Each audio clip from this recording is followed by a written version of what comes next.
I have always enjoyed walking and riding in a park near my home. Like the Druids of ancient Gaul, I all but worship an oak tree, so I was distressed season after season to see the young trees and shrubs killed off by needless fires. These fires weren't caused by careless smokers.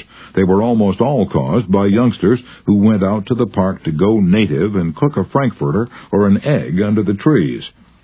Sometimes these fires raged so fiercely that the fire department had to be called out to fight the conflagration.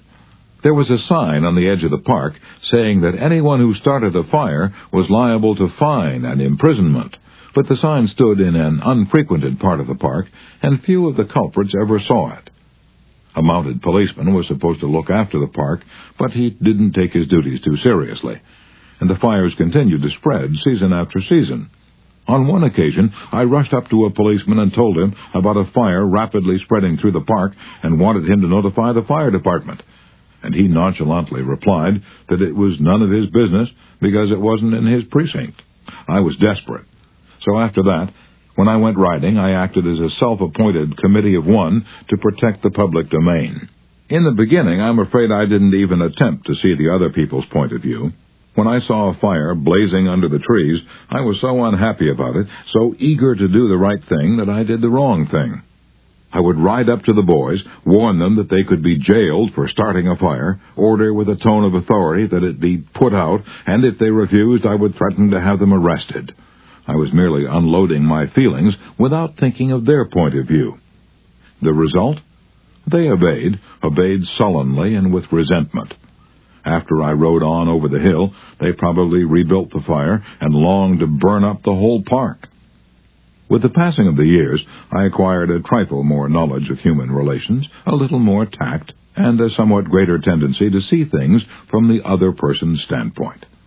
Then, instead of giving orders, I would ride up to a blazing fire and begin something like this. "Having a good time, boys? What are you going to cook for supper? I loved to build fires myself when I was a boy, and I still love to. But you know, they're very dangerous here in the park. I know you boys don't mean to do any harm, but other boys aren't so careful. They come along and see that you've built a fire, so they build one. They don't put it out when they go home, and it spreads among the dry leaves and kills the trees.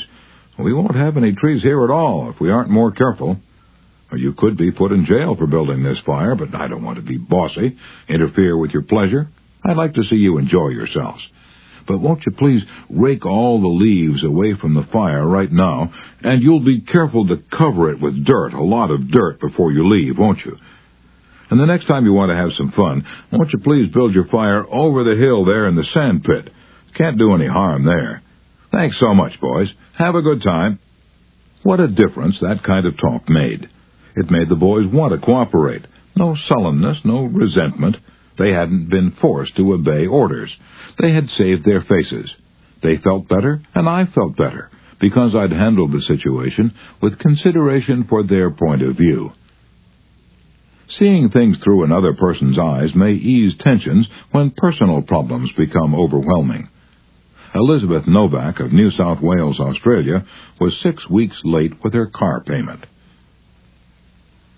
"On a Friday," she reported, "I received a nasty phone call from the man who was handling my account, informing me if I did not come up with $122 by Monday morning, I could anticipate further action from the company. I had no way of raising the money over the weekend, so when I received his phone call first thing on Monday morning, I expected the worst. Instead of becoming upset, I looked at the situation from his point of view. I apologized most sincerely for causing him so much inconvenience, and remarked that I must be his most troublesome customer, as this was not the first time I was behind in my payments. His tone of voice changed immediately, and he reassured me that I was far from being one of his really troublesome customers. He went on to tell me several examples of how rude his customers sometimes were, how they lied to him, and often tried to avoid talking to him at all. I said nothing. I listened and let him pour out his troubles to me. Then, without any suggestion from me, he said it did not matter if I couldn't pay all the money immediately. It would be all right if I paid him $20 by the end of the month and made up the balance whenever it was convenient for me to do so. Tomorrow, before asking anyone to put out a fire or buy your product or contribute to your favorite charity, Why not pause and close your eyes and try to think the whole thing through from another person's point of view? Ask yourself, why should he or she want to do it? True, this will take time, but it will avoid making enemies, and will get better results, and with less friction and less shoe leather. I would rather walk the sidewalk in front of a person's office for 2 hours before an interview, said Dean Dunham of the Harvard Business School, than step into that office without a perfectly clear idea of what I was going to say and what that person, from my knowledge of his or her interests and motives, was likely to answer. That is so important that I'm going to repeat it for the sake of emphasis. I would rather walk the sidewalk in front of a person's office for 2 hours before an interview than to step into that office without a perfectly clear idea of what I was going to say and what that person, from my knowledge of his or her interests and motives, was likely to answer. If, as a result of listening to this book, you get only one thing, an increased tendency to think always in terms of the other person's point of view, and see things from that person's angle as well as your own, if you get only that one thing from this book, it may easily prove to be one of the stepping stones of your career. Principle 8. Try honestly to see things from the other person's point of view. Chapter 9. What everybody wants. Wouldn't you like to have a magic phrase that would stop arguments, eliminate ill feeling, create goodwill, and make the other person listen attentively? Yes? All right, here it is. I don't blame you one iota for feeling as you do. If I were you, I would undoubtedly feel just as you do. An answer like that will soften the most cantankerous old cuss alive. And you can say that and be 100% sincere, because if you were the other person, you, of course, would feel just as he does. But take Al Capone, for example. Suppose you had inherited the same body and temperament and mind that Al Capone had. Suppose you had had his environment and experiences.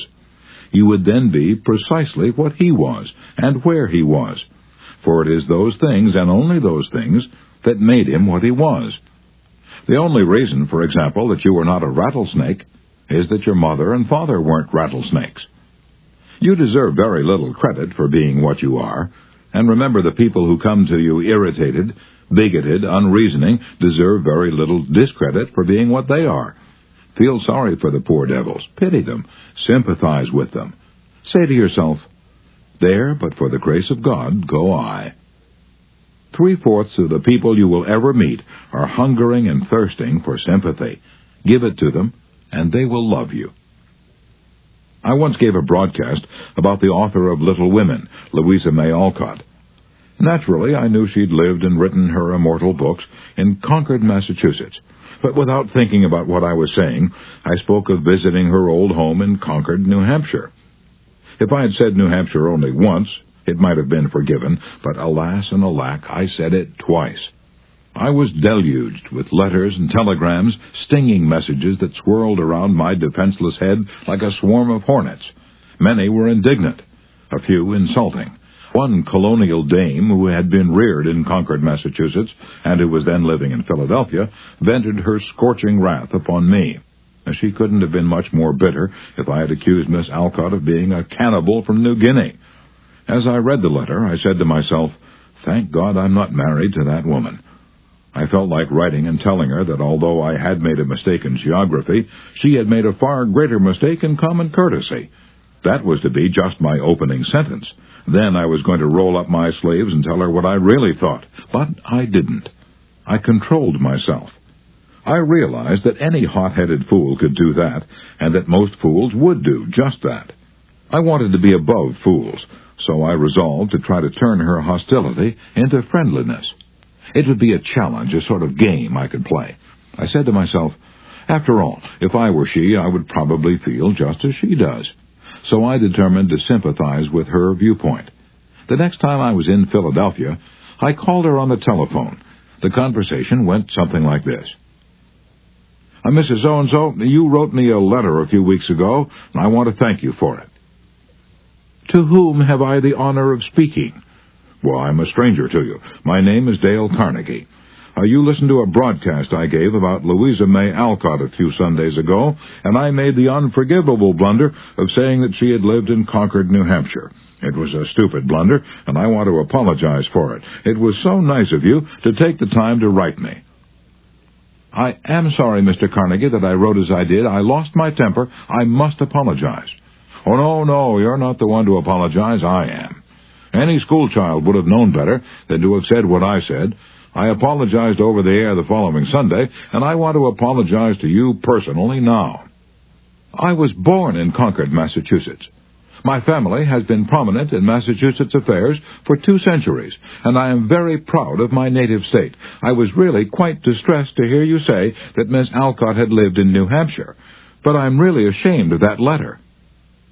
I assure you that you were not 1/10 as distressed as I am. My error didn't hurt Massachusetts, but it did hurt me. It's so seldom that people of your standing and culture take the time to write people who speak on the radio. I do hope you'll write me again if you detect an error in my talks. You know, I really like very much the way you have accepted my criticism. You must be a very nice person. I should like to know you better. So, because I'd apologized and sympathized with her point of view, she began apologizing and sympathizing with my point of view. I had the satisfaction of controlling my temper, the satisfaction of returning kindness for an insult. I got infinitely more real fun out of making her like me than I could ever have gotten out of telling her to go and take a jump in the Schuylkill River. Every man who occupies the White House is faced almost daily with thorny problems in human relations. President Taft was no exception, and he learned from experience the enormous chemical value of sympathy in neutralizing the acid of hard feelings. In his book, Ethics in Service, Taft gives rather an amusing illustration of how he softened the ire of a disappointed and ambitious mother. "A lady in Washington," wrote Taft, "whose husband had some political influence, came and labored with me for 6 weeks or more to appoint her son to a position. She secured the aid of senators and congressmen in formidable number, and came with them to see that they spoke with emphasis. The place was one requiring technical qualification, and following the recommendation of the head of the Bureau, I appointed someone else. I then received a letter from the mother, saying that I was most ungrateful, since I declined to make her a happy woman, as I could have done by a turn of my hand. She complained further that she had labored with her state delegation and got all the votes for an administration bill in which I was especially interested, and this was the way I had rewarded her." When you get a letter like that, the first thing you do is to think how you can be severe with a person who has committed an impropriety or even been a little impertinent. Then you may compose an answer. Then, if you are wise, you will put the letter in a drawer and lock the drawer. Take it out in the course of 2 days. Such communication will always bear 2 days' delay in answering. And when you take it out after that interval, you will not send it. This is just the course I took. After that, I sat down and wrote her just as polite a letter as I could, telling her I realized a mother's disappointment under such circumstances, but that really the appointment was not left to my mere personal preference, that I had to select a man with technical qualifications, and had therefore to follow the recommendations of the head of the Bureau. I expressed the hope that her son would go on to accomplish what she had hoped for him in the position which he then had. That mollified her, and she wrote me a note saying she was sorry she had written as she had. But the appointment I sent in was not confirmed at once, and after an interval I received a letter which purported to come from her husband, although it was in the same handwriting as all the others. I was therein advised that, due to the nervous prostration that had followed her disappointment in this case, she had had to take to her bed and had developed a most serious case of cancer of the stomach. Would I not restore her to health by withdrawing the first name and replacing it by her son's? I had to write another letter, this one to the husband, to say that I hoped the diagnosis would prove to be inaccurate, that I sympathized with him in the sorrow he must have in the serious illness of his wife, but that it was impossible to withdraw the name sent in. The man whom I appointed was confirmed, and within 2 days after I received that letter, we gave a musicale at the White House. The first 2 people to greet Mrs. Taft and me were this husband and wife, though the wife had so recently been in articulo mortis. J. Mangum represented an elevator-escalator maintenance company in Tulsa, Oklahoma, which had the maintenance contract for the escalators in one of Tulsa's leading hotels.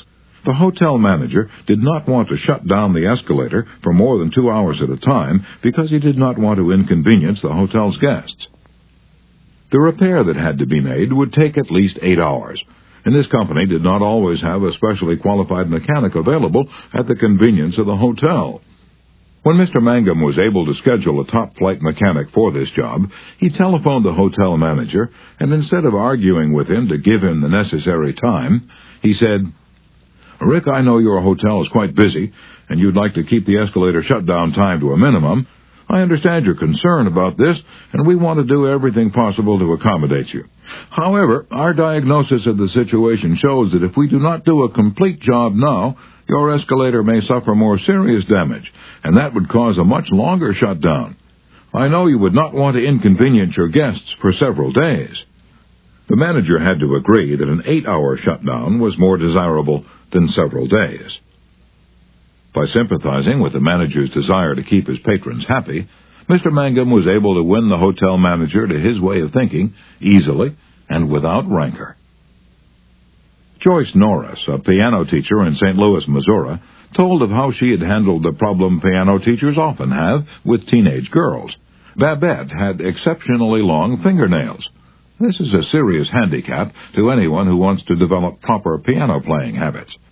Mrs. Norris reported, "I knew her long fingernails would be a barrier for her in her desire to play well. During our discussions, prior to her starting her lessons with me, I did not mention anything to her about her nails. I didn't want to discourage her from taking lessons, and I also knew she would not want to lose that which she took so much pride in and such great care to make attractive. After her first lesson, when I felt the time was right, I said, 'Babette, you have attractive hands and beautiful fingernails. If you want to play the piano as well as you are capable of, and as well as you would like to, you would be surprised how much quicker and easier it would be for you if you would trim your nails shorter. Just think about it, okay?' She made a face which was definitely negative. I also talked to her mother about this situation, again mentioning how lovely her nails were. Another negative reaction. It was obvious that Babette's beautifully manicured nails were important to her. The following week, Babette returned for her second lesson. Much to my surprise, the fingernails had been trimmed. I complimented her and praised her for making such a sacrifice. I also thanked her mother for influencing Babette to cut her nails. Her reply was, "Oh, I had nothing to do with it. Babette decided to do it on her own, and this is the first time she has ever trimmed her nails for anyone." Did Mrs. Norris threaten Babette? Did she say she would refuse to teach a student with long fingernails? No, she did not. She let Babette know that her fingernails were a thing of beauty, and it would be a sacrifice to cut them. She implied, "I sympathize with you. I know it won't be easy, but it will pay off in your better musical development." Saul Hurok was probably America's #1 impresario. For almost half a century, he handled artists, such world-famous artists as Chaliapin, Isadora Duncan, and Pavlova. Mr. Hurok told me that one of the first lessons he had learned in dealing with his temperamental stars was the necessity for sympathy, and more sympathy with their idiosyncrasies. For 3 years, he was impresario for Fyodor Chaliapin, one of the greatest bassos who ever thrilled the ritzy boxholders at the Metropolitan. Yet Chaliapin was a constant problem. He carried on like a spoiled child. To put it in Mr. Hurok's own inimitable phrase, he was a hell of a fellow in every way.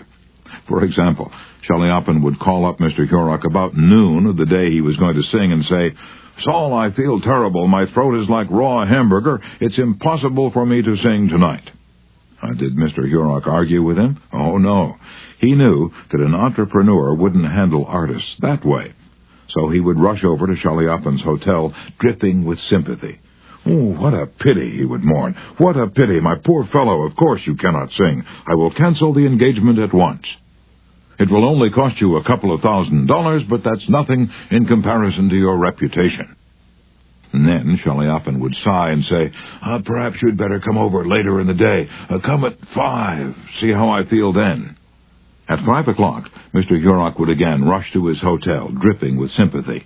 Again, he would insist on canceling the engagement, and again Shelley-Upham would sigh and say, "Well, maybe you'd better come see me later. I may be better by then."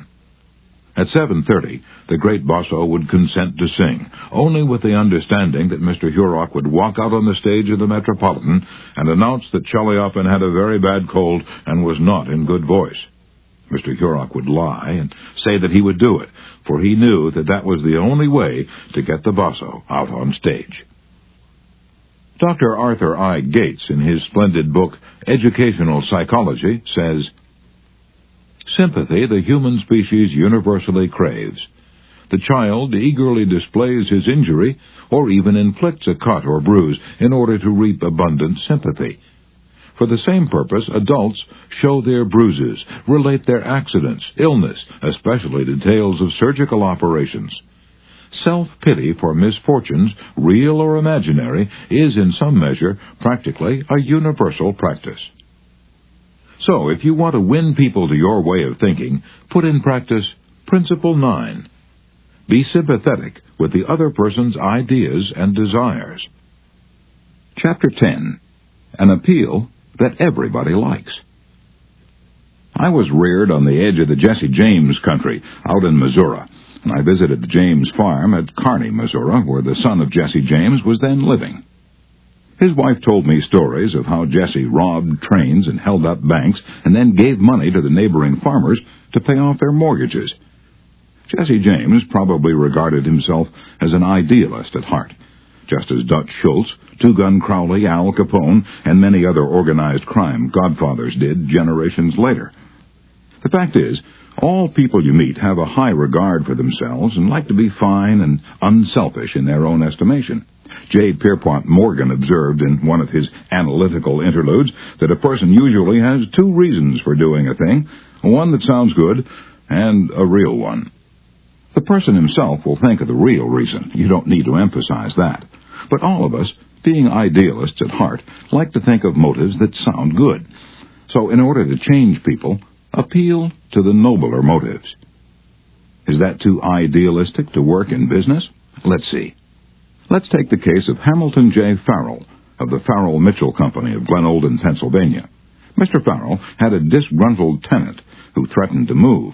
The tenant's lease still had 4 months to run, and nevertheless he served notice that he was vacating immediately, regardless of the lease. "These people had lived in my house all winter, the most expensive part of the year," Mr. Farrell said as he told the story to the class. "I knew it would be difficult to rent the apartment again before fall. I could see all that rent income going over the hill. Believe me, I saw red. And now, ordinarily, I would have waded into that tenant and advised him to read his lease again. I would have pointed out that if he moved, the full balance of his rent would fall due at once, and that I could and would move to collect. However, instead of flying off the handle and making a scene, I decided to try other tactics, so I started like this. 'Mr. Doe,' I said, 'I have listened to your story, and I still don't believe you intend to move. Years in the renting business have taught me something about human nature. I sized you up in the first place as being a man of your word. In fact, I'm so sure of it, I'm willing to take a gamble. Now, here's my proposition. I'll lay your decision on the table for a few days and think it over.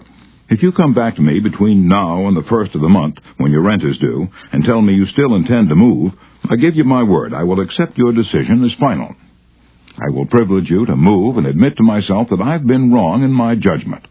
But I still believe you're a man of your word and will live up to your contract.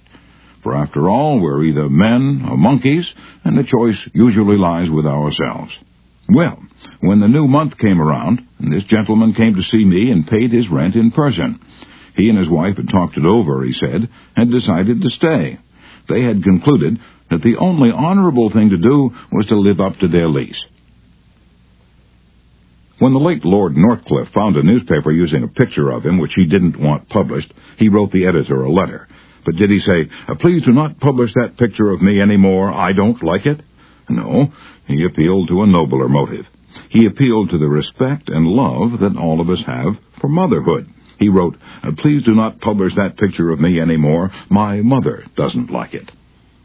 When John D. Rockefeller, Jr. wished to stop newspaper photographers from snapping pictures of his children, he, too, appealed to the nobler motives. He didn't say, "I don't want their pictures published." No, he appealed to the desire, deep in all of us, to refrain from harming children. He said, "You know how it is, boys. You've got children yourselves, some of you, and you know it's not good for youngsters to get too much publicity." When Cyrus H.K. Curtis, the poor boy from Maine, was starting on his meteoric career, which was destined to make him millions as owner of the Saturday Evening Post and the Ladies' Home Journal, he couldn't afford to pay his contributors the prices that other magazines paid. He couldn't afford to hire first-class authors to write for money alone, so he appealed to their nobler motives. For example, he persuaded even Louisa May Alcott, the immortal author of Little Women, to write for him when she was at the flood tide of her fame, and he did it by offering to send a check for $100, not to her, but to her favorite charity. Now, right here, the skeptic may say, "Oh, that stuff is all right for Northcliffe or Rockefeller or a sentimental novelist, but I'd like to see you make it work with the tough babies I have to collect bills from." You may be right. Nothing will work in all cases, and nothing will work with all people. If you are satisfied with the results you're now getting, why change?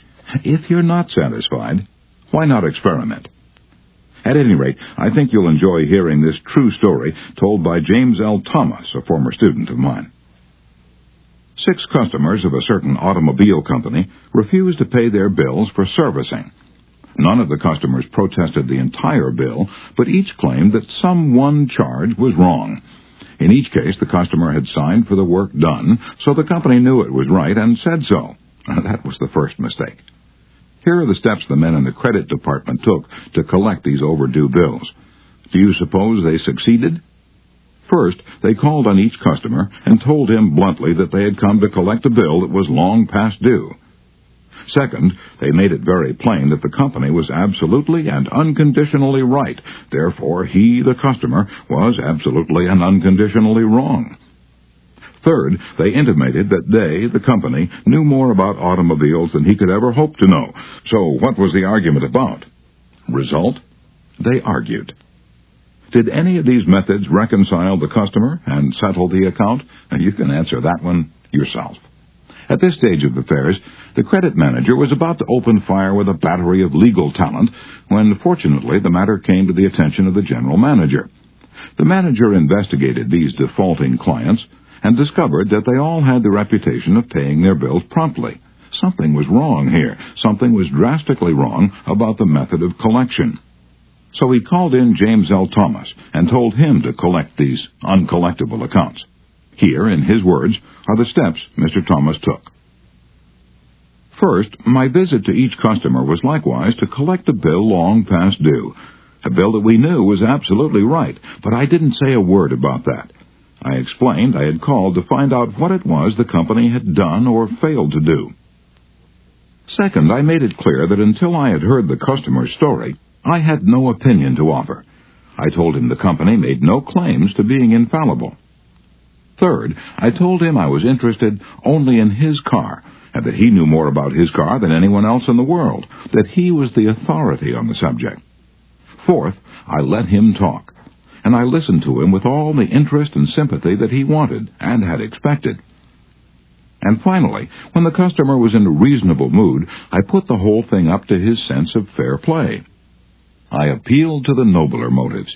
First, I said, I want you to know I also feel this matter has been badly mishandled. You have been inconvenienced and annoyed and irritated by one of our representatives. That should never have happened.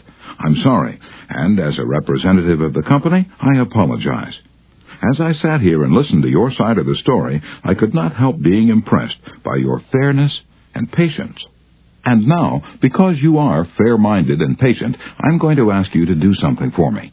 It's something that you can do better than anyone else, something you know more about than anyone else. Here's your bill. I know it's safe for me to ask you to adjust it, just as you would do if you were the president of my company. I'm going to leave it all up to you. Whatever you say goes. Did he adjust the bill? He certainly did, and got quite a kick out of it. The bills ranged from $150 to $400. But did the customer give himself the best of it? Yes, one of them did. One of them refused to pay a penny of the disputed charge, but the other 5 all gave the company the best of it. And here's the cream of the whole thing. We delivered new cars to all 6 of these customers within the next 2 years. Experience has taught me, says Mr. Thomas, that when no information can be secured about the customer, the only sound basis on which to proceed is to assume that he or she is sincere, honest, truthful, and willing and anxious to pay the charges once convinced they're correct. To put it differently, and perhaps more clearly, people are honest and want to discharge their obligations. The exceptions to that rule are comparatively few, and I'm convinced that the individuals who are inclined to chisel will in most cases react favorably if you make them feel that you consider them honest, upright, and fair.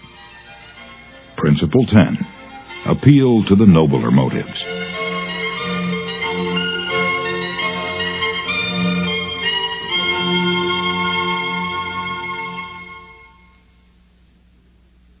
Chapter 11. The movies do it, TV does it, why don't you do it? Many years ago, the Philadelphia Evening Bulletin was being maligned by a dangerous whispering campaign. A malicious rumor was being circulated. Advertisers were being told that the newspaper was no longer attractive to readers because it carried too much advertising and too little news. Immediate action was necessary. The gossip had to be squelched. But how? This is the way it was done. The Bulletin clipped from its regular edition all reading matter of all kinds on one average day, classified it, and published it as a book. The book was called One Day. It contained 307 pages, as many as a hardcover book, yet the Bulletin had printed all this news and feature material on one day and sold it not for several dollars, but for a few cents. The printing of that book dramatized the fact that the Bulletin carried an enormous amount of interesting reading matter. It conveyed the facts more vividly, more interestingly, more impressively than pages of figures and mere talk could have done. This is the day of dramatization. Merely stating a truth isn't enough. The truth has to be made vivid, interesting, dramatic. You have to use showmanship. The movies do it, television does it, and you will have to do it if you want attention. Experts in window display know the power of dramatization. For example, the manufacturers of a new rat poison gave dealers a window display that included 2 live rats. The week the rats were shown, sales zoomed to 5 times their normal rate. Television commercials abound with examples of the use of dramatic techniques in selling products. Sit down one evening in front of your television set and analyze what the advertisers do in each of their presentations. You will note how an antacid medicine changes the color of the acid in the test tube, while its competitor doesn't. How one brand of soap or detergent gets a greasy shirt clean when the other brand leaves it gray. You'll see a car maneuver around a series of turns and curves, far better than just being told about it. Happy faces will show contentment with a variety of products. All of these dramatize for the viewer the advantages offered by whatever is being sold, and they do get people to buy them. You can dramatize your ideas in business or in any other aspect of your life. It's easy. Jim Yeamans, who sells for the National Cash Register Company in Richmond, Virginia, told how he made a sale by a dramatic demonstration. Last week I called on the neighborhood grocer and saw the cash registers he was using at his checkout counters were very old-fashioned. I approached the owner and told him, "You're literally throwing away pennies every time a customer goes through your line." With that, I threw a handful of pennies on the floor, and he quickly became more attentive. The mere word should have been of interest to him, but the sound of pennies hitting the floor really stopped him. I was able to get an order from him to replace all of his old machines. It works in home life as well. When the old-time lover proposed to his sweetheart, did he just use words of love? No, he went down on his knees. That really showed he meant what he said. We don't propose on our knees anymore, but many suitors still set up a romantic atmosphere before they pop the question. Dramatizing what you want works with children as well. Joe B. Fent, Jr. of Birmingham, Alabama, was having difficulty getting his 5-year-old boy and 3-year-old daughter to pick up their toys, so he invented a train. Joey was the engineer, Captain Casey Jones, on his tricycle. Janet's wagon was attached, and in the evening she loaded all the coal on the caboose, her wagon, and then jumped in while her brother drove her around the room. In this way, the room was cleaned up without lectures, arguments, or threats. Mary Catherine Wolfe of Mishawaka, Indiana, was having some problems at work and decided that she had to discuss them with the boss. On Monday morning, she requested an appointment with him, but was told he was very busy and she should arrange with his secretary for an appointment later in the week. The secretary indicated that his schedule was very tight, but she would try to fit her in. Ms. Wolfe described what happened. I did not get a reply from her all week long. Whenever I questioned her, she would give me a reason why the boss could not see me. Friday morning came and I'd heard nothing definite. I really wanted to see him and discuss my problems before the weekend, so I asked myself, how could I get him to see me? What I finally did was this. I wrote him a formal letter. I indicated in the letter that I fully understood how extremely busy he was all week, but it was important that I speak with him. I enclosed a form letter and a self-addressed envelope and asked him to please fill it out or ask his secretary to do it and return it to me. The form letter read as follows. Ms. Wolfe, I will be able to see you on blank at blank a.m. or p.m. I will give you blank minutes of my time. I put this letter in his in-basket at 11 a.m. At 2 p.m. I checked my mailbox. There was my self-addressed envelope. He had answered my form letter himself and indicated he could see me that afternoon and could give me 10 minutes of his time. I met with him, and we talked for over an hour and resolved my problems. If I had not dramatized to him the fact that I really wanted to see him, I would probably still be waiting for an appointment. James B. Boynton had to present a lengthy market report. His firm had just finished an exhaustive study for a leading brand of cold cream. Data were needed immediately about the competition in this market. The prospective customer was one of the biggest and most formidable men in the advertising business, and his first approach failed almost before he began. The first time I went in, Mr. Boynton explains, I found myself sidetracked into a futile discussion of the methods used in the investigation. He argued and I argued. He told me I was wrong, and I tried to prove that I was right. I finally won my point, to my own satisfaction, but my time was up, the interview was over, and I still hadn't produced results. The second time, I didn't bother with tabulations of figures and data. I went to see this man. I dramatized my facts. As I entered his office, he was busy on the phone. While he finished his conversation, I opened a suitcase and dumped 32 jars of cold cream on top of his desk, all products he knew, all competitors of his cream. On each jar, I had a tag itemizing the results of the trade investigation, and each tag told its story briefly, dramatically. And what happened? There was no longer an argument. Here was something new, something different. He picked up first one and then another of the jars of cold cream and read the information on the tag. A friendly conversation developed. He asked additional questions. He was intensely interested. He had originally given me only 10 minutes to present my facts, but 10 minutes passed, 20 minutes, 40 minutes, and at the end of an hour we were still talking. I was presenting the same facts this time that I had presented previously, but this time I was using dramatization, showmanship, and what a difference it made. Principle 11. Dramatize your ideas. Chapter 12. When nothing else works, try this. Charles Schwab had a mill manager whose people weren't producing their quota of work. How is it, Schwab asked him, that a manager as capable as you can't make this mill turn out what it should? I don't know, the manager replied. I've coaxed the men, I've pushed them, I've sworn and cussed, I've threatened them with damnation and being fired, but nothing works. They just won't produce. This conversation took place at the end of the day, just before the night shift came on. Schwab asked the manager for a piece of chalk, then turning to the nearest man asked, "How many heats did your shift make today?" "6.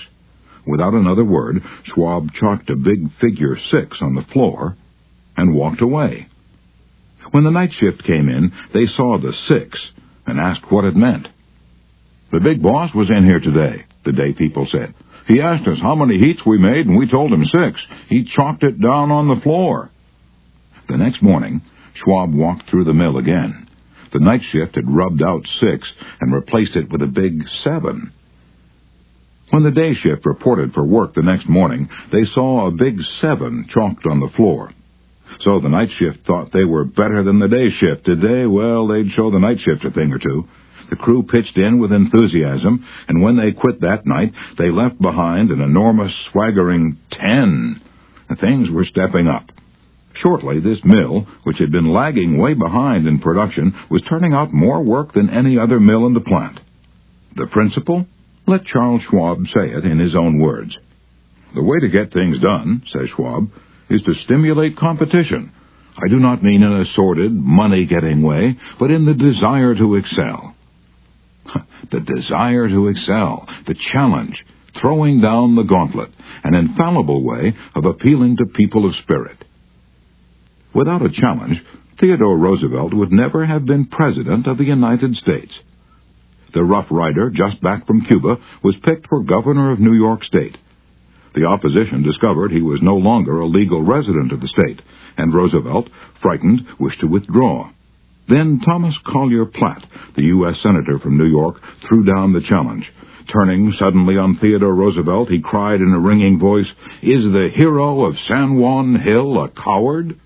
Roosevelt stayed in the fight, and the rest is history. A challenge not only changed his life, it had a real effect upon the future of his nation. All men have fears, but the brave put down their fears and go forward, sometimes to death, but always to victory, was the motto of the King's Guard in ancient Greece. What greater challenge can be offered than the opportunity to overcome those fears? When Al Smith was governor of New York, he was up against it. Sing Sing, at the time the most notorious penitentiary west of Devil's Island, was without a warden. Scandals had been sweeping through the prison walls, scandals and ugly rumors. Smith needed a strong man to rule Sing Sing, an iron man. But who? He sent for Louis E. Laws of New Hampton. "How about going up to take charge of Sing Sing?" he said jovially when Laws stood before him. "They need a man up there with experience." Laws was flabbergasted. He knew the dangers of Sing Sing. It was a political appointment, subject to the vagaries of political whims. Wardens had come and gone. One had lasted only 3 weeks. He had a career to consider. Was it worth the risk? Then Smith, who saw his hesitation, leaned back in his chair and smiled.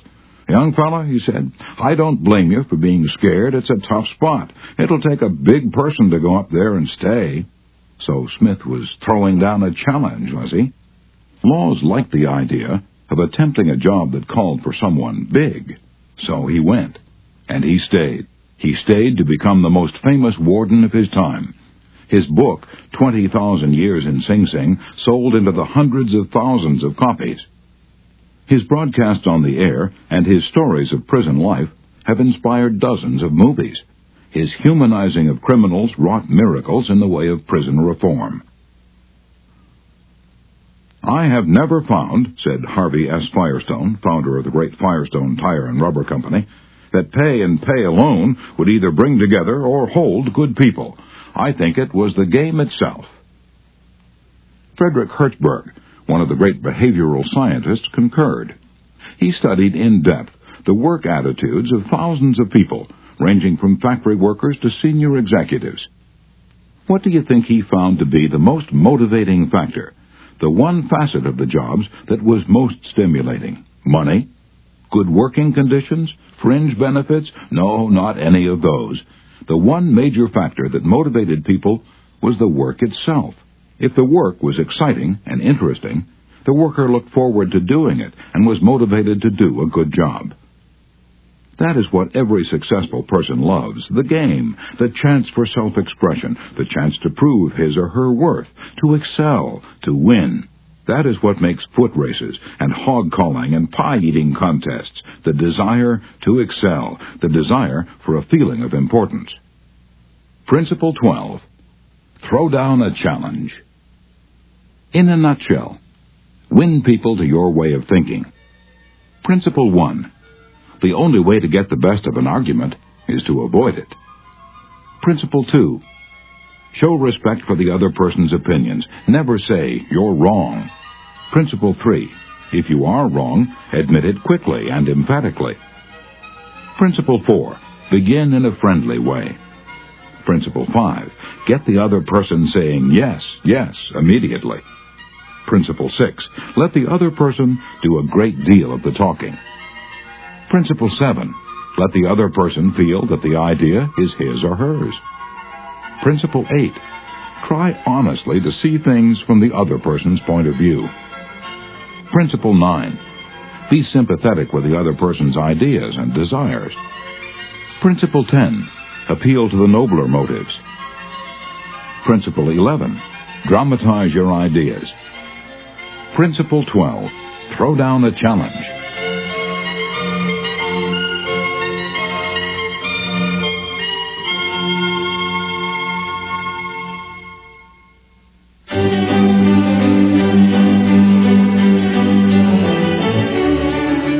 Part 4. Be a leader. How to change people without giving offense or arousing resentment. Chapter 1. If you must find fault, this is the way to begin. A friend of mine was a guest at the White House for a weekend during the administration of Calvin Coolidge. Drifting into the president's private office, he heard Coolidge say to one of his secretaries, "That's a pretty dress you're wearing this morning, and you're a very attractive young woman." That was probably the most effusive praise Silent Cal had ever bestowed upon a secretary in his life. It was so unusual, so unexpected, that the secretary blushed in confusion. And then Coolidge said, "Now don't get stuck up. I just said that to make you feel good. From now on, I wish you would be a little bit more careful with your punctuation." His method was probably a bit obvious, but the psychology was superb. It's always easier to listen to unpleasant things after we have heard some praise of our good points. A barber lathers a man before he shaves him, and that is precisely what McKinley did back in 1896 when he was running for president. One of the prominent Republicans of that day had written a campaign speech that he felt was just a trifle better than Cicero and Patrick Henry and Daniel Webster all rolled into one. With great glee, this chap read his immortal speech aloud to McKinley. The speech had its fine points, but it just wouldn't do. It would have raised a tornado of criticism. McKinley didn't want to hurt the man's feelings. He must not kill the man's splendid enthusiasm, and yet he had to say no. Note how adroitly he did it. "My friend, that is a splendid speech, a magnificent speech," McKinley said. "No one could have prepared a better one. There are many occasions on which it would be precisely the right thing to say. But is it quite suitable to this particular occasion? Sound and sober as it is from your standpoint, I must consider its effect from the party's standpoint. Now, you go home and write a speech along the lines I indicate, and send me a copy of it." He did just that. McKinley blue-penciled and helped him rewrite his second speech, and he became one of the effective speakers of the campaign. Here is the second most famous letter that Abraham Lincoln ever wrote. His most famous one was written to Mrs. Bixby, expressing his sorrow for the death of the 5 sons she had lost in battle. Lincoln probably dashed this letter off in 5 minutes.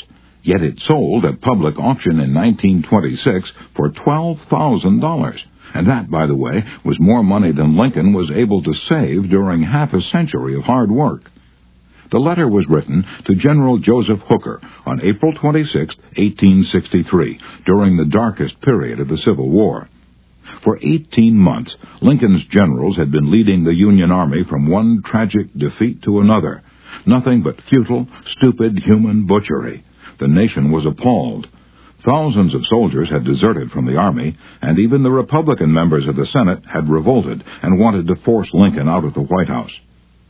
"We are now on the brink of destruction," Lincoln said. "It appears to me that even the Almighty is against us. I can hardly see a ray of hope." Such was the period of black sorrow and chaos out of which this letter came. I am including the letter here because it shows how Lincoln tried to change an obstreperous general when the very fate of the nation could have depended upon the general's action. This is perhaps the sharpest letter Abe Lincoln wrote after he became president, yet you will note that he praised General Hooker before he spoke of his grave faults. Yes, they were grave faults, but Lincoln didn't call them that. Lincoln was more conservative, more diplomatic. Lincoln wrote, "There are some things in regard to which I am not quite satisfied with you." Talk about tact and diplomacy.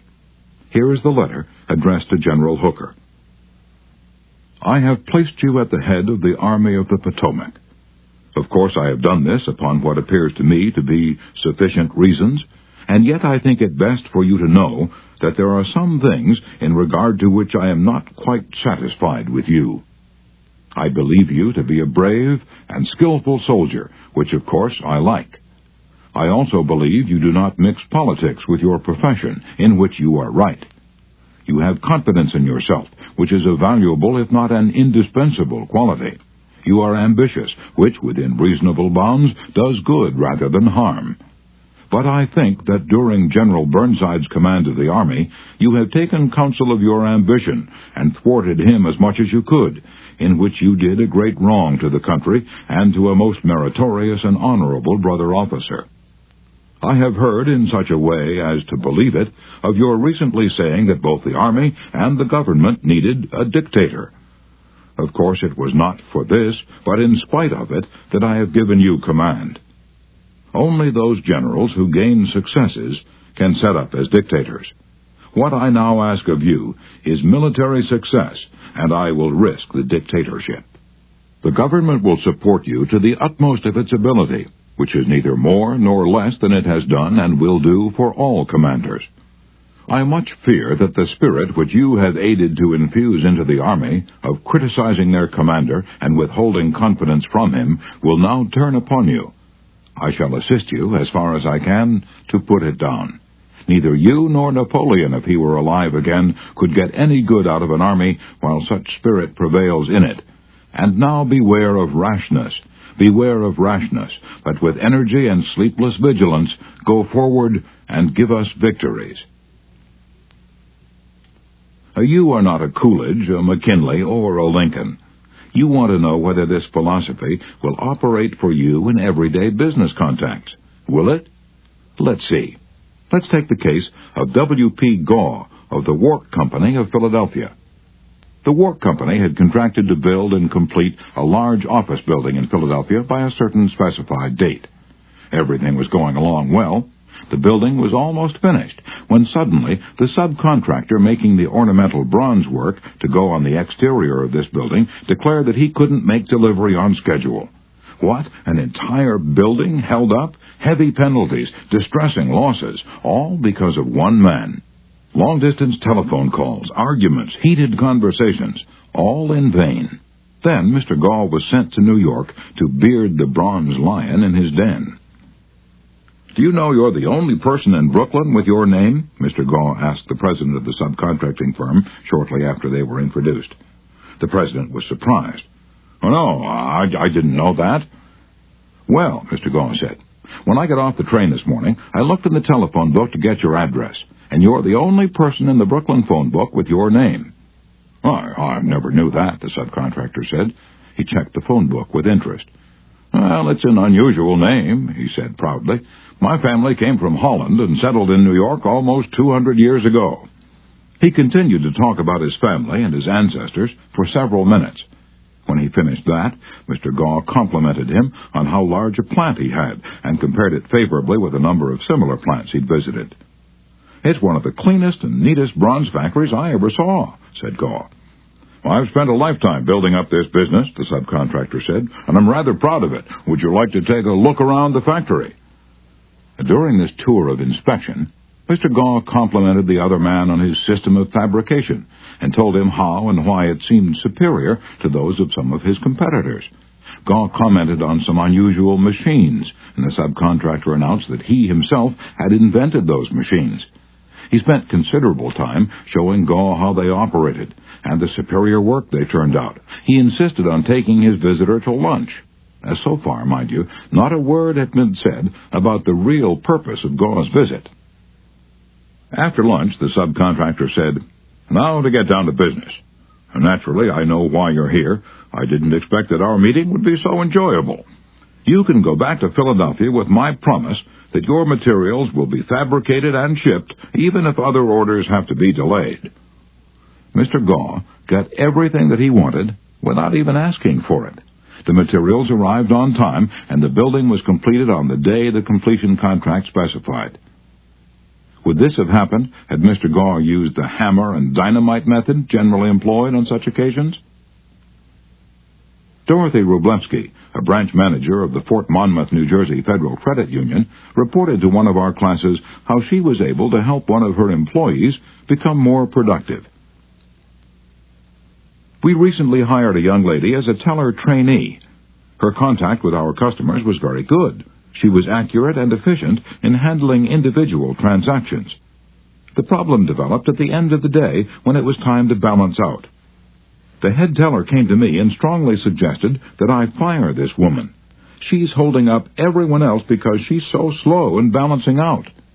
I've shown her over and over, but she can't get it. She's got to go. The next day, I observed her working quickly and accurately when handling the normal everyday transactions, and she was very pleasant to our customers. It didn't take long to discover why she had trouble balancing out. After the office closed, I went over to talk with her. She was obviously nervous and upset. I praised her for being so friendly and outgoing with the customers, and complimented her for the accuracy and speed used in that work. I then suggested we review the procedure we use in balancing the cash drawer. Once she realized I had confidence in her, she easily followed my suggestions and soon mastered this function. We've had no problems with her since then. Beginning with praise is like the dentist who begins his work with Novocaine. The patient still gets a drilling, but the Novocaine is pain-killing. A leader will use Principle 1. Begin with praise and honest appreciation. Chapter 2. How to criticize and not be hated for it. Charles Schwab was passing through one of his steel mills one day at noon when he came across some of his employees smoking. Immediately above their heads was a sign that said, "No smoking." Did Schwab point to the sign and say, "Can't you read?" Oh, no, not Schwab. He walked over to the men, handed each one a cigar, and said, "I'll appreciate it, boys, if you'll smoke these on the outside." They knew that he knew that they'd broken a rule, and they admired him because he said nothing about it and gave them a little present and made them feel important. Couldn't keep from loving a man like that, could you? John Wanamaker used the same technique. Wanamaker used to make a tour of his great store in Philadelphia every day. Once he saw a customer waiting at a counter. No one was paying the slightest attention to her. The salespeople, they were in a huddle at the far end of the counter, laughing and talking among themselves.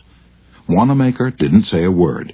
Quietly slipping behind the counter, he waited on the woman himself, and then handed the purchase to the salespeople to be wrapped as he went on his way. Public officials are often criticized for not being accessible to their constituents. They are busy people, and the fault sometimes lies in overprotective assistants who don't want to overburden their bosses with too many visitors. Carl Langford, who has been mayor of Orlando, Florida, the home of Disney World, for many years, frequently admonished his staff to allow people to see him. He claimed he had an open-door policy, yet the citizens of his community were blocked by secretaries and administrators when they called. Finally, the mayor found the solution. He removed the door from his office. His aides got the message, and the mayor has had a truly open administration since the day his door was symbolically thrown away. Simply changing one three-letter word can often spell the difference between failure and success in changing people without giving offense or arousing resentment. Many people begin their criticism with sincere praise, followed by the word "but," and ending with a critical statement.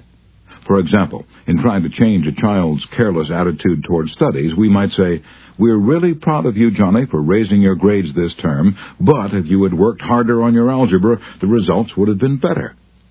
In this case, Johnny might feel encouraged until he heard the word "but." He might then question the sincerity of the original praise.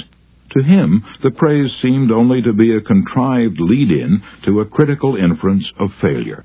Credibility would be strained, and we probably would not achieve our objectives of changing Johnny's attitude toward his studies. This could be easily overcome by changing the word "but" to "and." "We're really proud of you, Johnny, for raising your grades this term, and by continuing the same conscientious efforts next term, your algebra grade can be up with all the others." Now Johnny would accept the praise, because there was no follow-up of an inference of failure. We have called his attention to the behavior we wished to change indirectly, and the chances are he will try to live up to our expectations. Calling attention to one's mistakes indirectly works wonders with sensitive people who may resent bitterly any direct criticism. Marge Jacob of Woonsocket, Rhode Island, told one of our classes how she convinced some sloppy construction workers to clean up after themselves when they were building additions to her house. For the first few days of the work, when Mrs. Jacob returned from her job, she noticed that the yard was strewn with the cut ends of lumber. She didn't want to antagonize the builders because they did excellent work, so after the workers had gone home, she and her children picked up and neatly piled all the lumber debris in a corner. The following morning, she called the foreman to one side and said, "I'm really pleased with the way the front lawn was left last night. It's nice and clean and doesn't offend the neighbors." From that day forward, the workers picked up and piled the debris to one side, and the foreman came in each day seeking approval of the condition the lawn was left in after a day's work.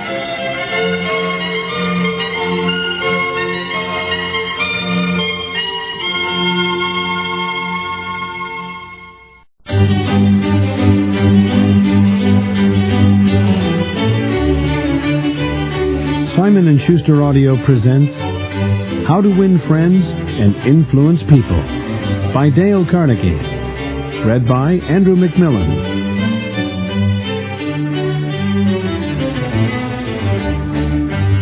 How this book was written and why.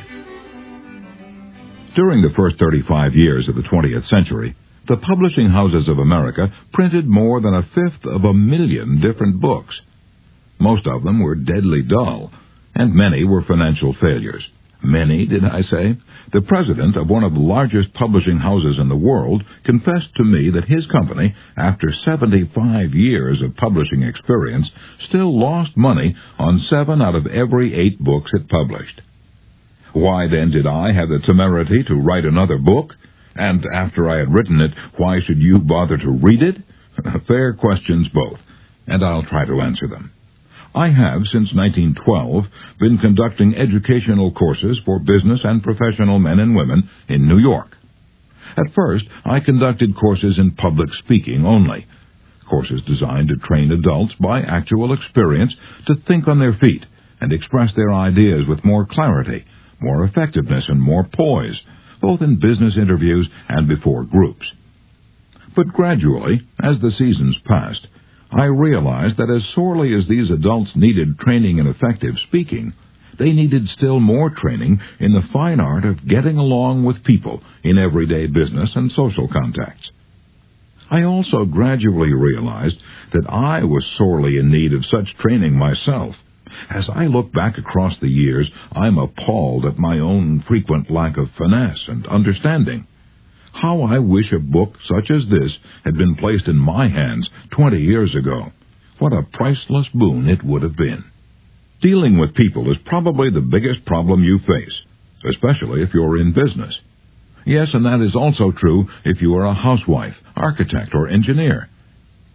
Research done a few years ago under the auspices of the Carnegie Foundation for the Advancement of Teaching uncovered a most important and significant fact. A fact later confirmed by additional studies made at the Carnegie Institute of Technology. These investigations revealed that even in such technical lines as engineering, about 15% of one's financial success is due to one's technical knowledge, and about 85% is due to skill in human engineering, to personality, and the ability to lead people.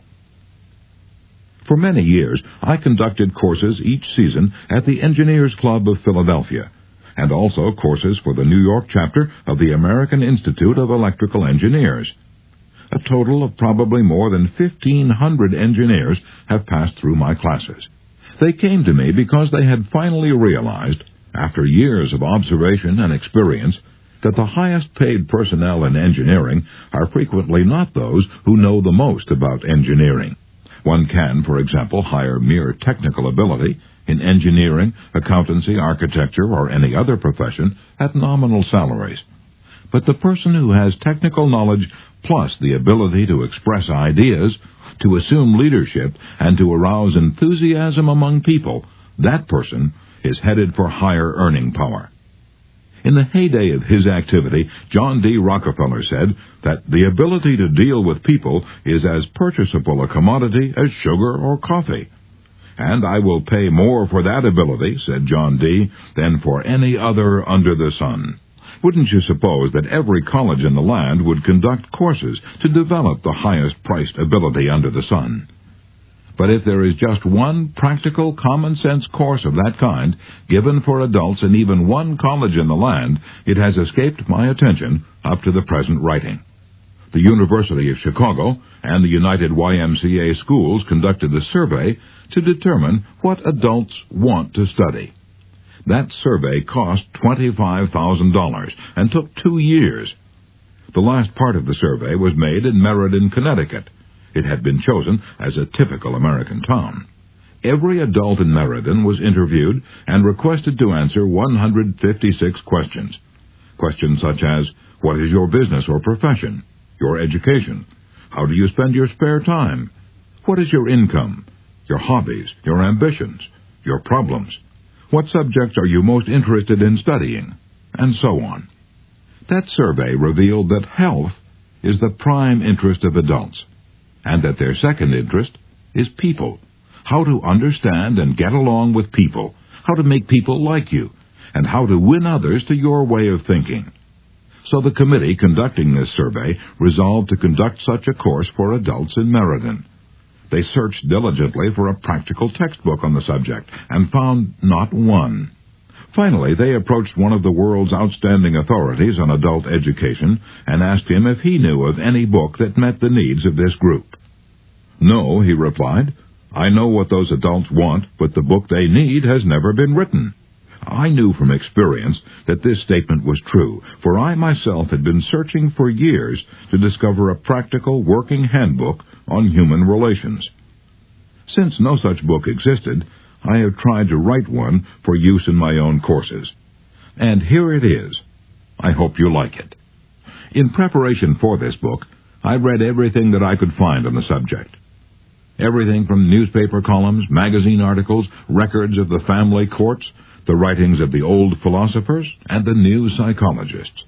In addition, I hired a trained researcher to spend 1.5 years in various libraries reading everything I had missed, plowing through erudite tomes on psychology, poring over hundreds of magazine articles, searching through countless biographies, trying to ascertain how the great leaders of all ages had dealt with people.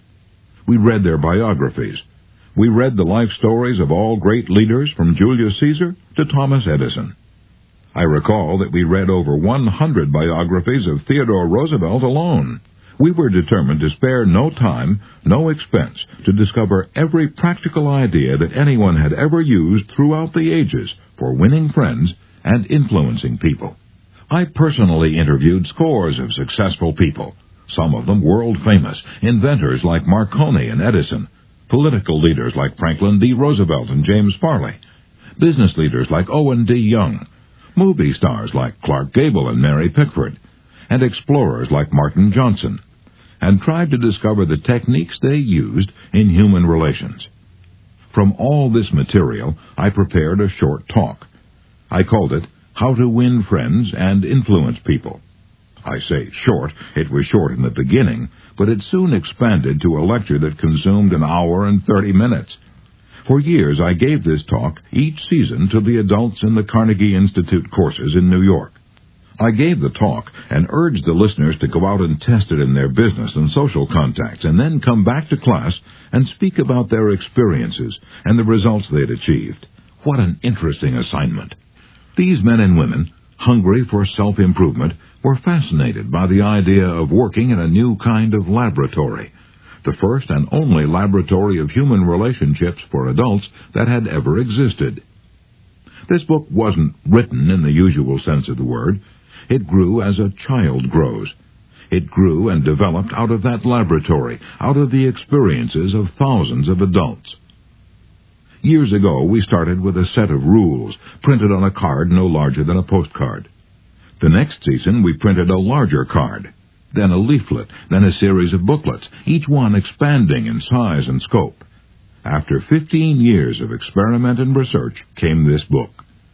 The rules we have set down here are not mere theories or guesswork. They work like magic. Incredible as it sounds, I have seen the application of these principles literally revolutionize the lives of many people. To illustrate, a man with 314 employees joined one of these courses. For years, he had driven and criticized and condemned his employees without stint or discretion. Kindness, words of appreciation and encouragement were alien to his lips. After studying the principles discussed in this book, this employer sharply altered his philosophy of life. His organization is now inspired with a new loyalty, a new enthusiasm, a new spirit of teamwork.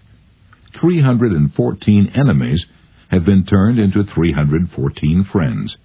As he proudly said in a speech before the class, "When I used to walk through my establishment, no one greeted me. My employees actually looked the other way when they saw me approaching. But now, they are all my friends, and even the janitor calls me by my first name." This employer gained more profit, more leisure, and what is infinitely more important, he found far more happiness in his business and in his home. Countless numbers of salespeople have sharply increased their sales by the use of these principles. Many have opened up new accounts that they had formerly solicited in vain. Executives have been given increased authority, increased pay. One executive reported a large increase in salary because he applied these truths. Another, an executive in the Philadelphia Gas Works Company, was slated for demotion when he was 65 because of his belligerence, because of his inability to lead people skillfully. This training not only saved him from the demotion, but brought him a promotion with increased pay.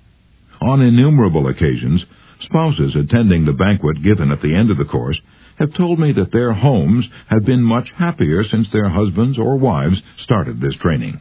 People are frequently astonished at the new results they achieve. It all seems like magic. In some cases, in their enthusiasm, they have telephoned me at my home on Sundays because they couldn't wait 48 hours to report their achievements at the regular session of the course. One man was so stirred by a talk on these principles that he sat far into the night discussing them with other members of the class. At 3 o'clock in the morning, the others went home, but he was so shaken by a realization of his own mistakes, so inspired by the vista of a new and richer world opening before him, that he was unable to sleep. He didn't sleep that night, or the next day, or the next night. Who was he? A naive, untrained individual, ready to gush over any new theory that came along? No, far from it. He was a sophisticated, blasé dealer in art, very much the man about town, who spoke 3 languages fluently and was a graduate of 2 European universities. While writing this chapter, I received a letter from a German of the old school, an aristocrat whose forebears had served for generations as professional army officers under the Hohenzollerns. His letter, written from a transatlantic steamer, telling about the application of these principles, rose almost to a religious fervor. Another man, an old New Yorker, a Harvard graduate, a wealthy man, the owner of a large carpet factory, declared he had learned more in 14 weeks through this system of training about the fine art of influencing people than he had learned about the same subject during his 4 years in college. Absurd? Laughable? Fantastic? Of course, you are privileged to dismiss this statement with whatever adjective you wish. I am merely reporting, without comment, a declaration made by a conservative and eminently successful Harvard graduate in a public address to approximately 600 people at the Yale Club in New York on the evening of Thursday, February 23, 1933. "Compared to what we ought to be," said the famous Professor William James of Harvard, "compared to what we ought to be, we are only half awake. We are making use of only a small part of our physical and mental resources. Stating the thing broadly, the human individual thus lives far within his limits. He possesses powers of various sorts which he habitually fails to use. Those powers which you habitually fail to use. The sole purpose of this book is to help you discover, develop, and profit by those dormant and unused assets. Education," said Dr. John G. Hibben, former president of Princeton University, "is the ability to meet life's situations. If by the time you have finished listening to the first 3 chapters of this book, if you aren't then a little better equipped to meet life's situations, then I shall consider this book to be a total failure so far as you are concerned. For the great aim of education," said Herbert Spencer, "is not knowledge, but action. And this is an action book." How to Win Friends and Influence People by Dale Carnegie. Part 1. Fundamental Techniques in Handling People. Chapter 1. If you want to gather honey, don't kick over the beehive. On May 7, 1931, the most sensational manhunt New York City had ever known had come to its climax. After weeks of search, Two-Gun Crowley, the killer, the gunman who didn't smoke or drink, was at bay, trapped in his sweetheart's apartment on West End Avenue. 150 policemen and detectives laid siege to his top-floor hideaway. They chopped holes in the roof. They tried to smoke out Crowley, the cop killer, with tear gas. Then they mounted their machine guns on surrounding buildings, and for more than an hour, one of New York's fine residential areas reverberated with the crack of pistol fire and the rat-tat-tat of machine guns. Crowley, crouching behind an overstuffed chair, fired incessantly at the police. 10,000 excited people watched the battle. Nothing like it had ever been seen before on the sidewalks of New York. When Crowley was captured, Police Commissioner E.P. Mulrooney declared that the two-gun desperado was one of the most dangerous criminals ever encountered in the history of New York. "He will kill," said the commissioner, "at the drop of a feather." But how did Two-Gun Crowley regard himself? We know because while the police were firing into his apartment, he wrote a letter addressed "To whom it may concern," and as he wrote, the blood flowing from his wounds left a crimson trail on the paper. In this letter, Crowley said, "Under my coat is a weary heart, but a kind one that would do nobody any harm." A short time before this, Crowley had been having a necking party with his girlfriend on a country road out on Long Island. Suddenly, a policeman walked up to the car and said, "Let me see your license." Without saying a word, Crowley drew his gun and cut the policeman down with a shower of lead. As the dying officer fell, Crowley leaped out of the car, grabbed the officer's revolver, and fired another bullet into the prostrate body. And that was the killer who said, "Under my coat is a weary heart, but a kind one that would do nobody any harm." Crowley was sentenced to the electric chair. When he arrived at the death house in Sing Sing, did he say, "This is what I get for killing people"? No, he said, "This is what I get for defending myself."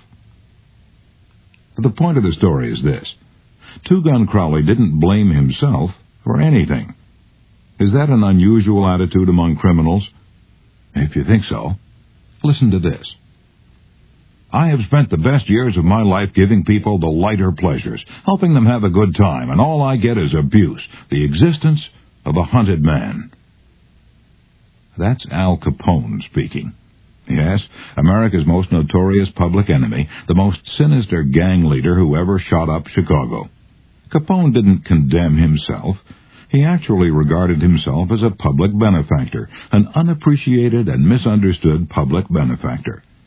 And so did Dutch Schultz before he crumpled up under gangster bullets in Newark. Dutch Schultz, one of New York's most notorious rats, said in a newspaper interview that he was a public benefactor, and he believed it. I've had some interesting correspondence with Lewis Laws, who was warden of New York's infamous Sing Sing prison for many years on this subject, and he declared that few of the criminals in Sing Sing regard themselves as bad men. They are just as human as you and I. So they rationalize, they explain. They can tell you why they had to crack a safe or be quick on the trigger finger. Most of them attempt by a form of reasoning, fallacious or logical, to justify their antisocial acts even to themselves, consequently stoutly maintaining that they should never have been imprisoned at all. If Al Capone, Two-Gun Crowley, Dutch Schultz, and the desperate men and women behind prison walls don't blame themselves for anything, what about the people with whom you and I come in contact? John Wanamaker, founder of the stores that bear his name, once confessed, "I learned 30 years ago that it is foolish to scold." I have enough trouble overcoming my own limitations without fretting over the fact that God has not seen fit to distribute evenly the gift of intelligence. Wanamaker learned this lesson early, but I personally had to blunder through this old world for a third of a century before it even began to dawn upon me that 99 times out of 100, people don't criticize themselves for anything, no matter how wrong it may be. Criticism is futile, because it puts a person on the defensive and usually makes him strive to justify himself. Criticism is dangerous because it wounds a person's precious pride, hurts his sense of importance, and arouses resentment. B.F. Skinner, the world-famous psychologist, proved through his experiments that an animal rewarded for good behavior will learn much more rapidly and retain what it learns far more effectively than an animal punished for bad behavior. Later studies have shown that the same applies to humans.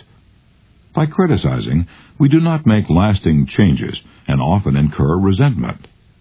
Hans Selye, another great psychologist, said, "As much as we thirst for approval, we dread condemnation." The resentment that criticism engenders can demoralize employees, family members, and friends, and still not correct the situation that has been condemned. George B. Johnston of Enid, Oklahoma, is the safety coordinator for an engineering company. One of his responsibilities is to see that employees wear their hard hats whenever they are on a job in the field. He reported that whenever he came across workers who were not wearing hard hats, he would tell them with a lot of authority of the regulation and that they must comply. As a result, he would get sullen acceptance, and often after he left, the workers would remove the hats. He decided to try a different approach. The next time he found some of the workers not wearing their hard hat, he asked if the hats were uncomfortable or didn't fit properly. Then he reminded the men in a pleasant tone of voice that the hat was designed to protect them from injury, and suggested that it always be worn on the job. The result was increased compliance with the regulation with no resentment or emotional upset. You will find examples of the futility of criticism bristling on 1,000 pages of history. Take, for example, the famous quarrel between Theodore Roosevelt and President Taft. A quarrel that split the Republican Party, put Woodrow Wilson in the White House, and wrote bold, luminous lines across the First World War and altered the flow of history. Now let's review the facts quickly. When Theodore Roosevelt stepped out of the White House in 1908, he supported Taft, who was elected president. Then Theodore Roosevelt went off to Africa to shoot lions. When he returned, he exploded. He denounced Taft for his conservatism, tried to secure the nomination for a third term himself, formed the Bull Moose Party, and all but demolished the GOP. In the election that followed, William Howard Taft and the Republican Party carried only 2 states, Vermont and Utah, the most disastrous defeat the party had ever known. Theodore Roosevelt blamed Taft, but did President Taft blame himself?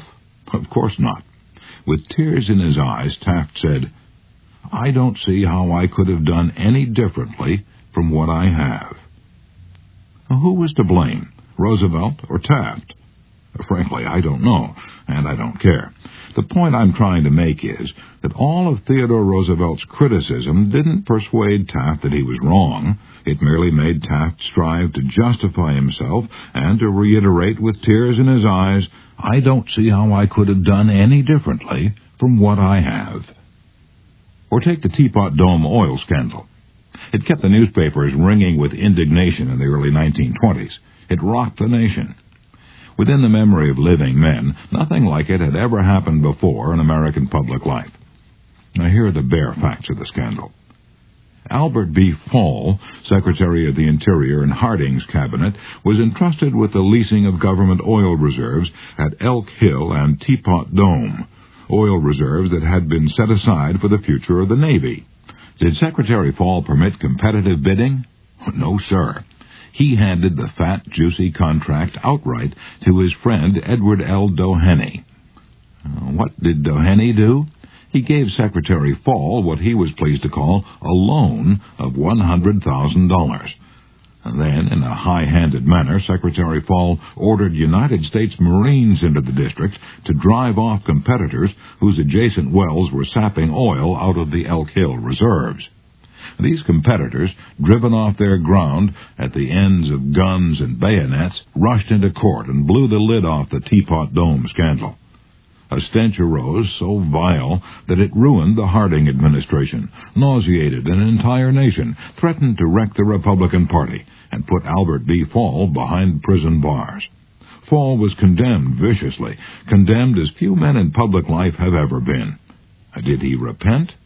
Never. Years later, Herbert Hoover intimated in a public speech that President Harding's death had been due to mental anxiety and worry because a friend had betrayed him.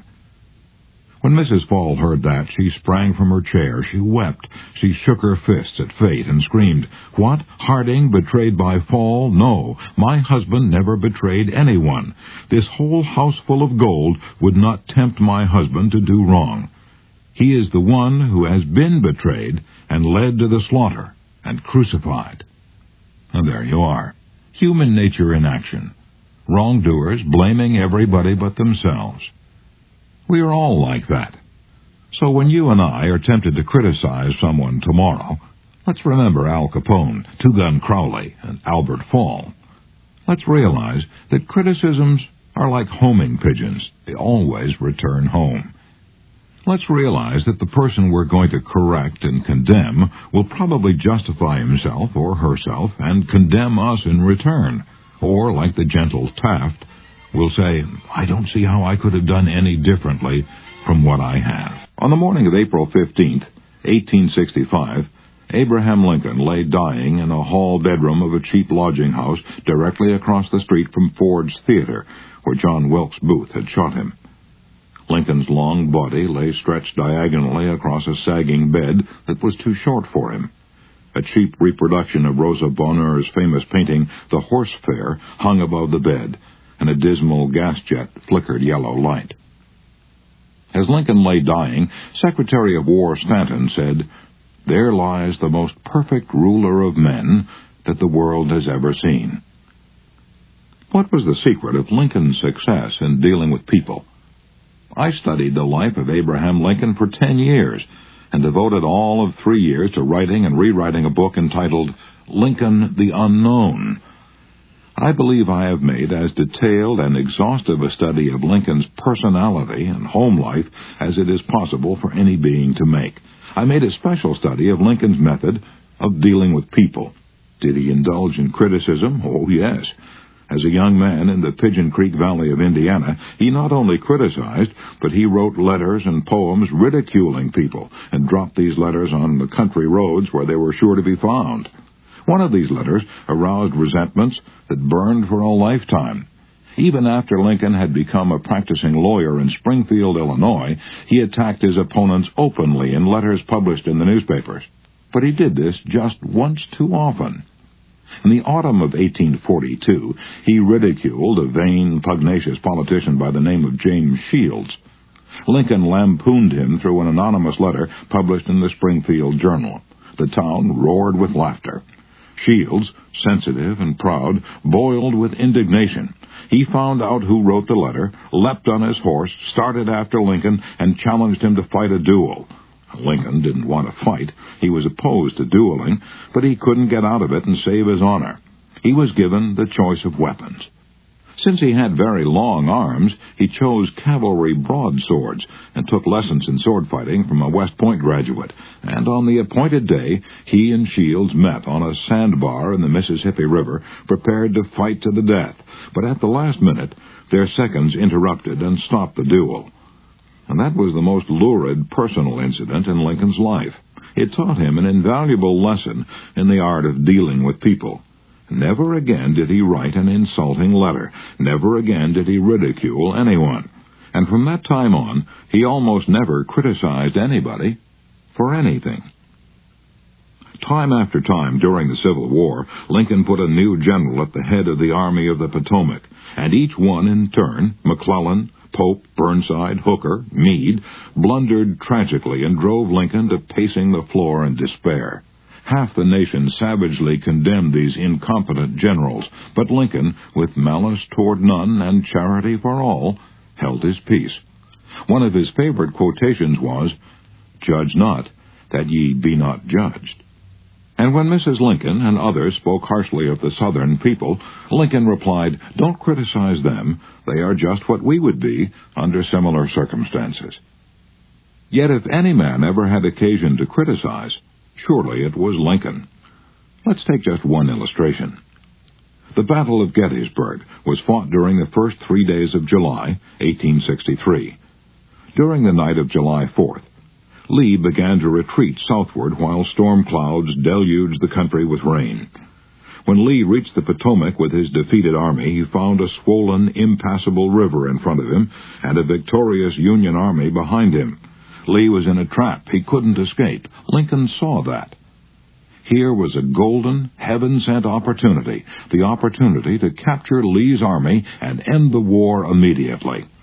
So, with a surge of high hope, Lincoln ordered Meade not to call a council of war, but to attack Lee immediately. Lincoln telegraphed his orders and then sent a special messenger to Meade demanding immediate action. And what did General Meade do? He did the very opposite of what he was told to do. He called a council of war in direct violation of Lincoln's orders. He hesitated. He procrastinated. He telegraphed all manner of excuses. He refused point blank to attack Lee. Finally, the waters receded, and Lee escaped over the Potomac with his forces. Lincoln was furious. "What does this mean?" Lincoln cried to his son Robert. "Great God, what does this mean? We had them within our grasp, and had only to stretch forth our hands, and they were ours. Yet nothing that I could say or do could make the army move. Under the circumstances, almost any general could have defeated Lee. If I had gone up there, I could have whipped him myself." In bitter disappointment, Lincoln sat down and wrote Meade this letter. And remember, at this period of his life, Lincoln was extremely conservative and restrained in his phraseology, so this letter, coming from Lincoln in 1863, was tantamount to the severest rebuke. "My dear General, I do not believe you appreciate the magnitude of the misfortune involved in Lee's escape. He was within our easy grasp, and to have closed upon him would, in connection with our other late successes, have ended the war. As it is, the war will be prolonged indefinitely. If you could not safely attack Lee last Monday, how can you possibly do so south of the river, when you can take with you very few, no more than 2/3 of the force you then had in hand? It would be unreasonable to expect, and I do not expect, that you can now effect much. Your golden opportunity is gone, and I am distressed immeasurably because of it." What do you suppose Meade did when he read the letter? Meade never saw that letter. Lincoln never mailed it. It was found among his papers after his death. My guess is, and this is only a guess, that after writing that letter, Lincoln looked out of the window and said to himself, "Just a minute. Maybe I ought not to be so hasty. It is easy enough for me to sit here in the quiet of the White House and order Meade to attack. But if I had been up at Gettysburg, and if I had seen as much blood as Meade had seen during the last week, and if my ears had been pierced with the screams and the shrieks of the wounded and dying, maybe I wouldn't have been so anxious to attack either. If I had Meade's timid temperament, perhaps I would have done just what he had done. Anyhow, it is water under the bridge now. If I send this letter, it will relieve my feelings, but it will make Meade try to justify himself. It will make him condemn me.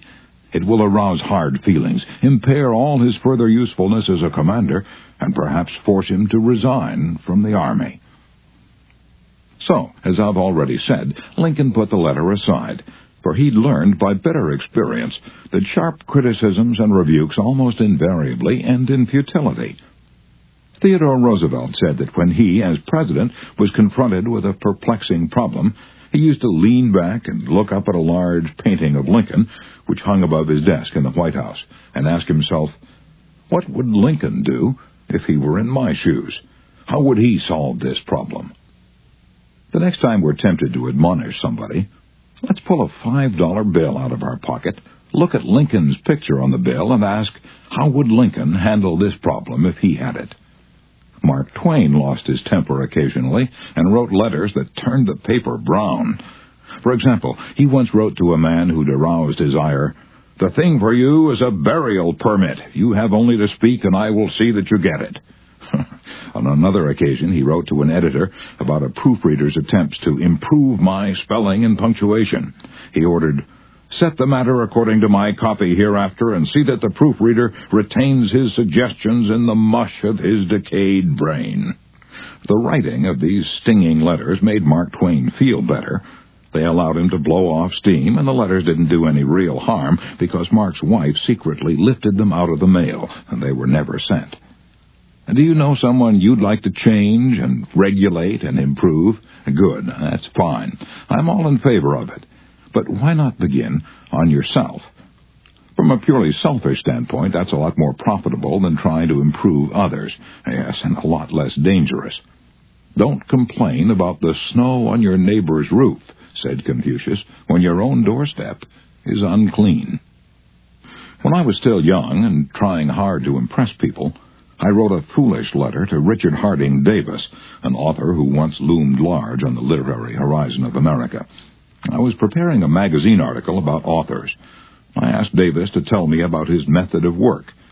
A few weeks earlier, I'd received a letter from someone with this notation at the bottom, "Dictated but not read." I was quite impressed. I felt that the writer must be very big and busy and important.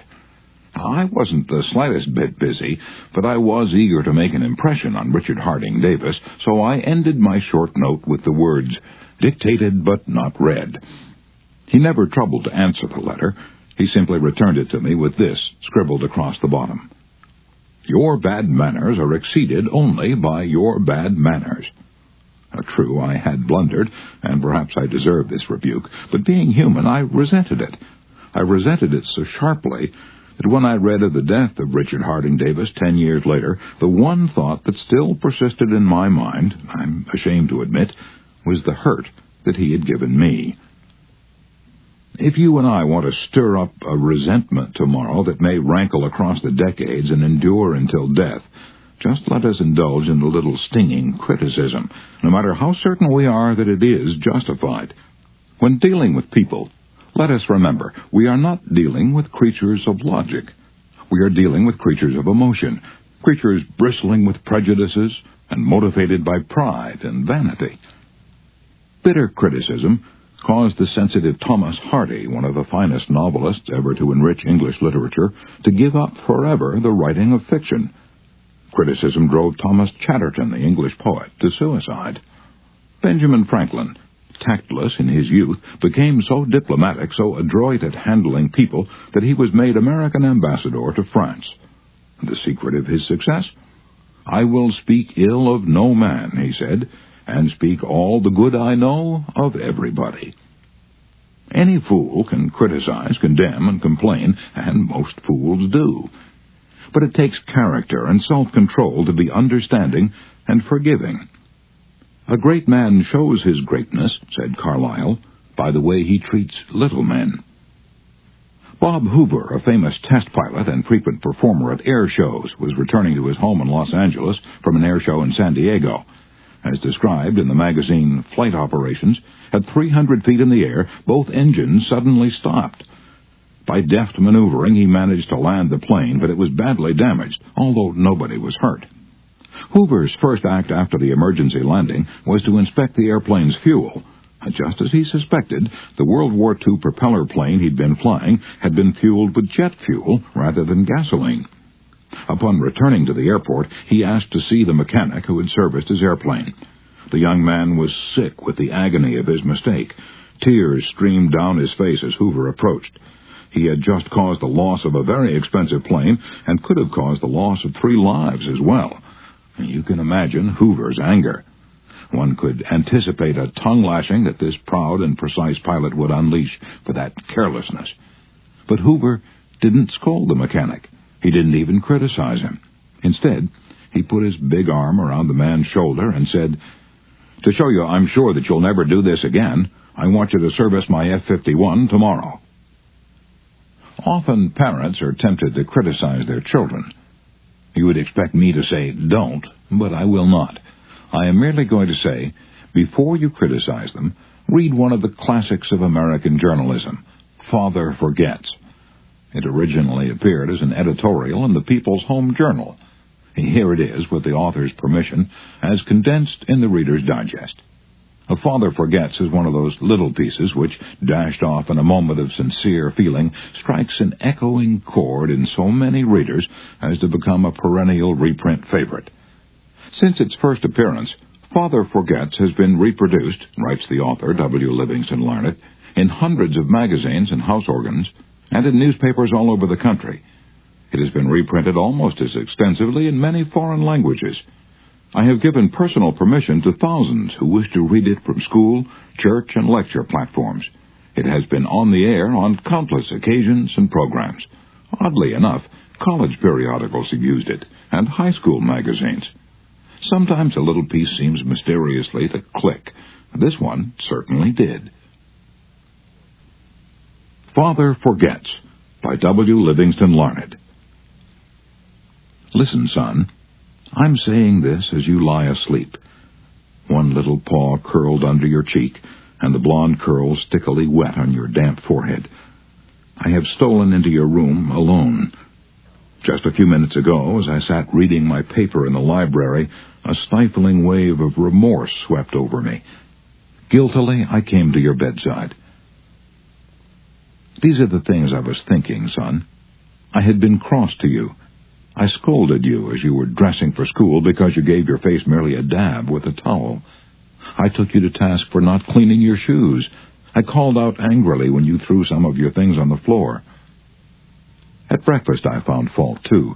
You spilled things. You gulped down your food. You put your elbows on the table. You spread butter too thick on your bread. And as you started off to play and I made for my train, you turned and waved a hand and called, "Goodbye, Daddy." And I frowned and said in reply, "Hold your shoulders back." Then it began all over again in the late afternoon. As I came up the road, I spied you down on your knees playing marbles. There were holes in your stockings. I humiliated you before your boyfriends by marching you ahead of me to the house. Stockings were expensive, and if you had to buy them, you'd be more careful. Imagine that, son, from a father.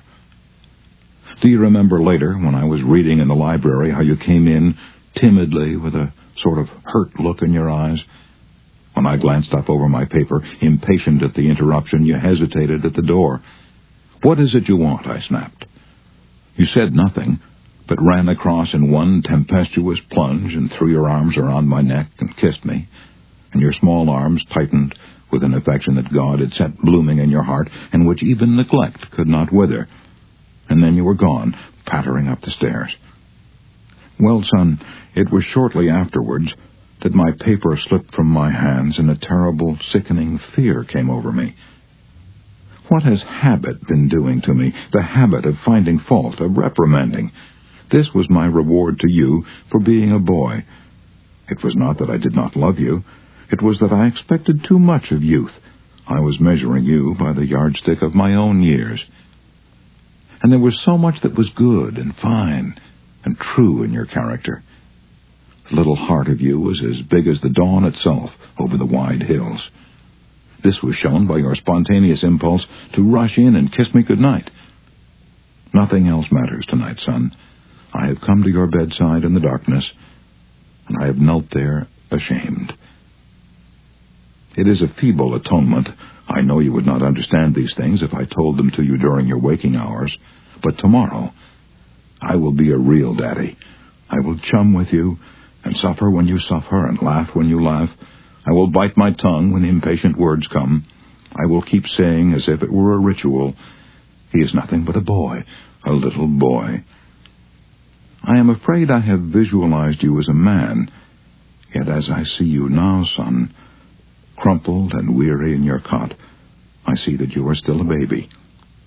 Yesterday you were in your mother's arms, your head on her shoulder. I have asked too much. Too much. Instead of condemning people, let's try to understand them. Let's try to figure out why they do what they do. That's a lot more profitable and intriguing than criticism, and it breeds sympathy, tolerance, and kindness. To know all is to forgive all. As Dr. Johnson said, God himself, sir, does not propose to judge man until the end of his days. Why should you and I? Principle 1. Don't criticize, condemn, or complain. Chapter 2.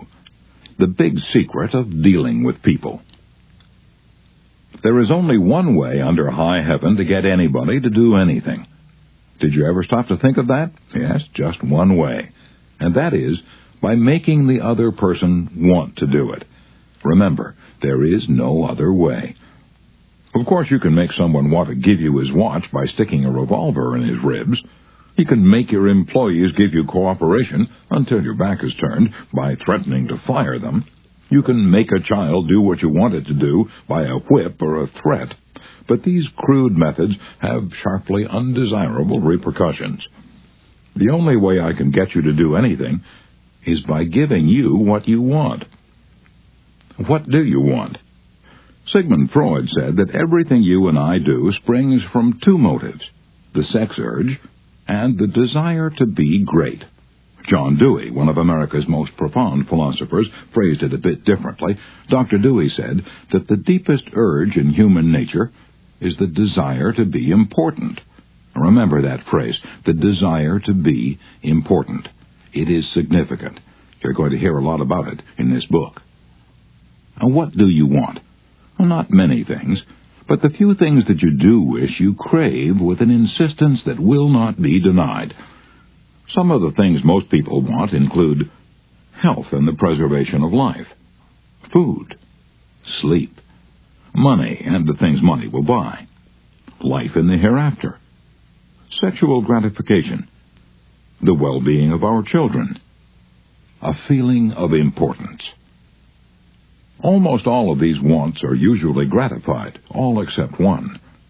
But there is one longing, almost as deep, almost as imperious as the desire for food or sleep, which is seldom gratified. It is what Freud calls the desire to be great. It is what Dewey calls the desire to be important. Lincoln once began a letter saying, "Everybody likes a compliment." William James said, "The deepest principle in human nature is the craving to be appreciated."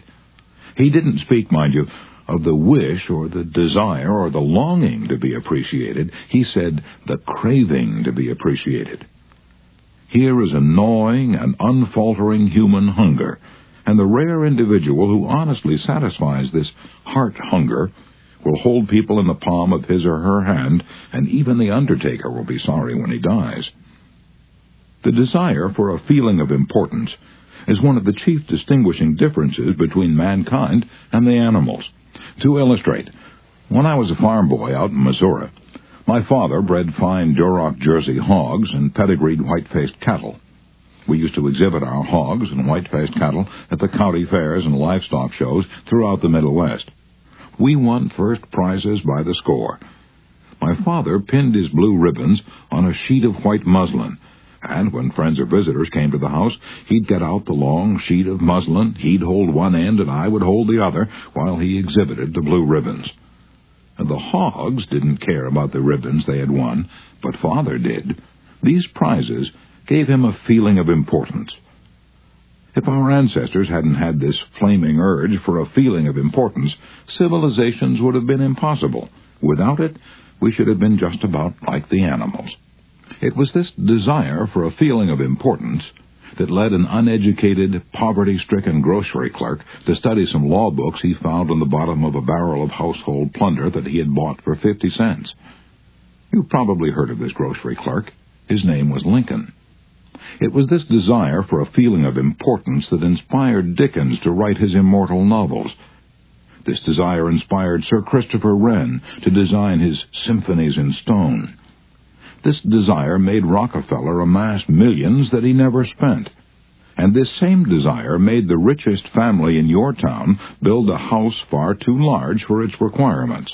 This desire makes you want to wear the latest styles, drive the latest cars, and talk about your brilliant children. It is this desire that lures many boys and girls into joining gangs and engaging in criminal activities. The average young criminal, according to E.P. Mulrooney, one-time police commissioner of New York, is filled with ego. And his first request after arrest is for those lurid newspapers that make him out a hero. The disagreeable prospect of serving time seems remote so long as he can gloat over his likeness sharing space with pictures of sports figures, movie and TV stars, and politicians. If you tell me how you get your feeling of importance, I'll tell you what you are. That determines your character. This is the most significant thing about you. For example, John D. Rockefeller got his feeling of importance by giving money to erect a modern hospital in Peking, China, to care for millions of poor people whom he had never seen and never would see. Dillinger, on the other hand, got his feeling of importance by being a bandit, a bank robber, and a killer. When the FBI agents were hunting him, he dashed into a farmhouse up in Minnesota and said, "I'm Dillinger." He was proud of the fact that he was public enemy number one. "I'm not going to hurt you, but I'm Dillinger," he said.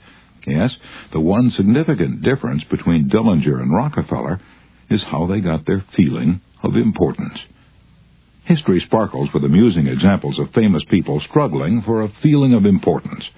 Even George Washington wanted to be called His Mightiness, the President of the United States. And Columbus pleaded for the title Admiral of the Ocean and Viceroy of India. Catherine the Great refused to open letters that were not addressed to Her Imperial Majesty. And Mrs. Lincoln, in the White House, turned upon Mrs. Grant like a tigress and shouted, "How dare you be seated in my presence until I invite you?" Our millionaires helped finance Admiral Byrd's expedition to the Antarctic in 1928 with the understanding that ranges of icy mountains would be named after them. And Victor Hugo aspired to have nothing less than the city of Paris renamed in his honor. Even Shakespeare, mightiest of the mighty, tried to add luster to his name by procuring a coat of arms for his family.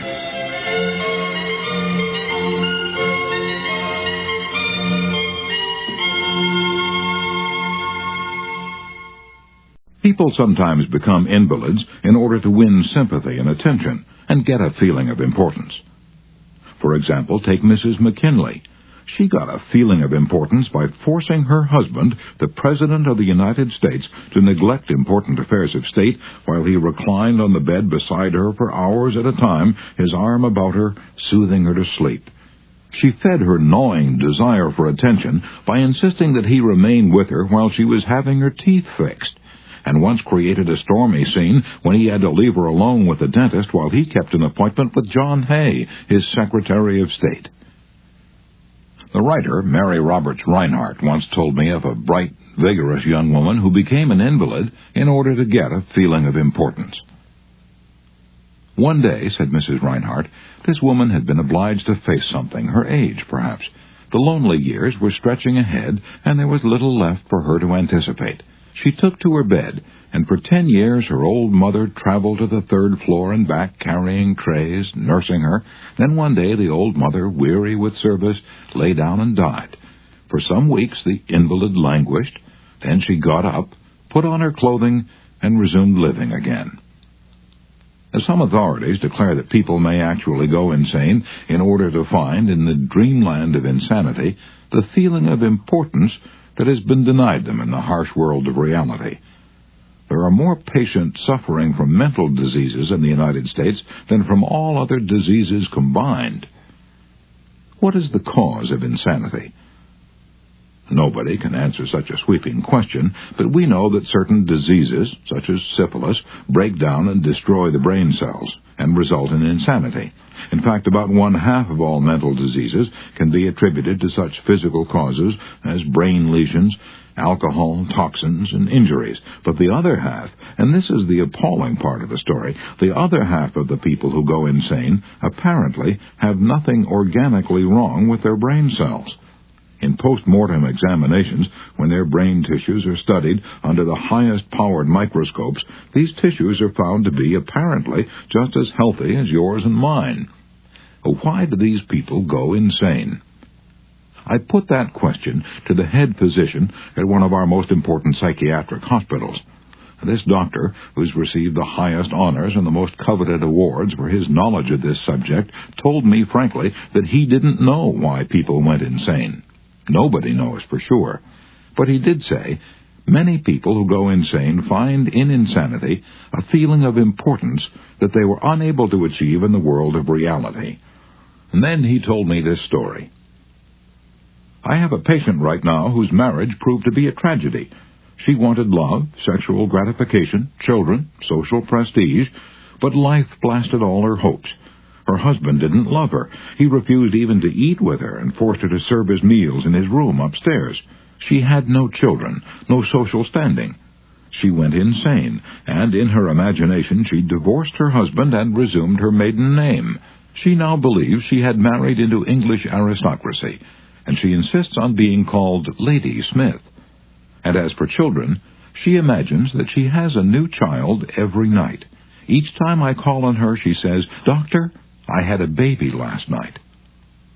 Life once wrecked all her dream ships on the sharp rocks of reality. But in the sunny fantasy isles of insanity, all her barkentines race into port with canvas billowing and winds singing through the masts. Tragic? Oh, I don't know. Her physician said to me, "If I could stretch out my hand and restore her sanity, I wouldn't do it. She's much happier as she is." If some people are so hungry for a feeling of importance that they actually go insane to get it, imagine what miracle you and I can achieve by giving people honest appreciation this side of insanity.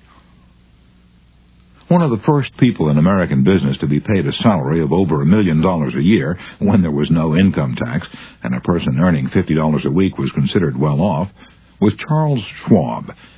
He had been picked by Dale Carnegie to become the first president of the newly formed United States Steel Company in 1921, when Schwab was only 38 years old.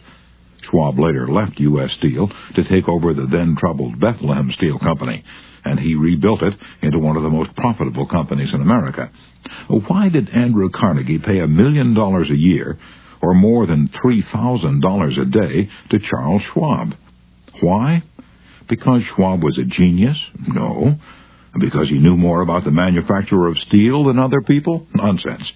Charles Schwab told me himself that he had many men working for him who knew more about the manufacture of steel than he did. Schwab says that he was paid this salary largely because of his ability to deal with people. I asked him how he did it. Here is his secret, set down in his own words, words that ought to be cast in eternal bronze and hung in every home and school, every shop and office in the land, words that children ought to memorize, instead of wasting their time memorizing the conjugation of Latin verbs or the amount of annual rainfall in Brazil, words that will all but transform your life and mine if we will only live by them.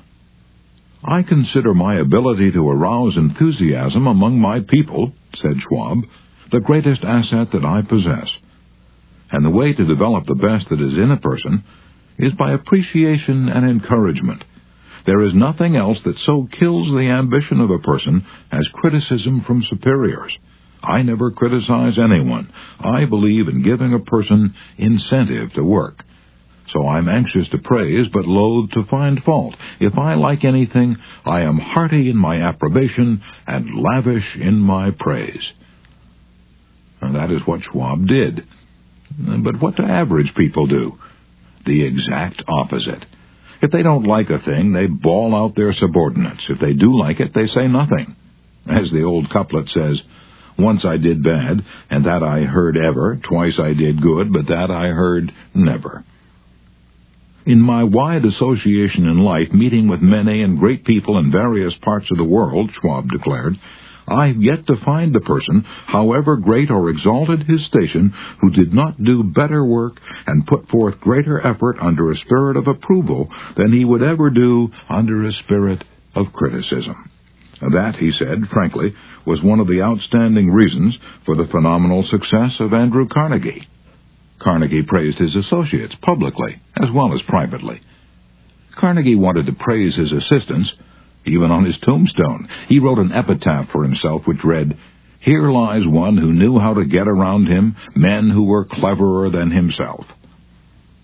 Sincere appreciation was one of the secrets of the first John D. Rockefeller's success in handling men.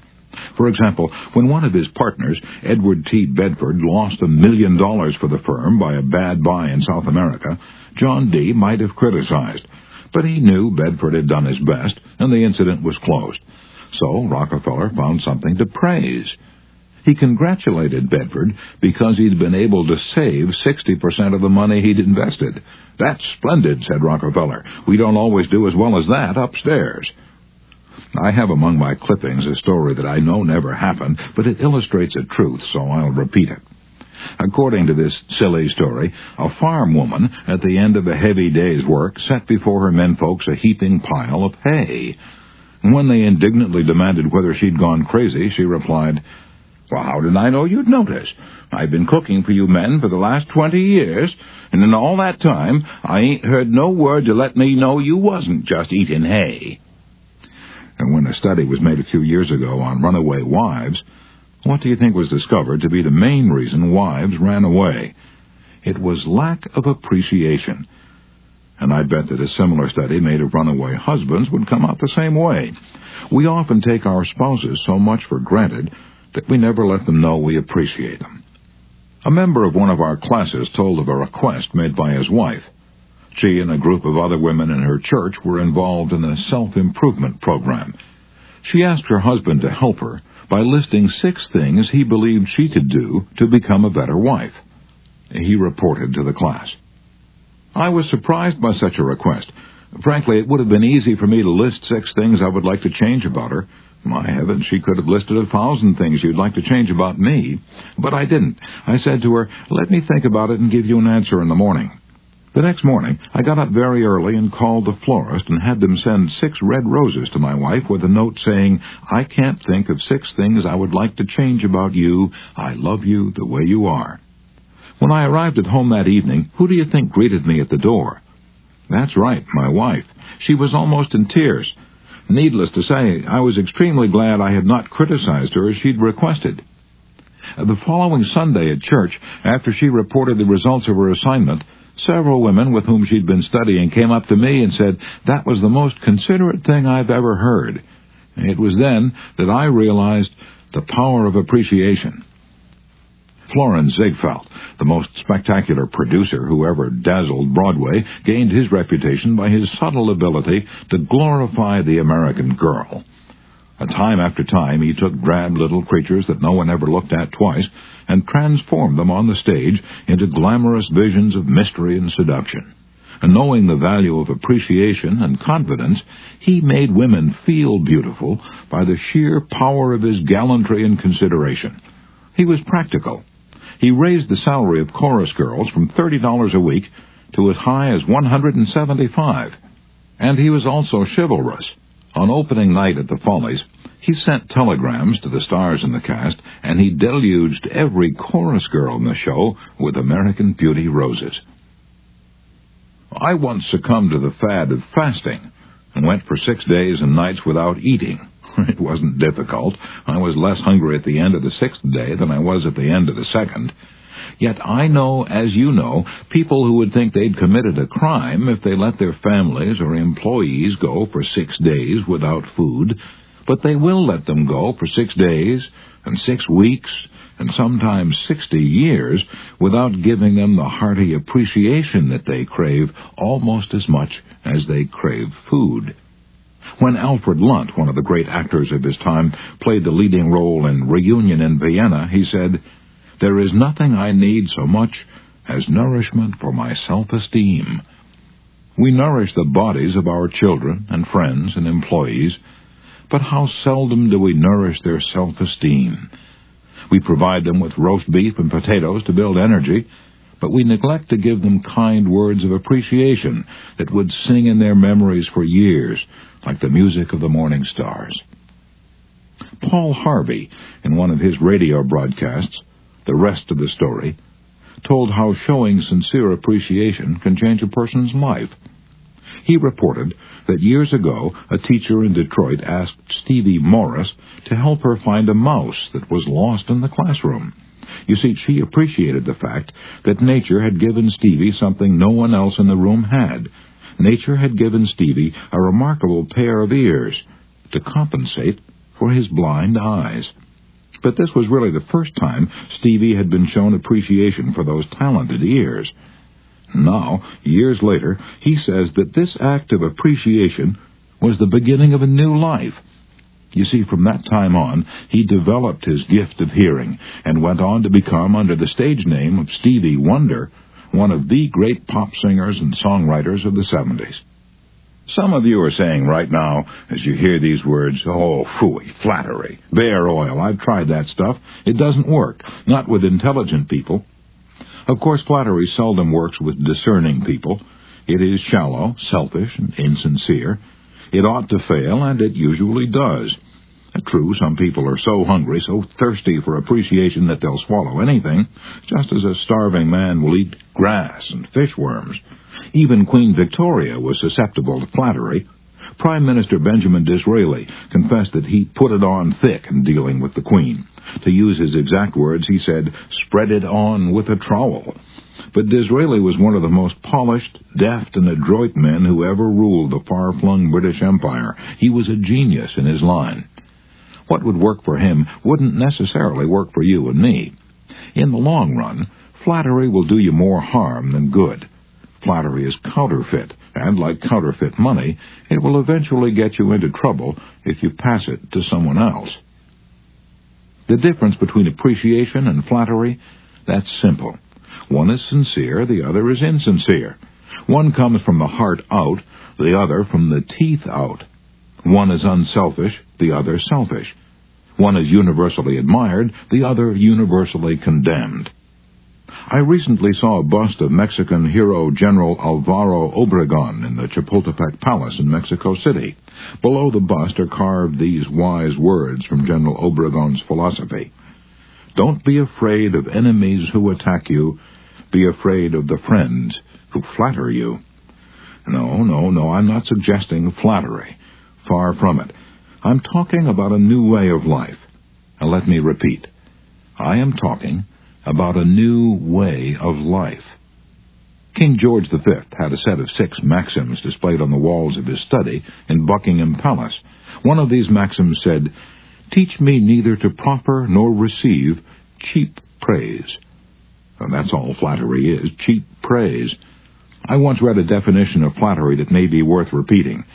Flattery is telling the other person precisely what he thinks about himself.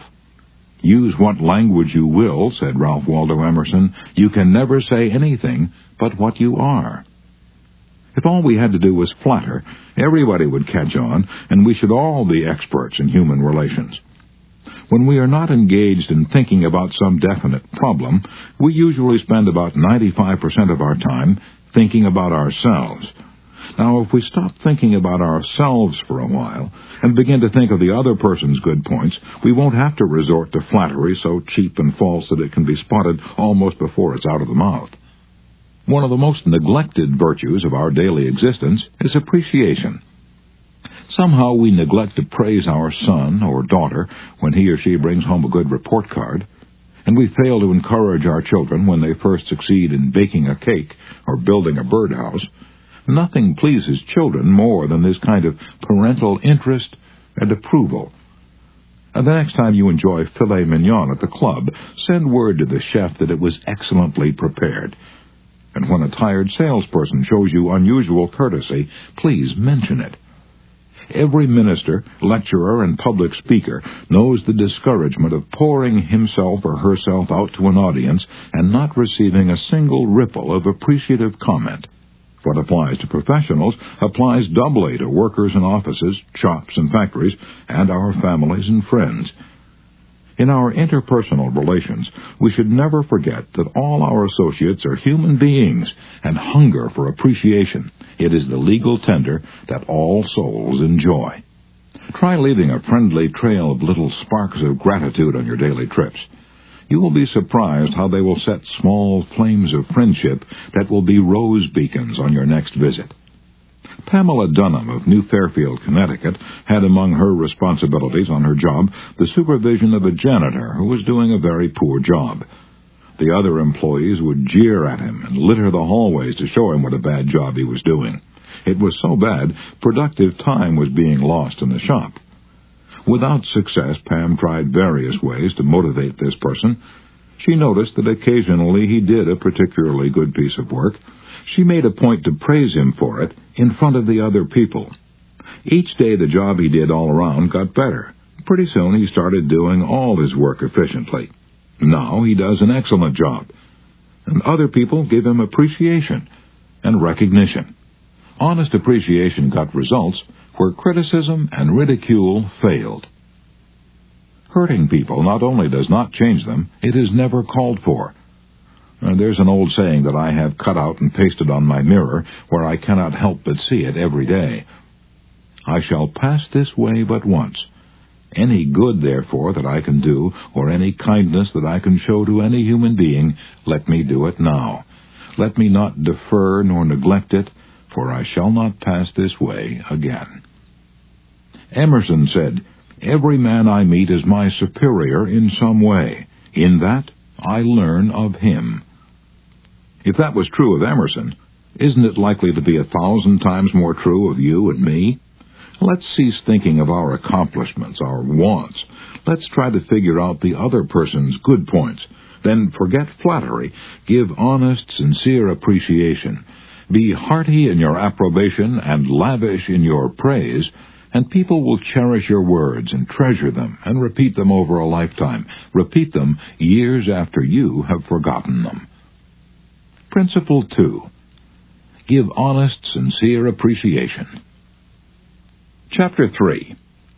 He who can do this has the whole world with him.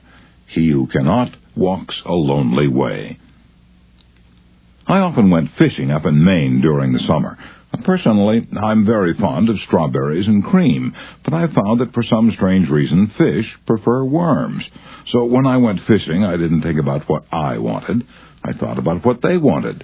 I didn't bait the hook with strawberries and cream. Rather, I dangled a worm or a grasshopper in front of the fish and said, "Wouldn't you like to have that?" Why not use the same common sense when fishing for people? That is what Lloyd George, Great Britain's Prime Minister during World War I, did. When someone asked him how he managed to stay in power after the other wartime leaders, Wilson, Orlando, and Clemenceau, had been forgotten, he replied that if his staying on top might be attributed to any one thing, it would be to his having learned that it was necessary to bait the hook to suit the fish. Why talk about what we want? That's childish, absurd. Of course you're interested in what you want. You are eternally interested in it, but no one else is. The rest of us are just like you. We are interested in what we want. So the only way on earth to influence other people is to talk about what they want and show them how to get it. Remember that tomorrow when you're trying to get somebody to do something. If, for example, you don't want your children to smoke, don't preach at them and don't talk about what you want, but show them that cigarettes may keep them from making the basketball team or winning the 100-yard dash. This is a good thing to remember, regardless of whether you're dealing with children or calves or chimpanzees. For example, one day Ralph Waldo Emerson and his son tried to get a calf into the barn. They made the common mistake of thinking only of what they wanted. Emerson pushed and his son pulled, but the calf was doing just what they were doing. He was thinking only of what he wanted, so he stiffened his legs and stubbornly refused to leave the pasture. The Irish housemaid saw their predicament. She couldn't write essays or books, but on this occasion at least she had more horse sense or calf sense than Emerson had. She thought of what the calf wanted. So she put her maternal finger in the calf's mouth and let the calf suck her finger as she gently led him into the barn. Every act you have ever performed since the day you were born was performed because you wanted something. What about the time you gave a large contribution to the Red Cross? Yes, that's no exception to the rule. You gave the Red Cross the donation because you wanted to lend a helping hand. You wanted to do a beautiful, unselfish, divine act. Inasmuch as ye have done it unto one of the least of these, my brethren, ye have done it unto me. If you hadn't wanted that feeling more than you wanted your money, you would not have made the contribution. Of course, you might have made the contribution because you were ashamed to refuse, or because a customer asked you to do it, but one thing is certain. You made the contribution because you wanted something. Harry A. Overstreet, in his illuminating book, Influencing Human Behavior, said, "Action springs out of what we fundamentally desire, and the best piece of advice which can be given to would-be persuaders, whether in business, in the home, in the school, in politics, is first arouse in the other person an eager want. He who can do this has the whole world with him. He who cannot walks a lonely way." Andrew Carnegie, the poverty-stricken Scotch lad who started to work at 2 cents an hour and finally gave away $365 million, learned early in life that the only way to influence people is to talk in terms of what the other person wants. He attended school only 4 years, yet he learned how to handle people. And to illustrate, his sister-in-law was worried sick over her 2 boys. They were at Yale, and they were so busy with their own affairs that they neglected to write home and paid no attention whatever to their mother's frantic letters. Then Carnegie offered to wager $100 that he could get an answer by return mail without even asking for it. Someone called his bet, so he wrote his nephews a chatty letter mentioning casually in a postscript that he was sending each one a $5 bill. He neglected, however, to enclose the money. Back came replies by return mail, thanking dear Uncle Andrew for his kind note, and, well, you can finish the sentence yourself. Another example of persuading comes from Stan Novak of Cleveland, Ohio, a participant in our course. Stan came home from work one evening to find his youngest son, Tim, kicking and screaming on the living room floor. He was to start kindergarten the next day, and was protesting that he would not go. Stan's normal reaction would have been to banish the child to his room and tell him he just better make up his mind to go. He had no choice. But tonight, recognizing that this would not really help Tim start kindergarten in the best frame of mind, Stan sat down and thought, if I were Tim, why would I be excited about going to kindergarten? He and his wife made a list of all the fun things Tim would do, such as finger painting, singing songs, making new friends. Then they put them into action. We all started finger painting on the kitchen table, my wife Lil, my other son Bob, and myself, all having fun. Soon Tim was peeping around the corner. Next he was begging to participate. "Oh, no, you have to go to kindergarten first to learn how to finger paint." With all the enthusiasm I could muster, I went through the list, talking in terms that he could understand, telling him of all the fun he would have in kindergarten. The next morning, I thought I was the first one up. I went downstairs and found Tim sitting sound asleep in the living room chair. "What are you doing here?" I asked. "I'm waiting to go to kindergarten. I don't want to be late."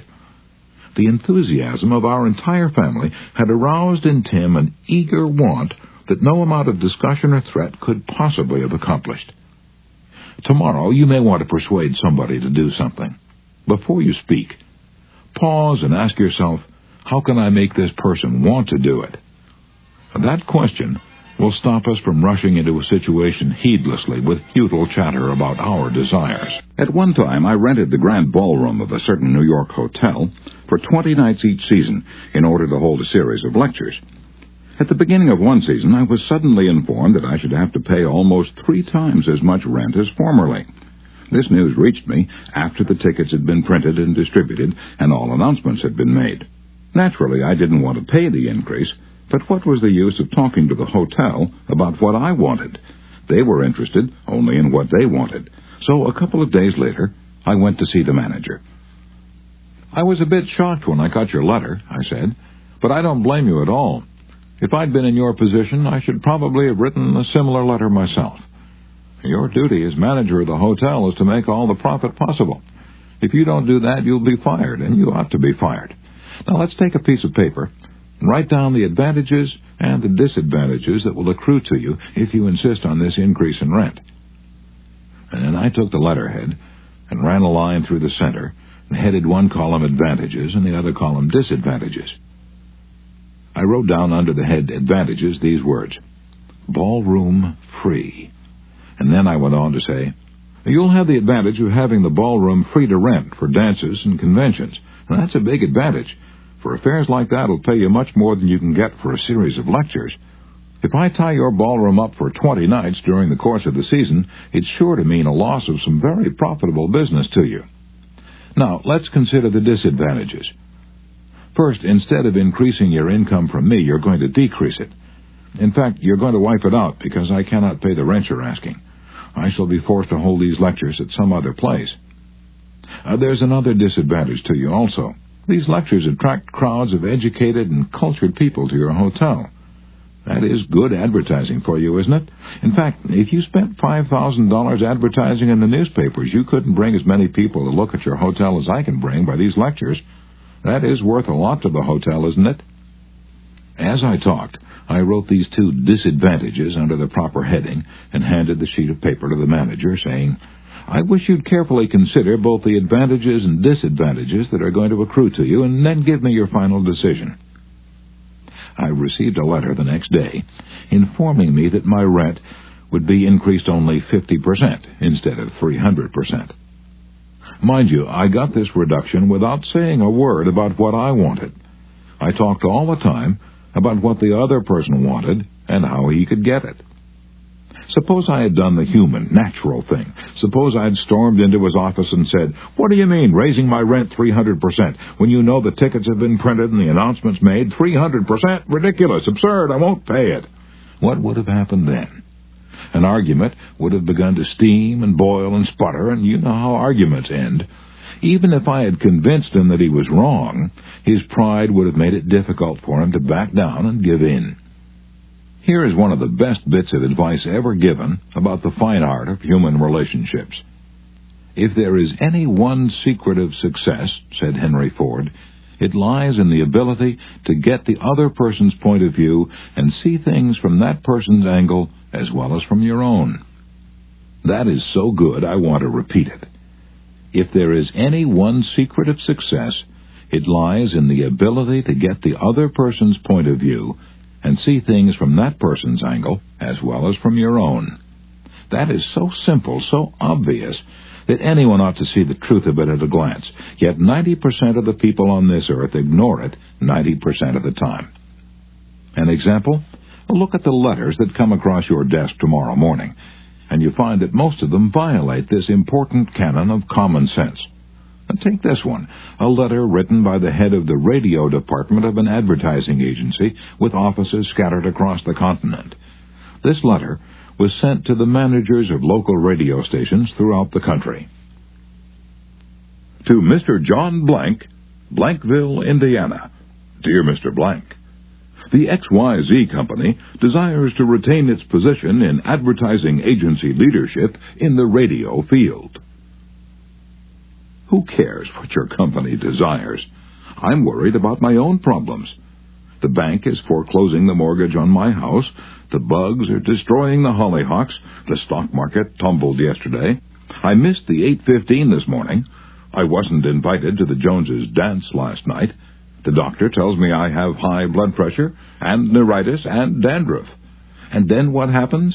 I come down to the office this morning, worried, open my mail, and hear some little whippersnapper off in New York yapping about what his company wants. Bah! If he only realized what sort of impression his letter makes, he would get out of the advertising business and start manufacturing sheep dip. This agency's national advertising accounts were the bulwark of the network. Our subsequent clearances of station time have kept us at the top of agencies year after year. You are big and rich and right at the top, are you? So what? I don't give two hoops in Hades if you're as big as General Motors and General Electric and the General Staff of the U.S. Army all combined. If you had as much sense as a half-witted hummingbird, you'd realize that I'm interested in how big I am, not how big you are. All this talk about your enormous success makes me feel small and unimportant. We desire to service our accounts with the last word on radio station information. You desire. You desire. You unmitigated ass. I'm not interested in what you desire or what the President of the United States desires. Let me tell you once and for all that I am interested in what I desire, and you haven't said a word about that yet in this absurd letter of yours. Will you therefore put the XYZ Company on your preferred list for weekly station information, every single detail that will be useful to an agency in intelligently booking time? Preferred list? You have your nerve. You make me feel insignificant by your big talk about your company, and then you ask me to put you on a preferred list, and you don't even say please when you ask it. A prompt acknowledgement of this letter, giving us your latest doings, will be mutually helpful. You fool. You mail me a cheap form letter, a letter scattered far and wide like the autumn leaves, and you have the gall to ask me, when I'm worried about the mortgage and the hollyhocks and my blood pressure, to sit down and dictate a personal note acknowledging your form letter, and you ask me to do it promptly. What do you mean, promptly? Don't you know I'm just as busy as you are, or at least I like to think I am? And while we're on the subject, who gave you the lordly right to order me around? You say it will be mutually helpful.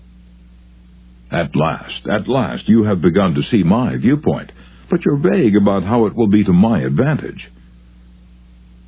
Very truly yours, John Doe, Manager, Radio Department. P.S. The enclosed reprint from the Blankville Journal will be of interest to you, and you may want to broadcast it over your station. Finally, down here in the postscript, you mention something that may help me solve one of my problems. Why didn't you begin your letter with, oh, what's the use? Any advertising man who's guilty of perpetrating such drivel as you've sent me has something wrong with his medulla oblongata. You don't need a letter giving our latest doings. What you need is a quart of iodine in your thyroid gland. Now, if people who devote their lives to advertising and who pose as experts in the art of influencing people to buy, if they write a letter like that, what can we expect from the butcher and the baker or the auto mechanic? Here's another letter written by the superintendent of a large freight terminal to a student of this course, Edward Vermillion. What effect did this letter have on the man to whom it was addressed? Let me read it to you, and then I'll tell you. A. Zarega's Sons, Incorporated, 28 Front Street, Brooklyn, New York, 11201. Attention, Mr. Edward Vermillion. Gentlemen, the operations at our outbound rail receiving station are handicapped because a material percentage of the total business is delivered us in the late afternoon. This condition results in congestion, overtime on the part of our forces, delays to trucks, and in some cases delays to freight. On November 10th, we received from your company a lot of 510 pieces, which reached here at 4:20 p.m. We solicit your cooperation toward overcoming the undesirable effects arising from late receipt of freight. May we ask that on days on which you ship the volume which was received on the above date, effort be made either to get the truck here earlier or to deliver us part of the freight during the morning. The advantage that would accrue to you under such an arrangement would be that of more expeditious discharge of your trucks and the assurance that your business would go forward on the date of its receipt. Very truly yours, John Brown, Superintendent. After reading this letter, Mr. Vermillion, sales manager for A. Zarrega's Sons, Incorporated, sent it to me with the following comment. This letter had the reverse effect from that which was intended. The letter begins by describing the terminal's difficulties, in which we're not interested, generally speaking. Our cooperation is then requested without any thought as to whether it would inconvenience us. And then, finally, in the last paragraph, the fact is mentioned that if we do cooperate, it will mean more expeditious discharge of our trucks, with the assurance that our freight will go forward on the date of its receipt. In other words, that in which we are most interested is mentioned last, and the whole effect is one of raising a spirit of antagonism rather than of cooperation. Let's see if we can't rewrite and improve this letter. Let's not waste any time talking about our problems. As Henry Ford admonishes, let's get the other person's point of view and see things from his or her angle as well as from our own. Here's one way of revising the letter. It may not be the best way, but isn't it an improvement? Mr. Edward Vermillion, care of A. Zarrega's Sons, Incorporated, 28 Front Street, Brooklyn, New York, 11201. Dear Mr. Vermillion, your company has been one of our good customers for 14 years. Naturally, we're very grateful for your patronage and are eager to give you the speedy, efficient service you deserve. However, we regret to say that it isn't possible for us to do that when your trucks bring us a large shipment late in the afternoon, as they did on November 10th. Why? Because many other customers make late afternoon deliveries also. Naturally, that causes congestion. That means your trucks are held up unavoidably at the pier, and sometimes even your freight is delayed. That's bad, but it can be avoided. If you make your deliveries at the pier in the morning, when possible, your trucks will be able to keep moving. Your freight will get immediate attention, and our workers will get home early at night to enjoy a dinner of the delicious macaroni and noodles that you manufacture. Regardless of when your shipments arrive, we shall always cheerfully do all in our power to serve you promptly. You are busy. Please don't trouble to answer this note. Yours truly, John Brown, Superintendent. Barbara Anderson, who worked in a bank in New York, desired to move to Phoenix, Arizona, because of the health of her son.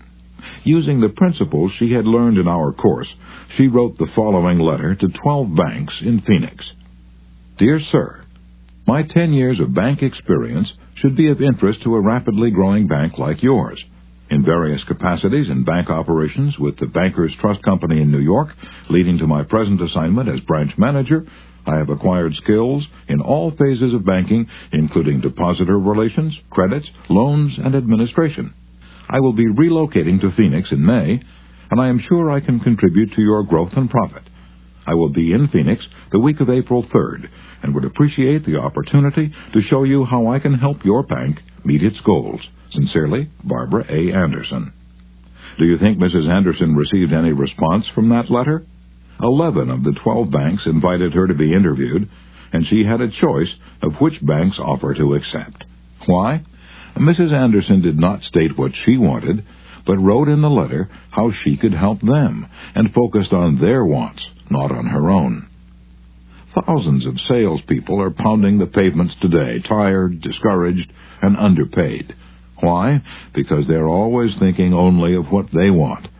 They don't realize that neither you or I want to buy anything. If we did, we'd go out and buy it. But both of us are eternally interested in solving our problems. And if salespeople can show us how their services or merchandise will help us solve our problems, they won't need to sell us, we'll buy. And customers like to feel that they're buying, not being sold. Yet many salespeople spend a lifetime in selling without seeing things from the customer's angle.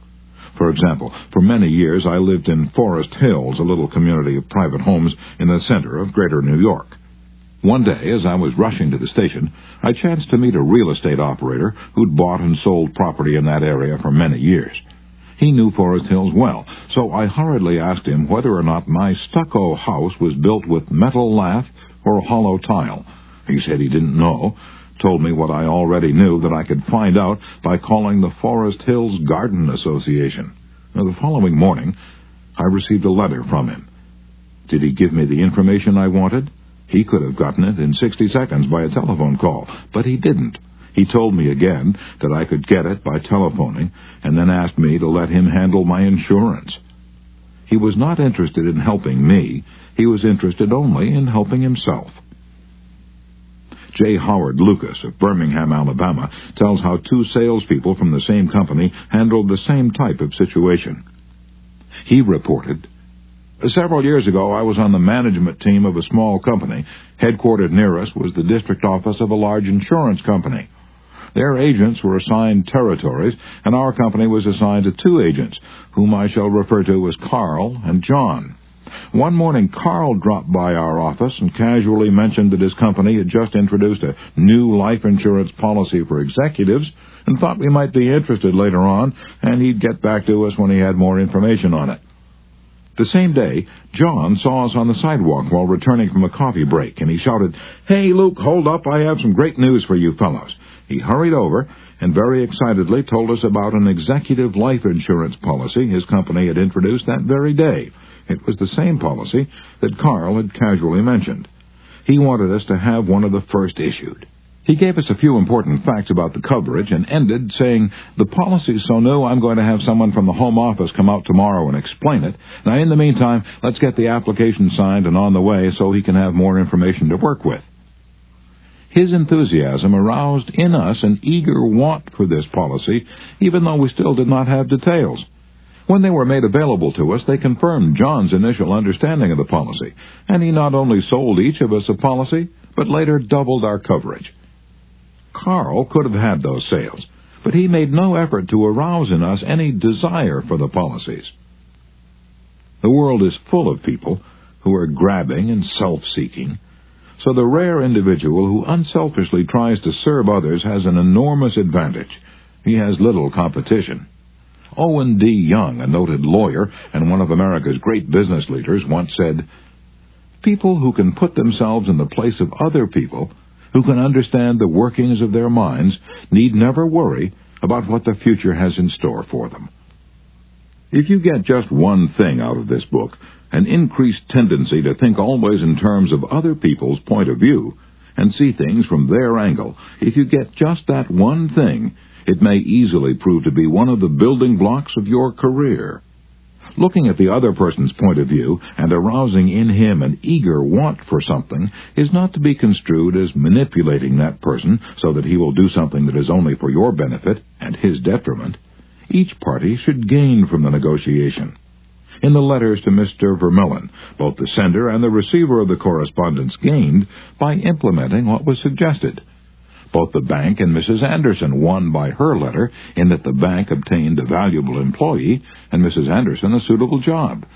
And in the example of John's sale of insurance to Mr. Lucas, both gained through this transaction. Another example in which everybody gains through this principle of arousing an eager want comes from Michael E. Whidden of Warwick, Rhode Island, who's a territory salesman for the Shell Oil Company. Mike wanted to become the #1 salesperson in his district, but one service station was holding him back. It was run by an older man who could not be motivated to clean up his station. It was in such poor shape that sales were declining significantly. This manager would not listen to any of Mike's pleas to upgrade the station. After many exhortations and heart-to-heart talks, all of which had no impact, Mike decided to invite the manager to visit the newest Shell station in his territory. The manager was so impressed by the facilities at the new station that when Mike visited him the next time, his station was cleaned up and had recorded a sales increase. This enabled Mike to reach the #1 spot in his district. All his talking and discussion hadn't helped, but by arousing an eager want in the manager, by showing him the modern station, he had accomplished his goal, and both the manager and Mike benefited. Most people go through college and learn to read Virgil and master the mysteries of calculus without ever discovering how their own minds function. For instance, I once gave a course in effective speaking for the young college graduates who were entering the employ of the Carrier Corporation, the large air conditioner manufacturer. One of the participants wanted to persuade the others to play basketball in their free time, and this is about what he said. "I want you to come out and play basketball. I like to play basketball. The last few times I've been down to the gymnasium, there haven't been enough people to get up the game. 2 or 3 of us got to throwing the ball around the other night, and I got a black eye. I wish all of you would come down tomorrow night. I want to play basketball." Did he talk about anything you want? You don't want to go to a gymnasium that no one else goes to, do you?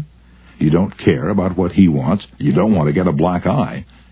Could he have shown you how to get the things you want by using the gymnasium? Well, surely. More pep, keener edge to the appetite, clearer brain, fun, games, basketball. To repeat Professor Overstreet's wise advice, first, arouse in the other person an eager want. He who can do this has the whole world with him. He who cannot walks a lonely way. One of the students in my training course was worried about his little boy. The child was underweight and refused to eat properly. His parents used the usual method. They scolded and nagged. "Mother wants you to eat this and that. Father wants you to grow up to be a big man."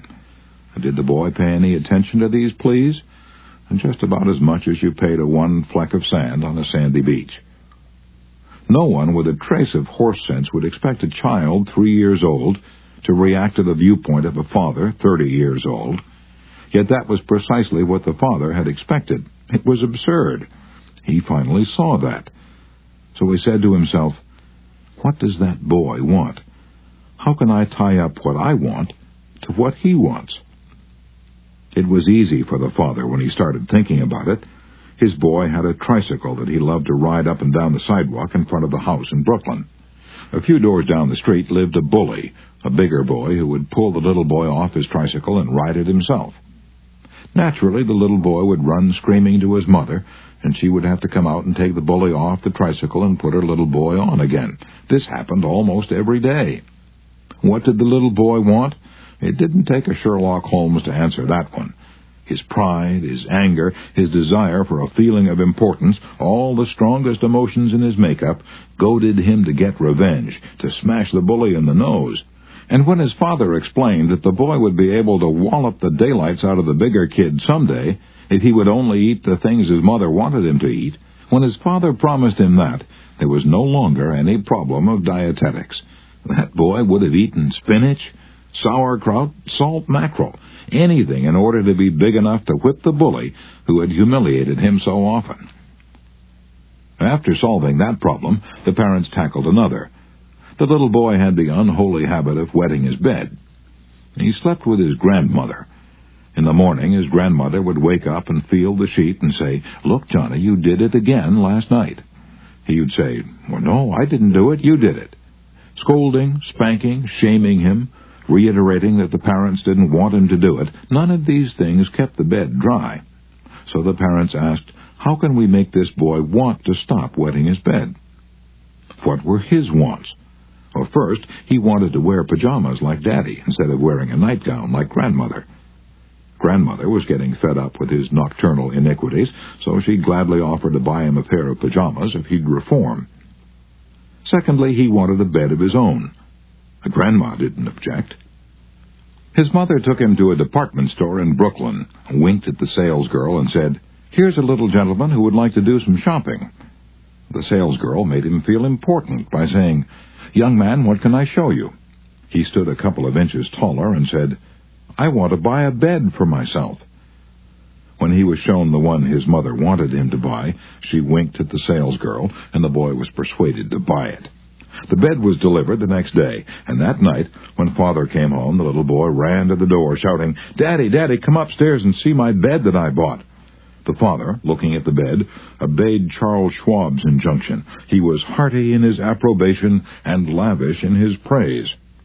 "You're not going to wet this bed, are you?" the father said. "Oh, no, I'm not going to wet this bed." And the boy kept his promise, for his pride was involved. That was his bed. He and he alone had bought it, and he was wearing pajamas now like a little man. He wanted to act like a man, and he did. Another father, K.T. Dutchman, a telephone engineer, a student of this course, couldn't get his 3-year-old daughter to eat breakfast food. The usual scolding, pleading, coaxing methods had all ended in futility. So the parents asked themselves, how can we make her want to do it? The little girl loved to imitate her mother, to feel big and grown up. So one morning, they put her on a chair and let her make the breakfast food. At just the psychological moment, Father drifted into the kitchen while she was stirring the cereal, and she said, "Oh, look, Daddy, I'm making the cereal this morning." She ate 2 helpings of the cereal without any coaxing because she was interested in it. She had achieved a feeling of importance. She had found in making the cereal an avenue of self-expression. William Winter once remarked that self-expression is the dominant necessity of human nature. Why can't we adapt this same psychology to business dealings? When we have a brilliant idea, instead of making others think it is ours, why not let them cook and stir the idea themselves? They will then regard it as their own. They will like it, and maybe eat a couple of helpings of it. Remember, first arouse in the other person an eager want. He who can do this has the whole world with him. He who cannot walks a lonely way. Principle 3. Arouse in the other person an eager want. In a nutshell, fundamental techniques in handling people. Principle 1. Don't criticize, condemn, or complain. Principle 2. Give honest, sincere appreciation. Principle 3. Arouse in the other person an eager want.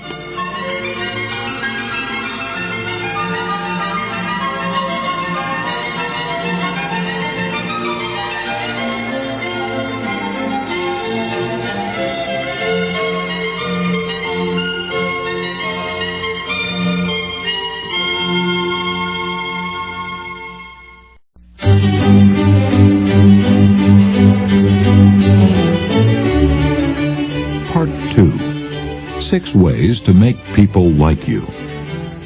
Chapter 1. Do this and you'll be welcome anywhere. Why read this book to find out how to win friends? Why not study the technique of one of the greatest winner of friends the world has ever known? Who is he? You may meet him tomorrow coming down the street. When you get within 10 feet of him, he will begin to wag his tail. If you stop and pat him, he'll almost jump out of his skin to show you how much he likes you. And you know that behind this show of affection on his part, there are no ulterior motives. He doesn't want to sell you any real estate, and he doesn't want to marry you.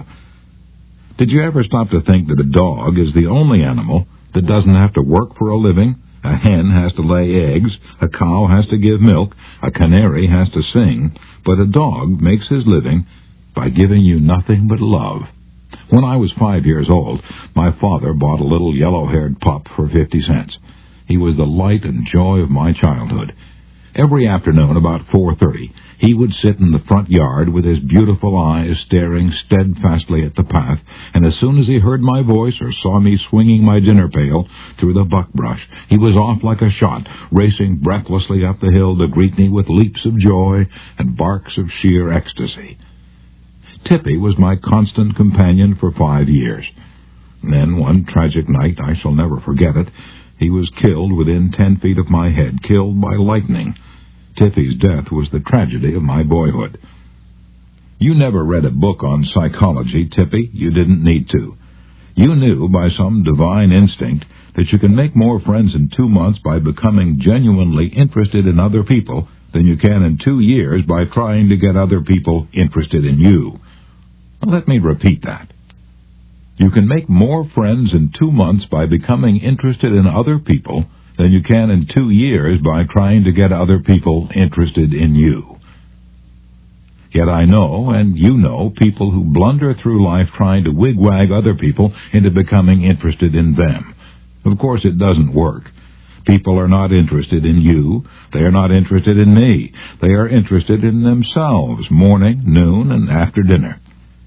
The New York Telephone Company made a detailed study of telephone conversations to find out which word is the most frequently used. And you've guessed it. It is the personal pronoun I. I. It was used 3,900 times in 500 telephone conversations. I. When you see a group photograph that you're in, whose picture do you look for first? If we merely try to impress people and get people interested in us, we will never have many true, sincere friends. Friends, real friends, are not made that way. Napoleon tried it, and in his last meeting with Josephine, he said, "Josephine, I have been as fortunate as any man ever was on this earth, and yet at this hour you are the only person in the world on whom I can rely."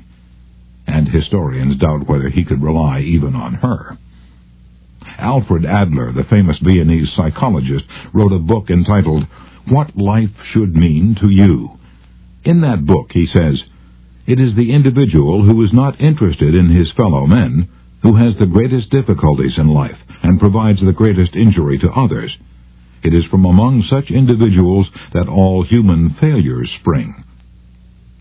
You may read scores of erudite tomes on psychology without coming across a statement more significant for you and me. Adler's statement is so rich with meaning that I'm going to repeat it. It is the individual who is not interested in his fellow men who has the greatest difficulties in life and provides the greatest injury to others. It is from among such individuals that all human failures spring. I once took a course in short story writing at New York University, and during that course, the editor of a leading magazine talked to our class. He said he could pick up any one of the dozens of stories that drifted across his desk every day, and after reading a few paragraphs, he could feel whether or not the author liked people. If the author doesn't like people, he said, people won't like his or her stories. This hard-boiled editor stopped twice in the course of his talk on fiction writing and apologized for preaching a sermon. "I am telling you," he said, "the same things your preacher would tell you. But remember, you have to be interested in people if you want to be a successful writer of stories." If that is true of writing fiction, you can be sure it is true of dealing with people face to face. I spent an evening in the dressing room of Howard Thurston the last time he appeared on Broadway. Thurston was the acknowledged dean of magicians. For 40 years, he had traveled all over the world, time and again, creating illusions, mystifying audiences, and making people gasp with astonishment. More than 60 million people had paid admission to his show, and he had made almost $2 million in profit. I asked Mr. Thurston to tell me the secret of his success. His schooling certainly had nothing to do with it, for he ran away from home as a small boy, became a hobo, rode in boxcars, slept in haystacks, begged his food from door to door, and learned to read by looking out of boxcars at signs along the railway. Did he have a superior knowledge of magic? No, he told me hundreds of books had been written about legerdemain, and scores of people knew as much about it as he did. But he had two things that the others didn't have. First, he had the ability to put his personality across the footlights. He was a master showman. He knew human nature. Everything he did, every gesture, every intonation of his voice, every lifting of an eyebrow had been carefully rehearsed in advance, and his actions were timed to split seconds. But in addition to that, Thurston had a genuine interest in people. He told me that many magicians would look at the audience and say to themselves, "Well, there's a bunch of suckers out there, a bunch of hicks. I'll fool them all right." But Thurston's method was totally different. He told me that every time he went on stage, he said to himself, "I'm grateful because these people come to see me. They make it possible for me to make my living in a very agreeable way. I'm going to give them the very best I possibly can." He declared he never stepped in front of the footlights without first saying to himself over and over, "I love my audience. I love my audience." Ridiculous? Absurd? You're privileged to think anything you like. I am merely passing it on to you without comment as a recipe used by one of the most famous magicians of all time. George Dyke of North Warren, Pennsylvania, was forced to retire from his service station business after 30 years when a new highway was constructed over the site of his station. It wasn't long before the idle days of retirement began to bore him, so he started filling in his time trying to play music on his old fiddle. Soon he was traveling the area to listen to music and talk with many of the accomplished fiddlers.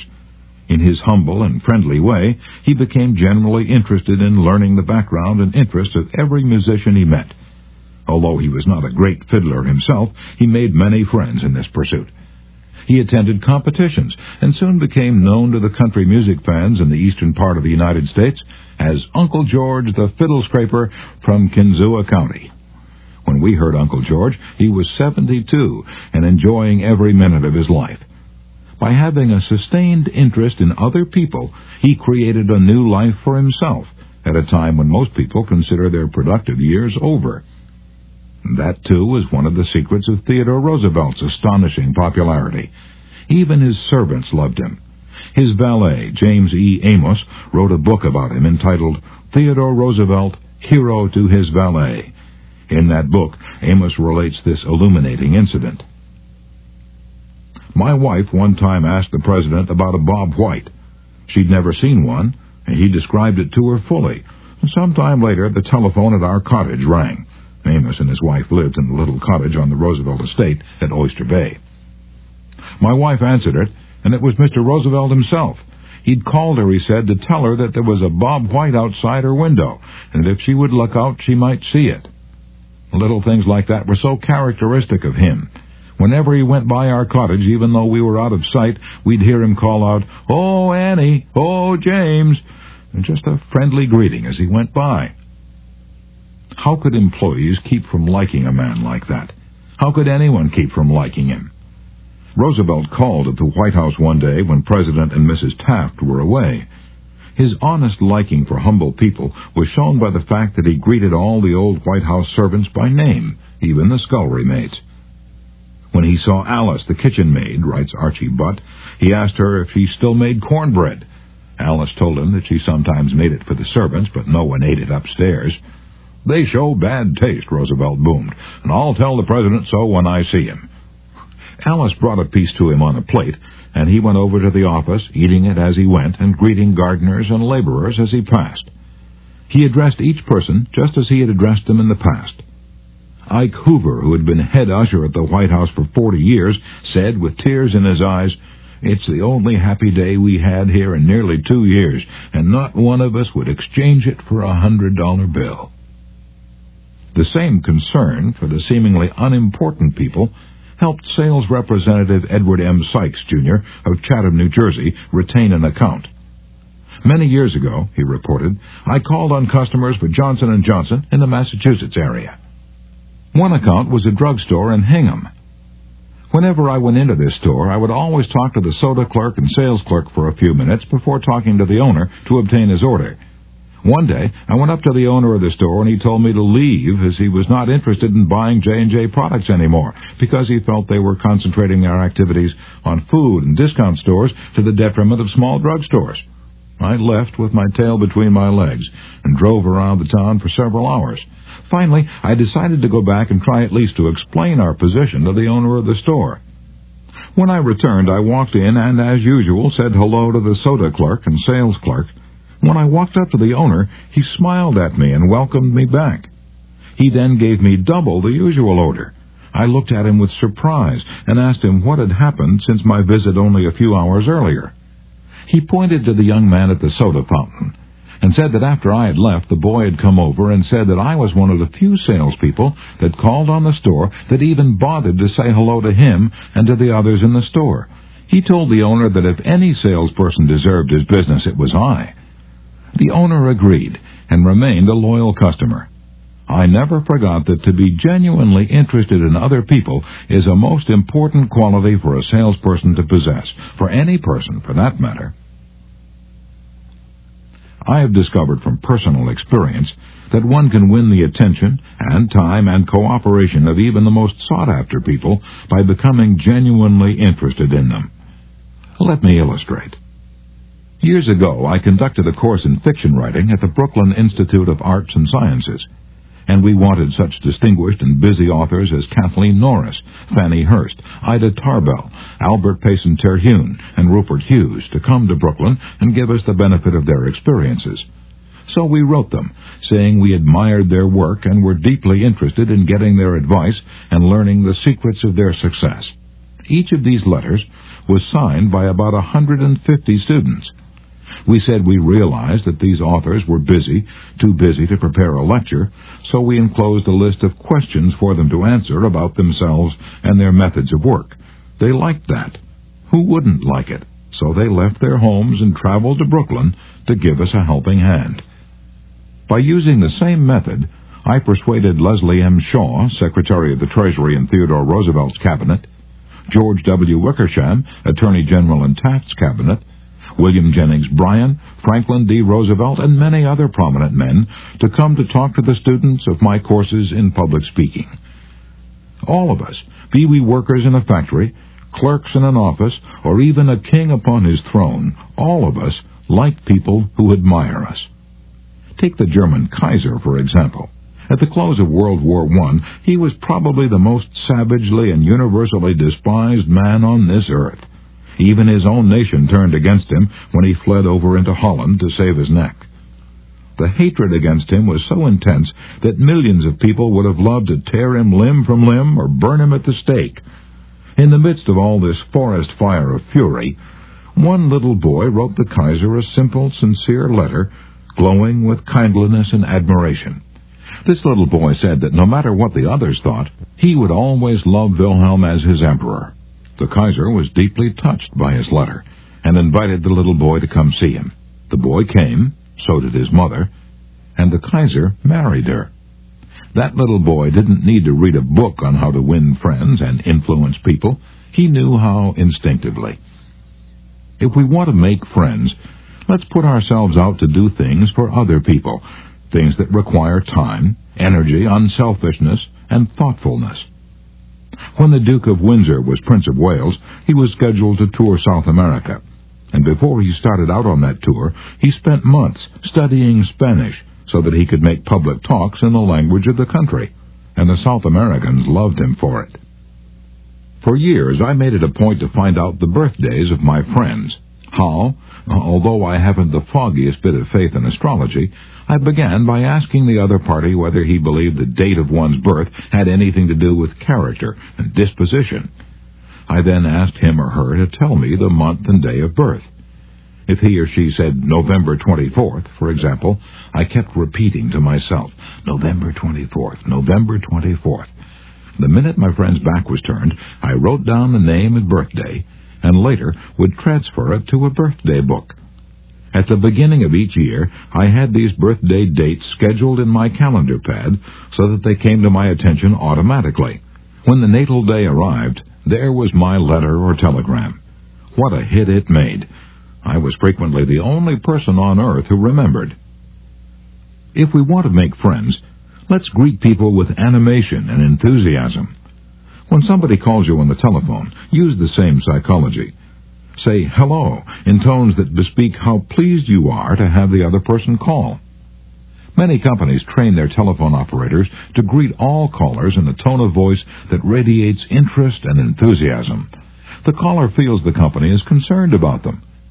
Let's remember that when we answer the telephone tomorrow. Showing a genuine interest in others not only wins friends for you, but may develop in its customers a loyalty to your company. In an issue of the publication of the National Bank of North America of New York, the following letter from Madeline Rosedale, a depositor, was published. I would like you to know how much I appreciate your staff. Everyone is so courteous, polite, and helpful. What a pleasure it is, after waiting on a long line, to have the teller greet you pleasantly. Last year, my mother was hospitalized for 5 months. Frequently, I went to Marie Petrosello, a teller. She was concerned about my mother and inquired about her progress. Is there any doubt that Mrs. Rosedale will continue to use this bank? Charles R. Walters of one of the large banks in New York City was assigned to prepare a confidential report on a certain corporation. He knew of only one person who possessed the facts he needed so urgently. As Mr. Walters was ushered into the president's office, a young woman stuck her head through a door and told the president that she didn't have any stamps for him that day. I'm collecting stamps for my 12-year-old son, the president explained to Mr. Walters. Mr. Walters stated his mission and began asking questions. The president was vague, general, nebulous. He didn't want to talk, and apparently nothing could persuade him to talk. The interview was brief and barren. Frankly, I didn't know what to do, Mr. Walters said, as he related this story to the class. Then I remembered what his secretary had said to him. Stamps, 12-year-old son. I also recalled that the foreign department of our bank collected stamps. Stamps taken from letters pouring in from every continent washed by the 7 seas. The next afternoon, I called on this man and sent in word that I had some stamps for his boy. Was I ushered in with enthusiasm? Yes, sir. He couldn't have shaken my hand with more enthusiasm if he'd been running for Congress. He radiated smiles and goodwill. "Oh, my George will love this one," he kept saying as he fondled the stamps. "But look at this. This is a treasure." And we spent half an hour talking stamps and looking at the picture of his boy, and then he devoted more than an hour of his time to giving me every bit of information I wanted without my even suggesting that he do it. He told me all he knew, and then he called in his subordinates and questioned them. He telephoned some of his associates. He loaded me down with facts, figures, reports, and correspondence. In the parlance of newspaper reporters, I had a scoop. Here's another illustration. C.M. Napoli, Jr. of Philadelphia had tried for years to sell fuel to a large chain store organization, but the chain store company continued to purchase its fuel from an out-of-town dealer and haul it right past the door of Napoli's office. Mr. Napoli made a speech one night before one of my classes, pouring out his hot wrath upon chain stores, branding them as a curse to the nation, and still he wondered why he couldn't sell them. I suggested that he try different tactics. To put it briefly, this is what happened. We staged a debate between members of the course on whether the spread of the chain store is doing the country more harm than good. Napoli, at my suggestion, took the negative side. He agreed to defend the chain stores, and then went straight to an executive of the chain store organization that he despised and said, "I am not here to try to sell fuel. I've come to ask you to do me a favor." He then told about his debate and said, "I've come to you for help because I can't think of anyone else who would be more capable of giving me the facts I want. I'm anxious to win this debate, and I'll deeply appreciate whatever help you can give me." And here's the rest of the story in Mr. Napoli's own words. I asked this man for precisely 1 minute of his time. It was with that understanding that he consented to see me. After I'd stated my case, he motioned me to the chair and talked to me for exactly 1 hour and 47 minutes. He called in another executive who'd written a book on chain stores.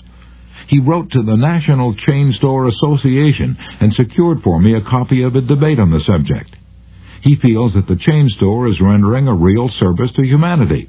He's proud of what he's doing for hundreds of communities. His eyes fairly glowed as he talked, and I must confess that he opened my eyes to things I'd never even dreamed of. He changed my whole mental attitude. As I was leaving, he walked with me to the door, put his arm around my shoulder, wished me well in my debate, and asked me to stop in and see him again and let him know how I made out. The last words he said to me were, "Please see me again later in the spring. I should like to place an order with you for fuel." To me, that was almost a miracle. Here he was offering to buy fuel without my even suggesting it. I had made more headway in 2 hours by becoming genuinely interested in him and his problems than I could have made in 10 years trying to get him interested in me and my product. You didn't discover a new truth, Mr. Napoli. For a long time ago, 100 years before Christ was born, a famous old Roman poet, Publilius Cyrus, remarked, "We are interested in others when they are interested in us." A show of interest, as with every other principle of human relations, must be sincere. It must pay off not only for the person showing the interest, but for the person receiving the attention.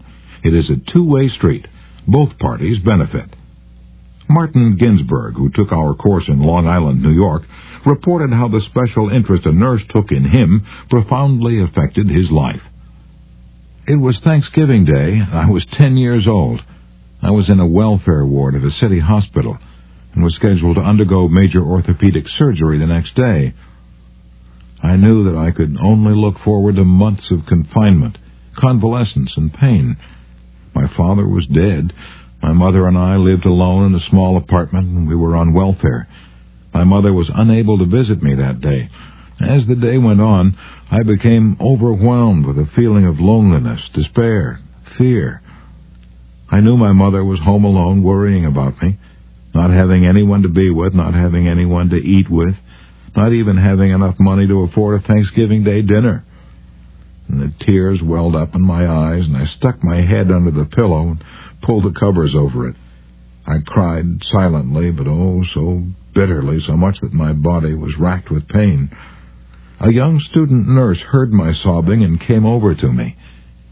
She took the covers off my face and started wiping my tears. She told me how lonely she was having to work that day, not being able to be with her family. She asked me whether I'd have dinner with her. She brought 2 trays of food, sliced turkey, mashed potatoes, cranberry sauce, and ice cream for dessert. She talked to me and tried to calm my fears. Even though she was scheduled to go off duty at 4 p.m., she stayed on her own time until almost 11 p.m. She played games with me, talked to me, and stayed with me until I finally fell asleep. Many Thanksgivings have come and gone since I was 10, but one never passes without me remembering that particular one, and my feelings of frustration, fear, loneliness, and the warmth and tenderness of the stranger that somehow made it all bearable. If you want others to like you, if you want to develop real friendships, if you want to help others at the same time as you help yourself, keep this principle in mind. Principle 1. Become genuinely interested in other people. Chapter 2. A simple way to make a good first impression. At a dinner party in New York, one of the guests, a woman who had inherited money, was eager to make a pleasing impression on everyone. She had squandered a modest fortune on sables, diamonds, and pearls, but she hadn't done anything whatever about her face. It radiated sourness and selfishness.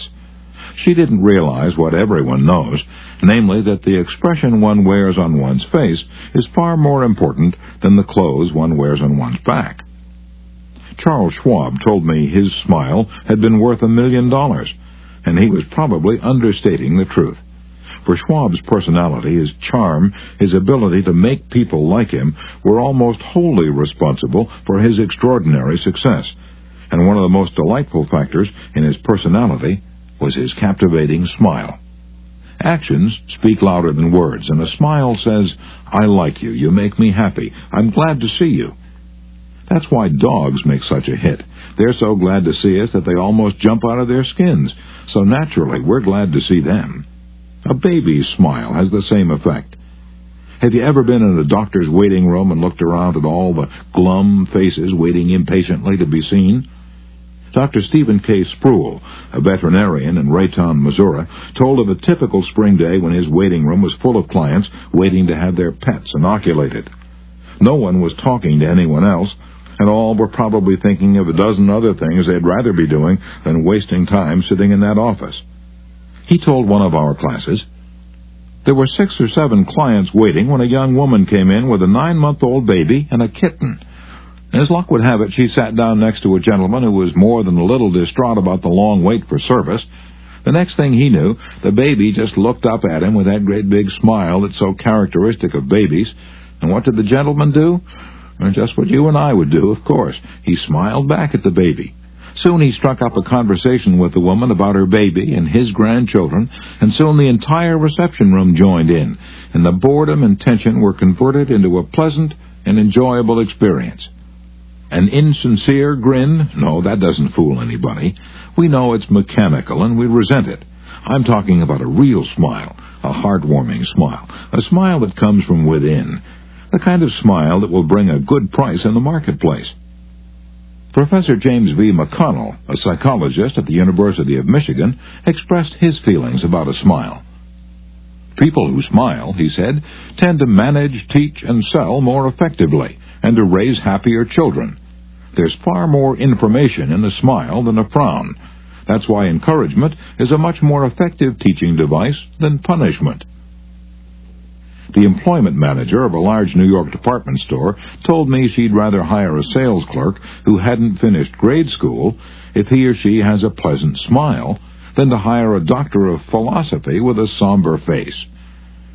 The effect of a smile is powerful, even when it's unseen. Telephone companies throughout the United States have a program called Phone Power, which is offered to employees who use the telephone for selling their services or products.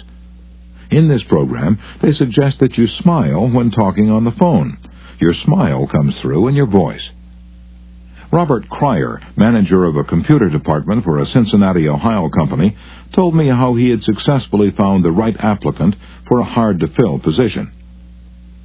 I was desperately trying to recruit a Ph.D. in computer science for my department. I finally located a young man with ideal qualifications who was about to be graduated from Purdue University. After several phone conversations, I learned that he had had several offers from other companies, many of them larger and better known than mine. I was delighted when he accepted my offer. After he started on the job, I asked him why he had chosen us over the others. He paused for a moment, and then he said, "I think it was because managers in the other companies spoke on the phone in a cold, businesslike manner, which made me feel like just another business transaction. Your voice sounded as if you were glad to hear from me, that you really wanted me to be a part of your organization. You can be assured I am still answering my phone with a smile." The chairman of the board of directors of one of the largest rubber companies in the United States told me that, according to his observations, people rarely succeed at anything unless they have fun doing it. This industrial leader doesn't put much faith in the old adage that hard work alone is the magic key that will unlock the door to our desires. "I have known people," he said, "who succeeded because they had a rip-roaring good time conducting their business. Later, I saw those people change as the fun became work. The business had grown dull, they lost all joy in it, and they failed." You must have a good time meeting people if you expect them to have a good time meeting you. I've asked thousands of business people to smile at someone every hour of the day for a week and then come to class and talk about the results. How did it work? Now, let's see. Here's a letter from William B. Steinhardt, a New York stockbroker. Now, his case isn't isolated. In fact, it's typical of hundreds of cases. "I've been married for over 18 years, wrote Mr. Steinhardt. In all that time, I seldom smiled at my wife or spoke 24 words to her from the time I got up until I was ready to leave for business. I was one of the worst grouches who ever walked down Broadway. When you asked me to make a talk about my experience with smiles, I thought I'd try it for a week. So the next morning, while combing my hair, I looked at my glum mug in the mirror, and I said to myself, 'Bill, you're going to wipe the scowl off that sourpuss of yours today. You are going to smile. And you are going to begin right now.' As I sat down to breakfast, I greeted my wife with a 'Good morning, my dear,' and smiled as I said it. You warned me that she might be surprised. Well, you underestimated her reaction. She was bewildered. She was shocked. I told her that in the future she could expect this as a regular occurrence, and I kept it up every morning. This changed attitude of mine brought more happiness into our home in 2 months since I started than was there during the last year. As I leave for my office, I greet the elevator operator in the apartment house with a 'good morning' and a smile. I greet the doorman with a smile. I smile at the cashier in the subway booth when I ask for change. As I stand on the floor at the stock exchange, I smile at people who until recently never saw me smile. I soon found that everybody was smiling back at me. I treat those who come to me with complaints or grievances in a cheerful manner. I smile as I listen to them, and I find that adjustments are accomplished much easier. I find that smiles are bringing me dollars, many dollars every day. I share my office with another broker. One of his clerks is a likable young chap. I was so elated about the results I was getting that I told him recently about my new philosophy of human relations. He then confessed that when I first came to share my office with his firm, he thought me a terrible grouch, and only recently changed his mind. He said I was really human when I smiled. I have also eliminated criticism from my system. I give appreciation and praise now instead of condemnation. I have stopped talking about what I want. I'm now trying to see the other person's viewpoint, and these things have literally revolutionized my life. I am a totally different man, a happier man, a richer man, richer in friendships and happiness, the only things that matter much after all. You don't feel like smiling? And then what? Two things. First, force yourself to smile. If you're alone, force yourself to whistle or hum a tune or sing. Act as if you were already happy, and that will tend to make you happy. Here's the way the psychologist and philosopher William James puts it. Action seems to follow feeling, but really action and feeling go together. And by regulating the action, which is under the more direct control of the will, we can indirectly regulate the feeling, which is not. Thus, the sovereign voluntary path to cheerfulness, if our cheerfulness be lost, is to sit up cheerfully and to act and speak as if cheerfulness were already there. Everybody in the world is seeking happiness, and there's only one sure way to find it. That is, by controlling your thoughts. Happiness doesn't depend on outward conditions, it depends on inner conditions. It isn't what you have, or who you are, or where you are, or what you're doing that makes you happy or unhappy. It is what you think about it. For example, two people may be in the same place, doing the same thing. Both may have about an equal amount of money and prestige, and yet one may be miserable and the other happy.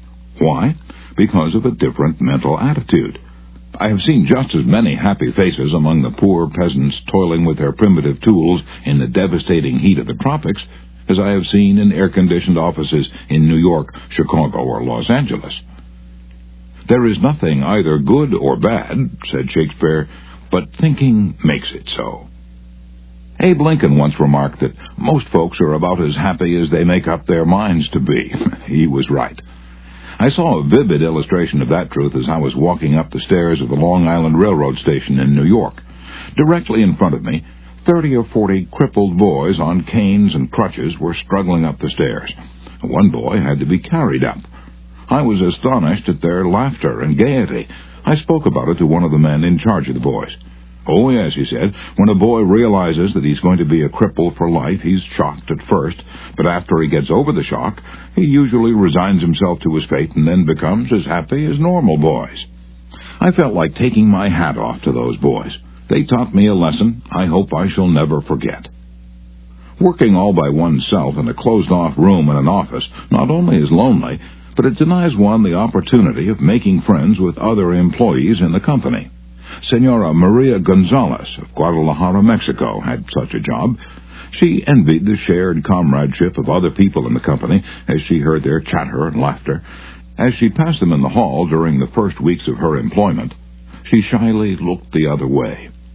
After a few weeks, she said to herself, "Maria, you can't expect these women to come to you. You have to go out and meet them."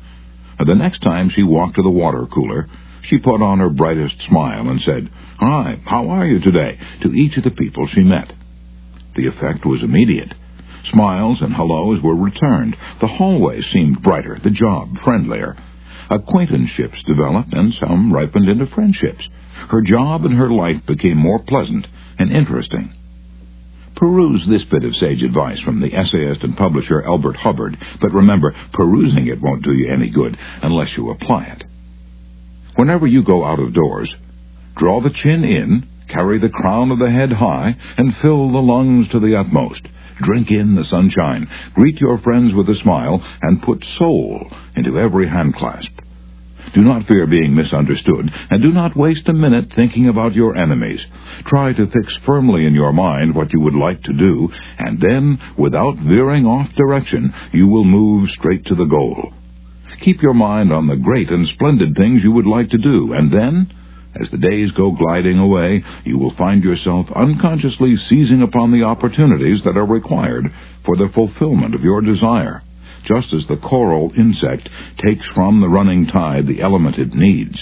Picture in your mind the able, earnest, useful person you desire to be, and the thought you hold is hourly transforming you into that particular individual. Thought is supreme. Preserve a right mental attitude, the attitude of courage, frankness, and good cheer. To think rightly is to create. All things come through desire, and every sincere prayer is answered. We become like that on which our hearts are fixed. Carry your chin in and the crown of your head high. we are gods in the chrysalis. The ancient Chinese were a wise lot, wise in the ways of the world, and they had a proverb that you and I ought to cut out and paste inside our hats. It goes like this: a man without a smiling face must not open a shop. Your smile is a messenger of your goodwill. Your smile brightens the lives of all who see it. To someone who has seen a dozen people frown, scowl, or turn their faces away, your smile is like the sun breaking through the clouds, especially when that someone is under pressure from his bosses, his customers, his teachers, or parents, or children. A smile can help him realize that all is not hopeless, that there is joy in the world. Some years ago, a department store in New York City, in recognition of the pressures its sales clerks were under during the Christmas rush, presented the readers of its advertisements with the following homely philosophy: the value of a smile at Christmas. It costs nothing but creates much. It enriches those who receive without impoverishing those who give. It happens in a flash, and the memory of it sometimes lasts forever. None are so rich they can get along without it, and none so poor but are richer for its benefits. It creates happiness in the home, fosters goodwill in the business, and is the countersign of friends. It is rest to the weary, daylight to the discouraged, sunshine to the sad, and nature's best antidote for trouble. Yet it cannot be bought, begged, borrowed, or stolen, for it is something that is no earthly good to anybody until it is given away. And if in the last-minute rush of Christmas buying, some of our salespeople should be too tired to give you a smile, may we ask you to leave one of yours? For nobody needs a smile so much as those who have none left to give. Principle 2. Smile. Chapter 3. If you don't do this, you are headed for trouble. Back in 1898, a tragic thing happened in Rockland County, New York. A child had died, and on this particular day the neighbors were preparing to go to the funeral. Jim Farley went out to the barn to hitch up his horse. The ground was covered with snow, the air was cold and stampy, the horse hadn't been exercised for days, and as he was led out to the watering trough, he wheeled playfully, kicked both his heels high in the air, and killed Jim Farley. So the little village of Stony Point had 2 funerals that week instead of 1. Jim Farley left behind him a widow and 3 boys, and a few $100s in insurance. His oldest boy, Jim, was 10, and he went to work in a brickyard, wheeling sand and pouring it in the molds and turning the bricks on edge to be dried by the sun. This boy, Jim, never had a chance to get much education, but with his natural geniality, he had a flair for making people like him, so he went into politics, and as the years went by, he developed an uncanny ability for remembering people's names. He never saw the inside of a high school, but before he was 46 years of age, 4 colleges had honored him with degrees, and he'd become chairman of the Democratic National Committee and Postmaster General of the United States. I once interviewed Jim Farley and asked him the secret of his success. He said, "Hard work," and I said, "Don't be funny."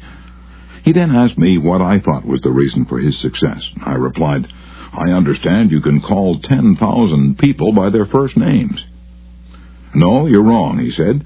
"I can call 50,000 people by their first names."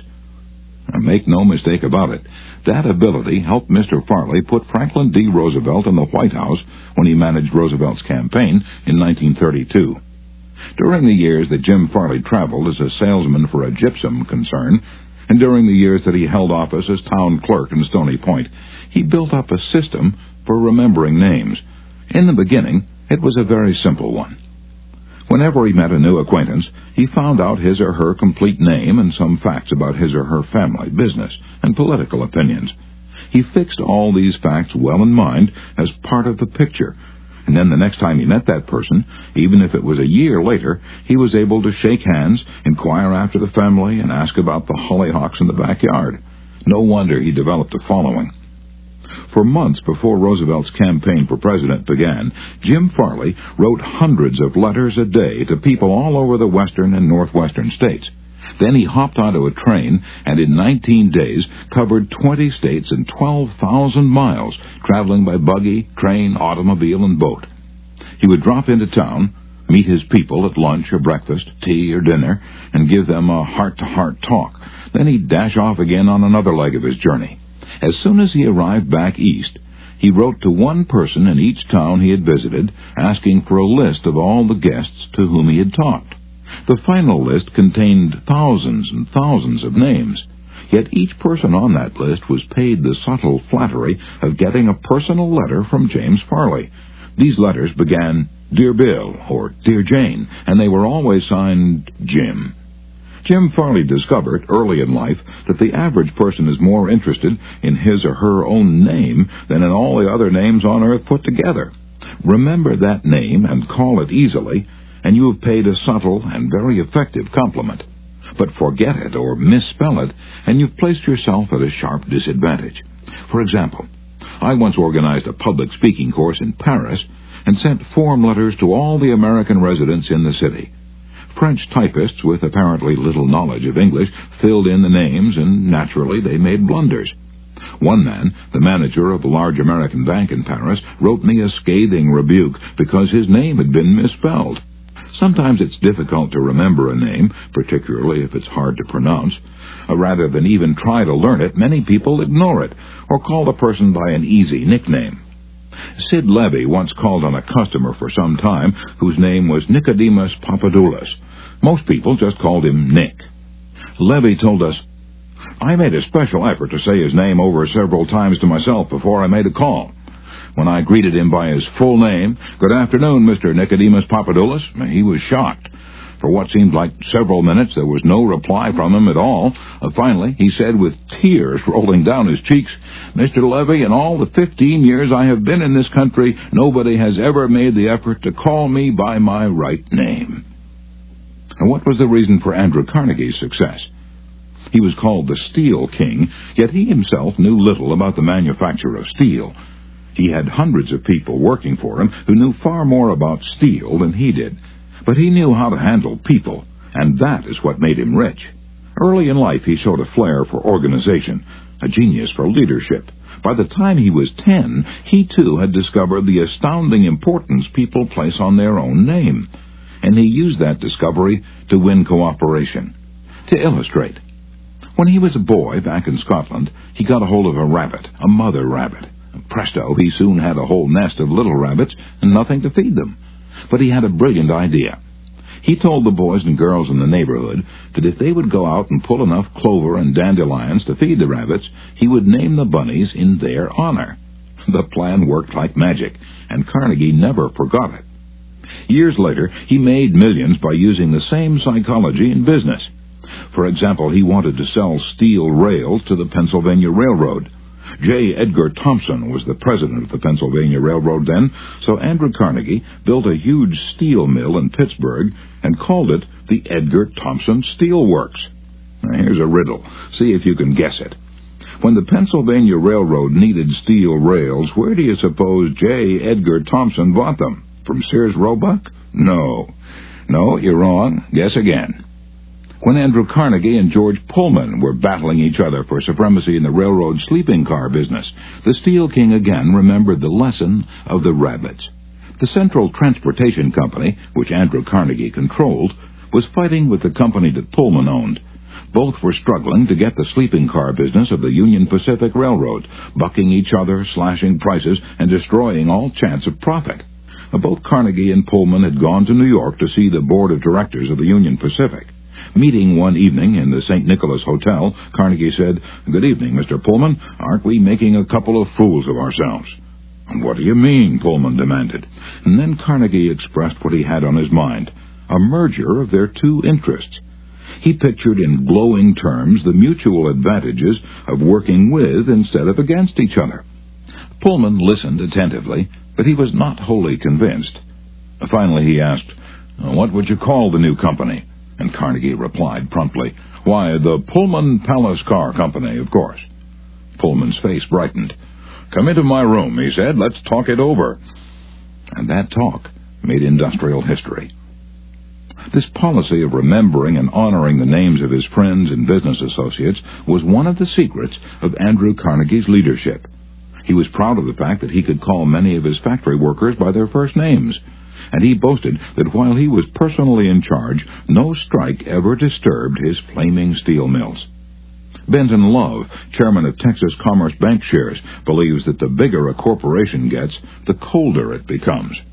One way to warm it up, he said, is to remember people's names. The executive who tells me he can't remember names is at the same time telling me he can't remember a significant part of his business and is operating on quicksand. Karen Kirsch of Rancho Palos Verdes, California, a flight attendant for TWA, made it a practice to learn the names of as many passengers in her cabin as possible and use the name when serving them. This resulted in many compliments in her service, expressed both to her directly and to the airline.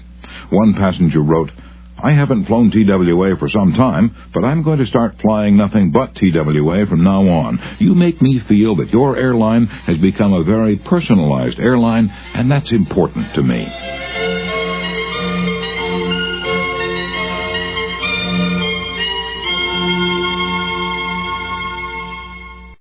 People are so proud of their names that they strive to perpetuate them at any cost.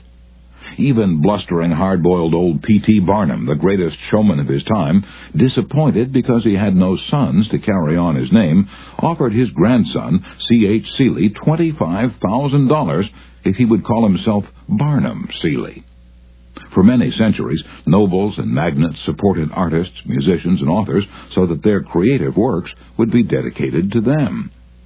Libraries and museums owe their richest collections to people who cannot bear to think that their names might perish from the memory of the race. The New York Public Library has its Astor and Lenox collections.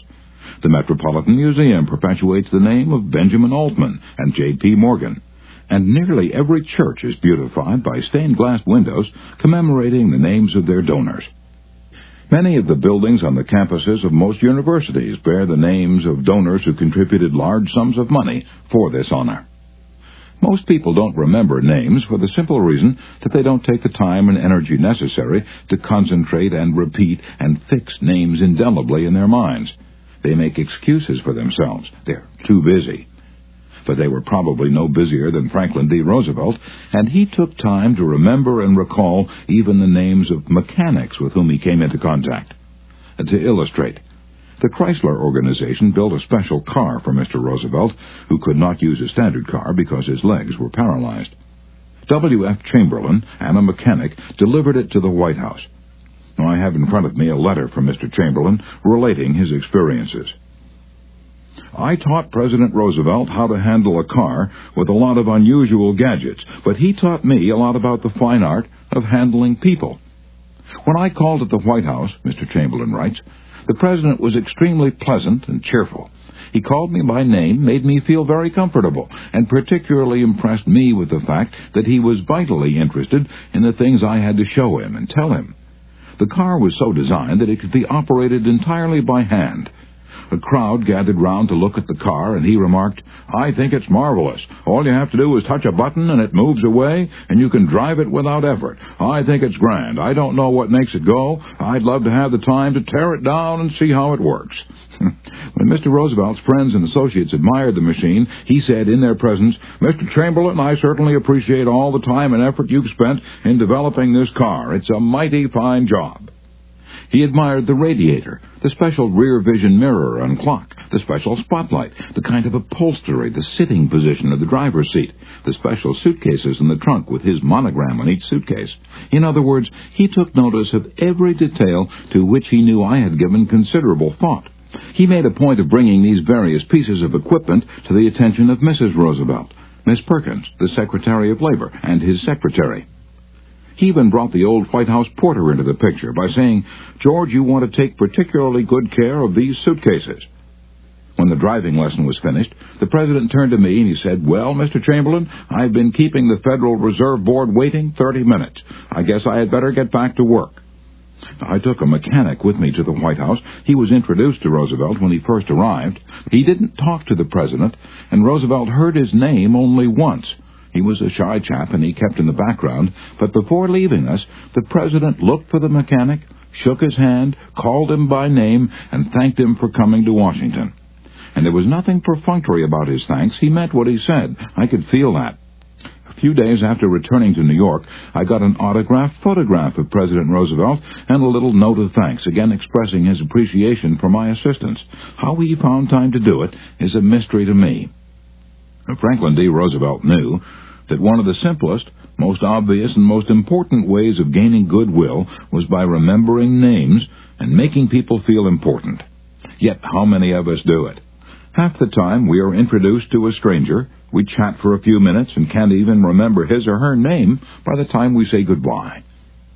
One of the first lessons a politician learns is this: to recall a voter's name is statesmanship, to forget it is oblivion. And the ability to remember names is almost as important in business and social contexts as it is in politics. Napoleon III, Emperor of France and nephew of the great Napoleon, boasted that in spite of all his royal duties, he could remember the name of every person he met. His technique? Simple. If he didn't hear the name distinctly, he said, "So sorry, I didn't get the name clearly." And then, if it was an unusual name, he would say, "How is it spelled?" During the conversation, he took the trouble to repeat the name several times and tried to associate it in his mind with the person's features, expression, and general appearance. If the person was someone of importance, Napoleon went to even further pains.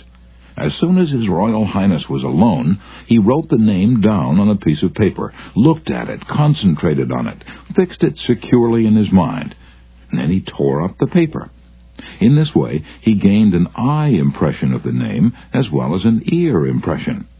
All this takes time, but good manners, said Emerson, are made up of petty sacrifices. The importance of remembering and using names is not just the prerogative of kings and corporate executives. It works for all of us.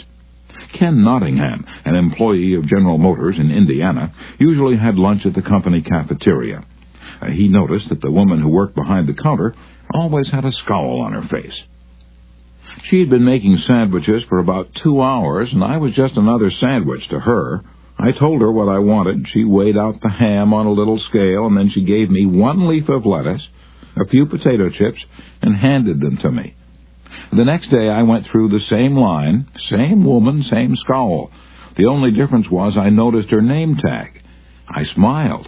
I said, "Hello, Eunice," and then I told her what I wanted. Well, she forgot the scale, piled on the ham, gave me 3 leaves of lettuce, and heaped on the potato chips until they fell off the plate. We should be aware of the magic contained in a name and realize this single item is wholly and completely owned by the person with whom we are dealing, and nobody else. The name sets the individual apart. It makes him or her unique among all others. The information we are imparting, or the request we are making, takes on a special importance when we approach the situation with the name of the individual. From the waitress to the senior executive, the name will work magic as we deal with others. Principle 3. Remember that a person's name is to that person the sweetest and most important sound in any language. Chapter 4.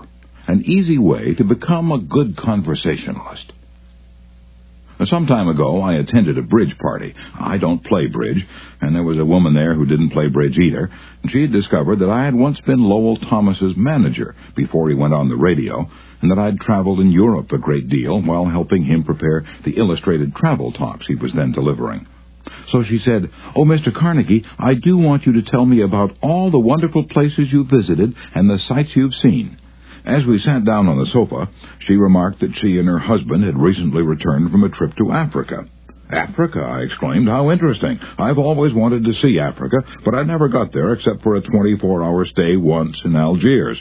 Tell me, did you visit the big game country? Yes? How fortunate. I envy you. Do tell me about Africa." And that kept her talking for 45 minutes. She never again asked me where I had been or what I'd seen. She didn't want to hear me talk about my travels. All she wanted was an interested listener, so she could expand her ego and tell about where she had been. Was she unusual? No, many people are like that. For example, I met a distinguished botanist at a dinner party given by a New York book publisher. I'd never talked with a botanist before, and I found him fascinating. I literally sat on the edge of my chair and listened while he spoke of exotic plants and experiments in developing new forms of plant life and indoor gardens, and even told me astonishing facts about the humble potato. I had a small indoor garden of my own, and he was good enough to tell me how to solve some of my problems. As I said, we were at a dinner party. There must have been a dozen other guests, but I violated all of the canons of courtesy, ignored everyone else, and talked for hours to the botanist. Midnight came. I said good night to everyone and departed. The botanist then turned to our host and paid me several flattering compliments. I was most stimulating. I was this and I was that. And he ended by saying I was a most interesting conversationalist. An interesting conversationalist? Why, I had said hardly anything at all. I couldn't have said anything if I'd wanted to without changing the subject, for I didn't know any more about botany than I knew about the anatomy of a penguin. But I had done this. I had listened intently. I had listened because I was genuinely interested, and he felt it. Naturally, that pleased him. That kind of listening is one of the highest compliments we can pay anyone. Few human beings, wrote Jack Woodford in Strangers in Love, few human beings are proof against the implied flattery of rapt attention. I went even further than giving him rapt attention. I was hearty in my approbation and lavish in my praise. I told him that I had been immensely entertained and instructed, and I had. I told him I wished I had his knowledge, and I did. I told him that I should love to wander the fields with him, and I have. I told him I must see him again, and I did. And so I had him thinking of me as a good conversationalist, when in reality I had been merely a good listener, and had encouraged him to talk. What is the secret, the mystery of a successful business interview? Well, according to former Harvard President Charles W. Eliot, there is no mystery about successful business intercourse. Exclusive attention to the person who is speaking to you is very important. Nothing else is so flattering as that. Eliot himself was a past master of the art of listening. Henry James, one of America's first great novelists, recalled, Dr. Eliot's listening was not mere silence, but a form of activity, sitting very erect on the end of his spine, with hands joined in his lap, making no movement except that he revolved his thumbs around each other, faster or slower. He faced his interlocutor and seemed to be hearing with his eyes as well as his ears. He listened with his mind and attentively considered what you had to say while you said it. At the end of an interview, the person who had talked to him felt that he had had his say. Self-evident, isn't it? You don't have to study for 4 years at Harvard to discover that. Yet I know, and you know, department store owners who will rent expensive space, buy their goods economically, dress their windows appealingly, spend thousands of dollars in advertising, and then hire clerks who haven't the sense to be good listeners. Clerks who interrupt customers, contradict them, irritate them, and all but drive them from the store. A department store in Chicago almost lost a regular customer who spent several $1,000s each year in that store because a sales clerk wouldn't listen. Mrs. Henrietta Douglas, who took our course in Chicago, had purchased a coat at a special sale. After she'd brought it home, she noticed that there was a tear in the lining. She came back the next day and asked the sales clerk to exchange it. The clerk refused even to listen to her complaint. "You bought this at a special sale," she said. She pointed to a sign on the wall. "Read that," she explained. "All sales are final. Once you bought it, you have to keep it. Sew up the lining yourself." "But this was damaged merchandise," Mrs. Douglas complained. "Makes no difference," the clerk interrupted. "Final's final." Mrs. Douglas was about to walk out indignantly, swearing never to return to that store ever, when she was greeted by the department manager, who knew her from her many years of patronage. Mrs. Douglas told her what had happened. The manager listened attentively to the whole story, examined the coat, and then said, "Special sales are final, so we can dispose of merchandise at the end of the season, but this no-return policy does not apply to damaged goods. We will certainly repair or replace the lining, or if you prefer, give you your money back." What a difference in treatment. If that manager had not come along and listened to the customer, a long-term patron of that store could have been lost forever. Listening is just as important in one's home life as in the world of business. Millie Esposito of Croton-on-Hudson, New York, made it her business to listen carefully when one of her children wanted to speak with her. One evening, she was sitting in the kitchen with her son, Robert, and after a brief discussion of something that was on his mind, Robert said, "Mom, I know that you love me very much." Mrs. Esposito was touched and said, "Of course I love you very much. Did you doubt it?" And Robert responded, "No, but I really know you love me, because whenever I want to talk to you about something, you stop whatever you're doing and listen to me."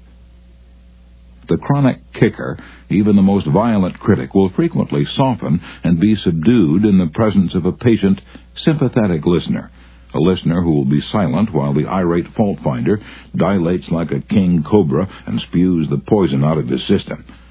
To illustrate, the New York Telephone Company discovered a few years ago that it had to deal with one of the most vicious customers who ever cursed a customer service representative. And he did curse. He raved. He threatened to tear the phone out by its roots.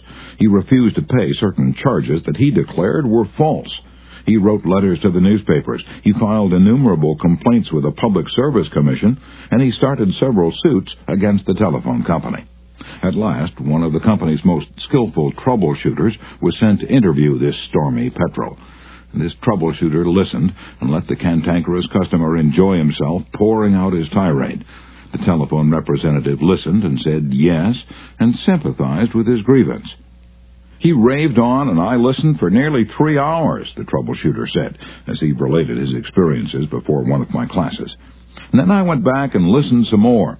I interviewed him 4 times, and before the 4th visit was over, I had become a charter member of an organization he was starting. He called it the Telephone Subscribers Protective Association. I'm still a member of this organization, and so far as I know, I'm the only member in the world today besides Mr. Smith." I listened and sympathized with him on every point that he'd made during these interviews. He never had a telephone representative talk with him that way before, and he became almost friendly. The point on which I went to see him was not even mentioned on the first visit, nor was it mentioned on the second or third, but upon the 4th interview, I closed the case completely. He paid all his bills in full, and for the first time in the history of his difficulties with the telephone company, voluntarily withdrew his complaints from the Public Service Commission. Doubtless Mr. Smith had considered himself a holy crusader, defending public rights against callous exploitation. But in reality, what he'd really wanted was a feeling of importance.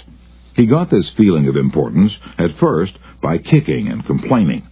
But as soon as he got his feeling of importance from a representative of the company, his imagined grievances vanished into thin air.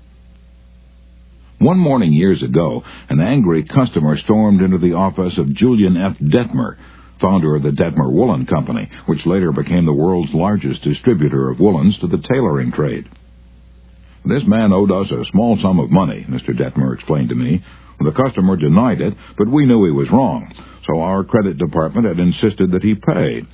After getting a number of letters from our credit department, he packed his grip, made a trip to Chicago, and hurried into my office to inform me not only that he was not going to pay that bill, but that he was never going to buy another dollar's worth of goods from the Detmer Woolen Company." I listened patiently to all he had to say. I was tempted to interrupt, but I realized that would be bad policy, so I let him talk himself out. When he finally simmered down and got in a receptive mood, I said quietly, "I want to thank you for coming to Chicago to tell me about this. You've done me a great favor, for if our credit department has annoyed you, it may annoy other good customers, and that would be just too bad. Believe me, I'm far more eager to hear this than you are to tell it." That was the last thing in the world he expected me to say.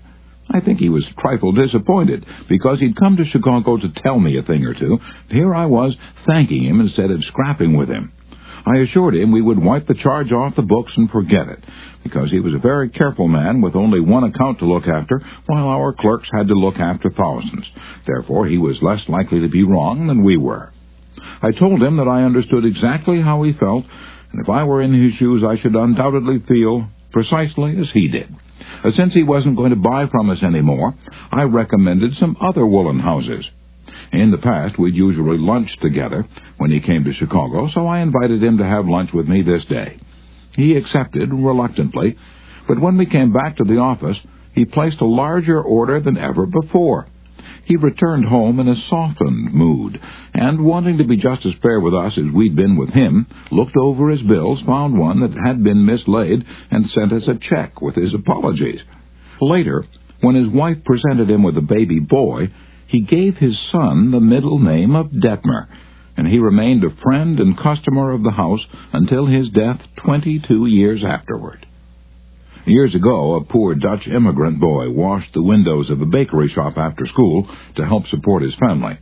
His people were so poor that in addition he used to go out in the street with a basket every day and collect stray bits of coal that had fallen in the gutter where the coal wagons had delivered fuel. That boy, Edward Bach, never got more than 6 years of schooling in his life, yet eventually he made himself one of the most successful magazine editors in the history of American journalism. How did he do it? That is a long story, but how he got his start can be told briefly. He got his start by using the principles advocated in this chapter. He left school when he was 13 and became an office boy for Western Union, but he didn't for one moment give up the idea of an education.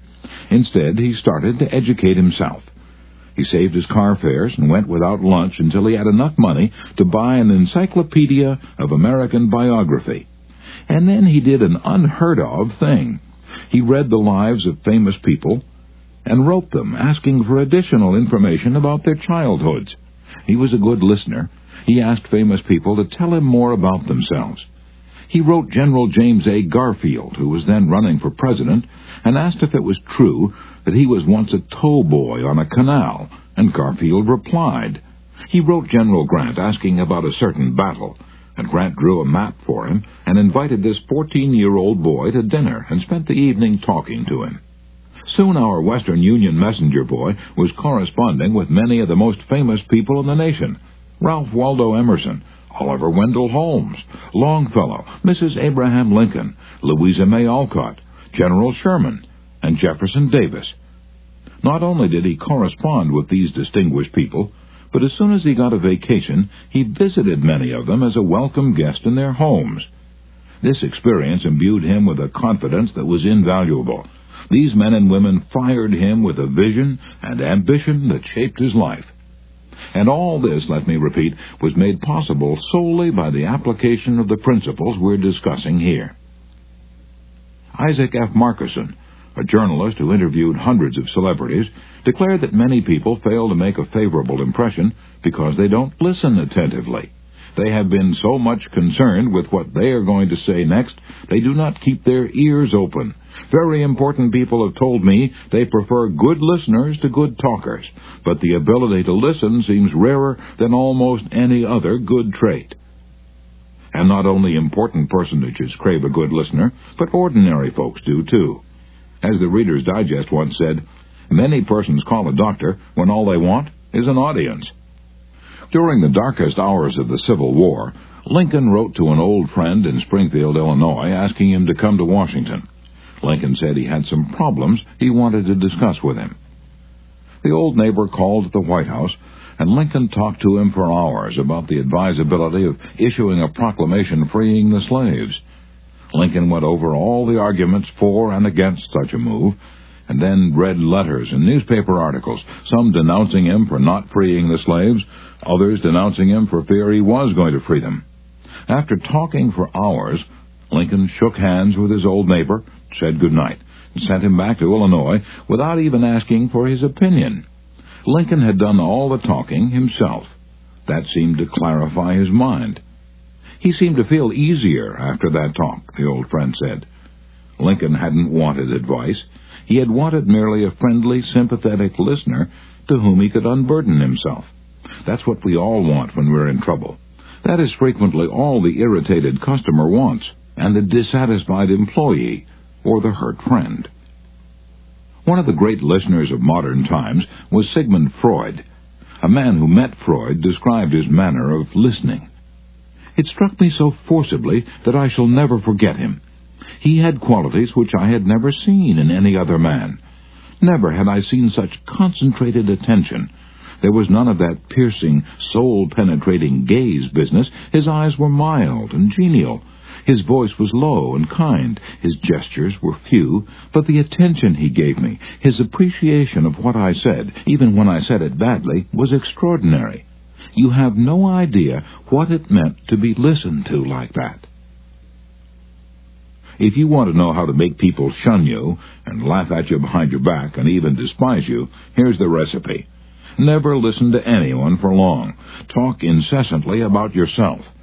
If you have an idea while the other person is talking, don't wait for him or her to finish. Burst right in and interrupt in the middle of a sentence. Do you know people like that? I do, unfortunately, and the astonishing part of it is that some of them are prominent. Bores, that is all they are. Bores, intoxicated with their own egos, drunk with the sense of their own importance. People who talk only of themselves think only of themselves. And those people who think only of themselves, Dr. Nicholas Murray Butler, longtime president of Columbia University, said, are hopelessly uneducated. They are not educated, said Dr. Butler, no matter how instructed they may be. So, if you aspire to be a good conversationalist, be an attentive listener. To be interesting, be interested. Ask questions that other persons will enjoy answering. Encourage them to talk about themselves and their accomplishments. Remember that the people you're talking to are 100 times more interested in themselves and their wants and problems than they are in you and your problems. A person's toothache means more to that person than a famine in China which kills 1 million people. A boil on one's neck interests one more than 40 earthquakes in Africa. Think of that the next time you start a conversation. Principle 4. Be a good listener.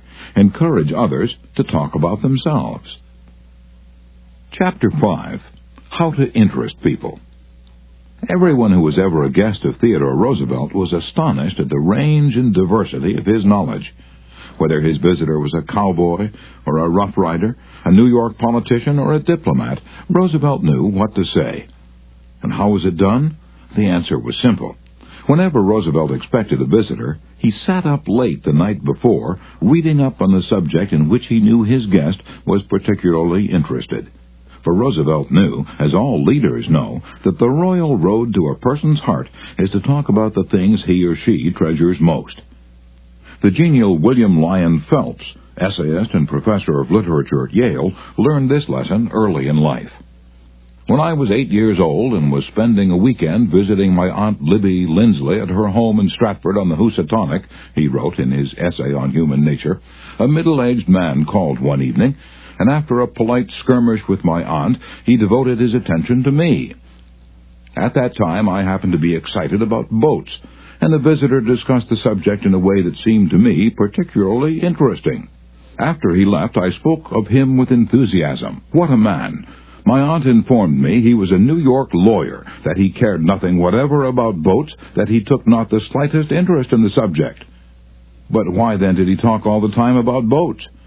Because he is a gentleman. He saw you were interested in boats, and he talked about the things he knew would interest and please you. He made himself agreeable. And William Lyon Phelps added, I never forgot my aunt's remark. As I write this chapter, I have before me a letter from Edward L. Challiff, who was active in Boy Scout work. One day I found I needed a favor, writes Mr. Challiff. A big Scout jamboree was coming off in Europe, and I wanted the president of one of the largest corporations in America to pay the expenses of one of my boys for the trip. Fortunately, just before I went down to see this man, I heard that he had drawn a check for $1 million, and that after it was canceled, he had it framed. So the first thing I did when I entered his office was to ask to see the check, a check for $1 million. I told him I never knew that anybody had ever written such a check, and that I wanted to tell my boys I'd actually seen a check for $1 million. He gladly showed it to me. I admired it and asked him to tell me all about how it happened to be drawn. You notice, don't you, that Mr. Challiff didn't begin by talking about the Boy Scouts, or the jamboree in Europe, or what it was he wanted. He talked in terms of what interested the other man. And here's the result. Presently, the man I was interviewing said, Oh, by the way, what was it you wanted to see me about? So I told him. To my vast surprise, Mr. Challiff continues, he not only granted immediately what I asked for, but much more. I'd asked him to send only one boy to Europe, but he sent 5 boys and myself, gave me a letter of credit for $1,000, and told us to stay in Europe for 7 weeks. He also gave me letters of introduction to his branch presidents, putting them at our service, and he himself met us in Paris and showed us the town. Since then, he's given jobs to some of the boys whose parents were in want, and he's still active in our group. Yet I know if I hadn't found out what he was interested in and got him warmed up first, I wouldn't have found him 1/10 as easy to approach.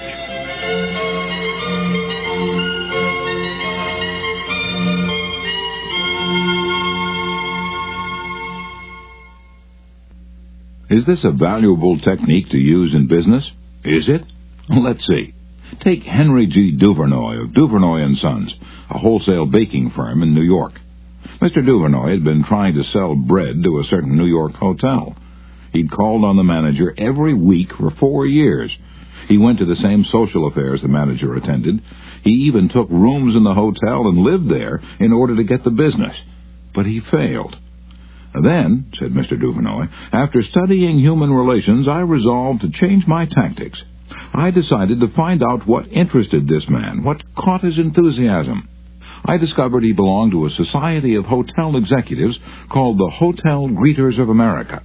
He not only belonged, but his bubbling enthusiasm had made him president of the organization and president of the International Greeters. No matter where its conventions were held, he would be there. So when I saw him the next day, I began talking about the greeters. What a response I got! What a response! He talked to me for half an hour about the greeters, his tones vibrant with enthusiasm. I could plainly see that this society was not only his hobby, it was the passion of his life. Before I left his office, he had sold me a membership in his organization. In the meantime, I'd said nothing about bread, but a few days later, a steward of his hotel phoned me to come over with samples and prices. I don't know what you did to the old boy, the steward greeted me, but he sure is sold on you. Think of it. I'd been drumming at that man for 4 years trying to get his business, and I'd still be drumming at him if I hadn't finally taken the trouble to find out what he was interested in and what he enjoyed talking about. Edward E. Harriman of Hagerstown, Maryland, chose to live in the beautiful Cumberland Valley of Maryland after he completed his military service. Unfortunately, at that time there were few jobs available in the area.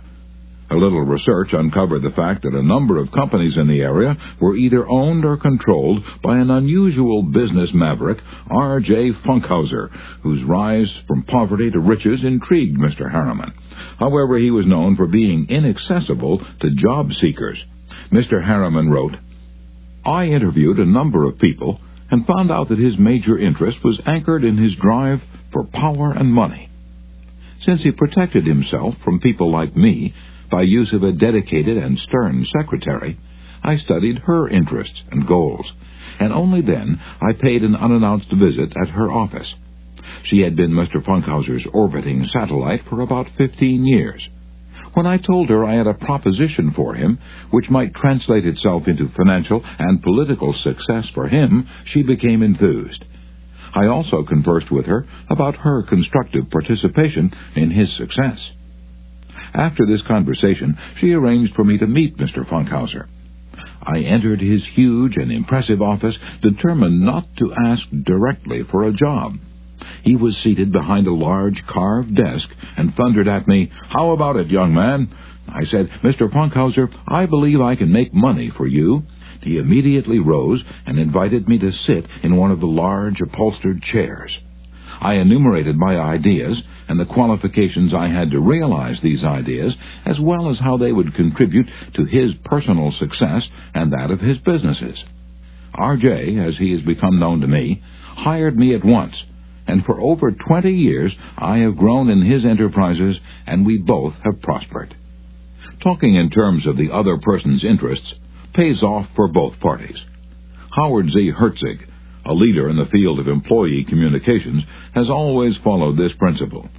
When asked what reward he got from it, Mr. Herzig responded that he not only received a different reward from each person, but that in general, the reward had been an enlargement of his life each time he spoke to someone.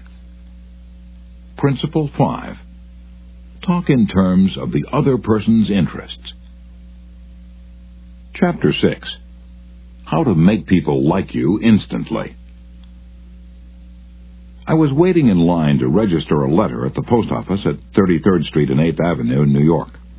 I noticed that the clerk appeared to be bored with the job, weighing envelopes, handing out stamps, making change, issuing receipts, the same monotonous grind year after year. So I said to myself, I'm going to try to make that clerk like me. Obviously, to make him like me, I must say something nice, and not about myself, but about him. So I asked myself, what is there about him that I can honestly admire? That is sometimes a hard question to answer, especially with strangers, but in this case it happened to be easy. I instantly saw something I admired no end. So while he was weighing my envelope, I remarked with enthusiasm, I certainly wish I had your head of hair. He looked up, half startled, his face beaming with smiles. Well, it isn't as good as it used to be, he said modestly. I assured him that although it might have lost some of its pristine glory, nevertheless it was still magnificent. He was immensely pleased. We carried on a pleasant little conversation, and the last thing he said to me was, many people have admired my hair. I'll bet that person went out to lunch that day walking on air. I'll bet he went home that night and told his wife about it. I'll bet he looked in the mirror and said, it is a beautiful head of hair. I told this story once in public, and the man asked me afterward, what did you want to get out of him? What was I trying to get out of him? What was I trying to get out of him? If we are so contemptibly selfish that we can't radiate a little happiness and pass on a bit of honest appreciation without trying to get something out of the other person in return, if our souls are no bigger than sour crab apples, we shall meet with the failure we so richly deserve. Oh yes, I did want something out of that chap. I wanted something priceless, and I got it. I got the feeling that I had done something for him without his being able to do anything whatever in return for me. Now, that's a feeling that flows and sings in your memory long after the incident is past. There's one all-important law of human conduct. If we obey that law, we shall almost never get into trouble. In fact, that law, if obeyed, will bring us countless friends and constant happiness. But the very instant we break the law, we shall get into endless trouble. The law is this: always make the other person feel important. John Dewey, as we have already noted, said that the desire to be important is the deepest urge in human nature. And William James said, the deepest principle in human nature is the craving to be appreciated. As I have already pointed out, it is this urge that differentiates us from the animals. It is this urge that has been responsible for civilization itself. Philosophers have been speculating on the rules of human relationships for thousands of years, and out of all that speculation there has evolved only one important precept. It is not new. It is as old as history. Zoroaster taught it to his followers in Persia 2,500 years ago. Confucius preached it in China 24 centuries ago. Lao Tse, the founder of Taoism, taught it to his disciples in the valley of the Han. Buddha preached it on the bank of the holy Ganges 500 years before Christ. The sacred books of Hinduism taught it 1,000 years before that. Jesus taught it among the stony hills of Judea 19 centuries ago. Jesus summed it up in one thought, probably the most important rule in the world. Do unto others as you would have others do unto you. You want the approval of those with whom you come in contact. You want recognition of your true worth. You want a feeling that you are important in your little world. You don't want to listen to cheap, insincere flattery, but you do crave sincere appreciation. You want your friends and associates to be, as Charles Schwab put it, hearty in their approbation and lavish in their praise. All of us want that. So let's obey the golden rule and give unto others what we would have others give unto us. How? When? Where? Well, the answer is all the time, everywhere. David G. Smith of Eau Claire, Wisconsin, told one of our classes how he handled a delicate situation when he was asked to take charge of the refreshment booth at a charity concert. The night of the concert, I arrived at the park and found two elderly ladies in a very bad humor standing next to the refreshment stand. Apparently, each thought that she was in charge of this project. As I stood there pondering what to do, one of the members of the sponsoring committee appeared and handed me a cash box and thanked me for taking over the project. She introduced Rose and Jane as my helpers and then ran off. A great silence ensued, and realizing that the cash box was a symbol of authority of sorts, I gave the box to Rose and explained that I might not be able to keep the money straight and that if she took care of it, I'd feel better. I then suggested to Jane that she show two teenagers who'd been assigned to refreshments how to operate the soda machine, and I asked her to be responsible for that part of the project.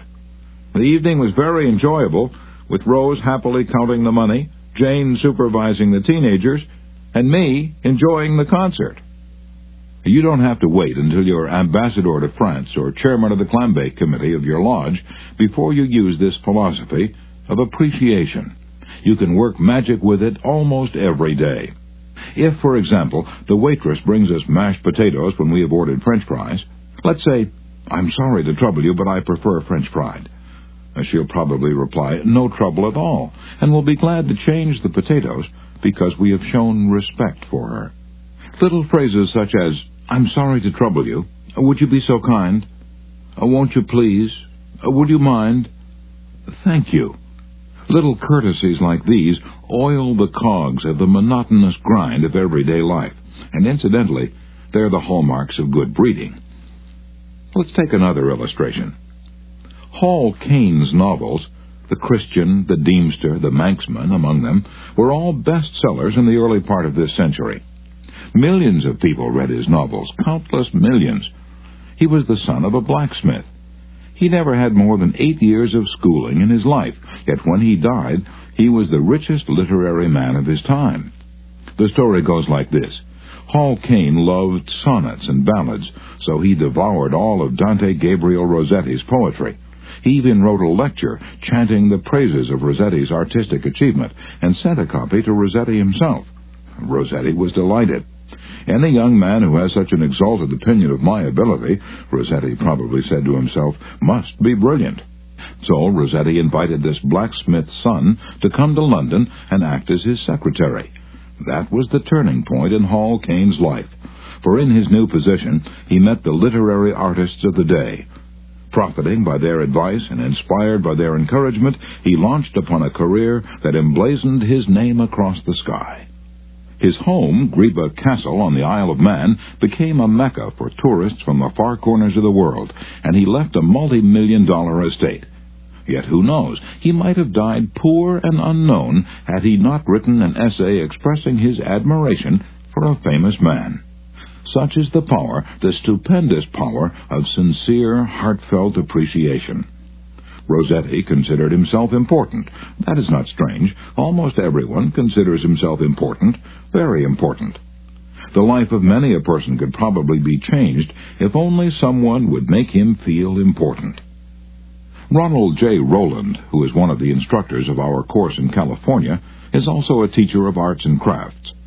He wrote to us about a student named Chris in his beginning crafts class. Chris was a very quiet, shy boy, lacking in self-confidence, the kind of student that often does not receive the attention he deserves. I also teach an advanced class that had grown to be somewhat of a status symbol and a privilege for a student to have earned the right to be in it. On Wednesday, Chris was diligently working at his desk. I really felt there was a hidden fire deep inside him.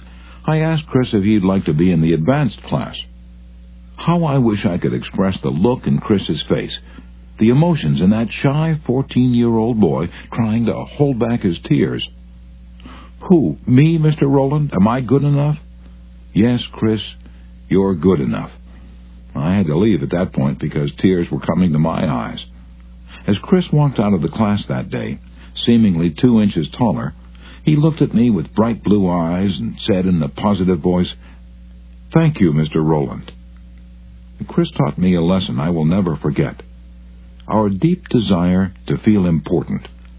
To help me never forget this rule, I made a sign which reads, "You are important." This sign hangs in the front of the classroom for all to see, and to remind me that each student I face is equally important. The unvarnished truth is that almost all the people you meet feel themselves superior to you in some way, and a sure way to their hearts is to let them realize in some subtle way that you recognize their importance and recognize it sincerely. Remember what Emerson said, "Every man I meet is my superior in some way. In that I learn of him." And the pathetic part of it is that frequently those who have the least justification for a feeling of achievement bolster up their egos by a show of tumult and conceit which is truly nauseating. As Shakespeare put it, "Man, proud man, dressed in a little brief authority, plays such fantastic tricks before high heaven as make the angels weep."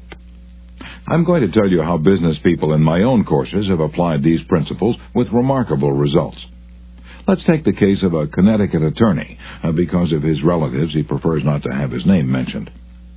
Shortly after joining the course, Mr. R. drove to Long Island with his wife to visit some of her relatives. She left him to chat with an old aunt of hers, and then rushed off by herself to visit some of the younger relatives. Since he soon had to give a speech professionally on how he applied the principles of appreciation, he thought he would gain some worthwhile experience talking with the elderly lady. So he looked around the house to see what he could honestly admire. "This house was built about 1890, wasn't it?" he inquired. "Yes," she replied. "That's precisely the year it was built." "It reminds me of the house I was born in," he said. "It's beautiful, well built, roomy. You know, they don't build houses like this anymore." "You're right," the old lady agreed. "The young folks nowadays don't care for beautiful homes. All they want is a small apartment, and then they go off gadding about in their automobiles. This is a dream house," she said, in a voice vibrating with tender memories. "This house was built with love. My husband and I dreamed about it for years before we built it. We didn't have an architect. We planned it all ourselves." She showed Mr. R. about the house, and he expressed his hearty admiration for the beautiful treasures she'd picked up in her travels and cherished over a lifetime. Paisley shawls, an old English tea set, Wedgwood china, French beds and chairs, Italian paintings, and silk draperies that had once hung in a French chateau. After showing Mr. R. through the house, she took him out to the garage. There, jacked up on blocks, was a Packard car in mint condition. "My husband bought that car for me shortly before he passed on," she said softly. "I have never ridden in it since his death. You appreciate nice things, and I'm going to give this car to you." "Why, Auntie," he said, "you overwhelm me. I appreciate your generosity, of course, but I couldn't possibly accept it. I'm not even a relative of yours. I have a new car, and you have many relatives that would like to have that Packard." "Relatives!" she exclaimed. "Yes, I have relatives who are just waiting till I die so they can get that car, but they are not going to get it." "If you don't want to give it to them, you could very easily sell it to a second-hand dealer," he told her. "Sell it?" she cried. "Do you think I would sell this car? Do you think I could stand to see strangers riding up and down the street in that car that my husband bought for me? I wouldn't dream of selling it. I'm going to give it to you. You appreciate beautiful things." He tried to get out of accepting the car, but he couldn't without hurting her feelings.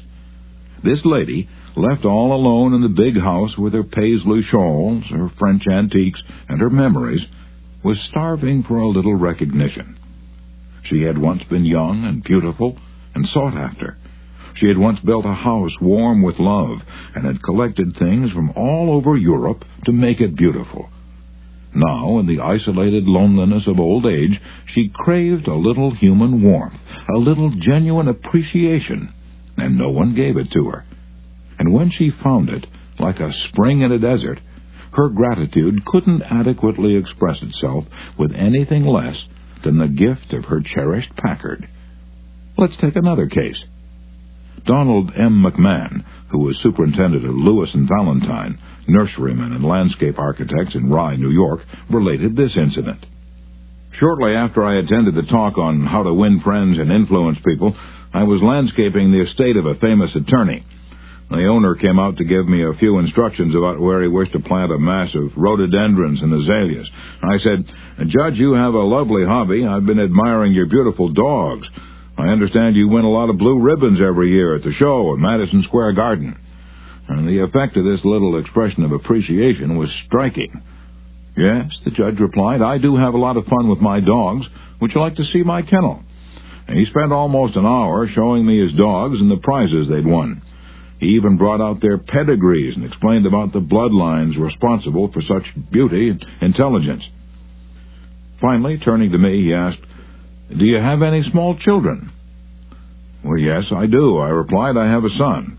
"Well, wouldn't he like a puppy?" the judge inquired. "Well, yes, he'd be tickled pink." "All right, I'm going to give him one," the judge announced. He started to tell me how to feed the puppy, and then he paused. "You'll forget if I tell you, I'll write it out."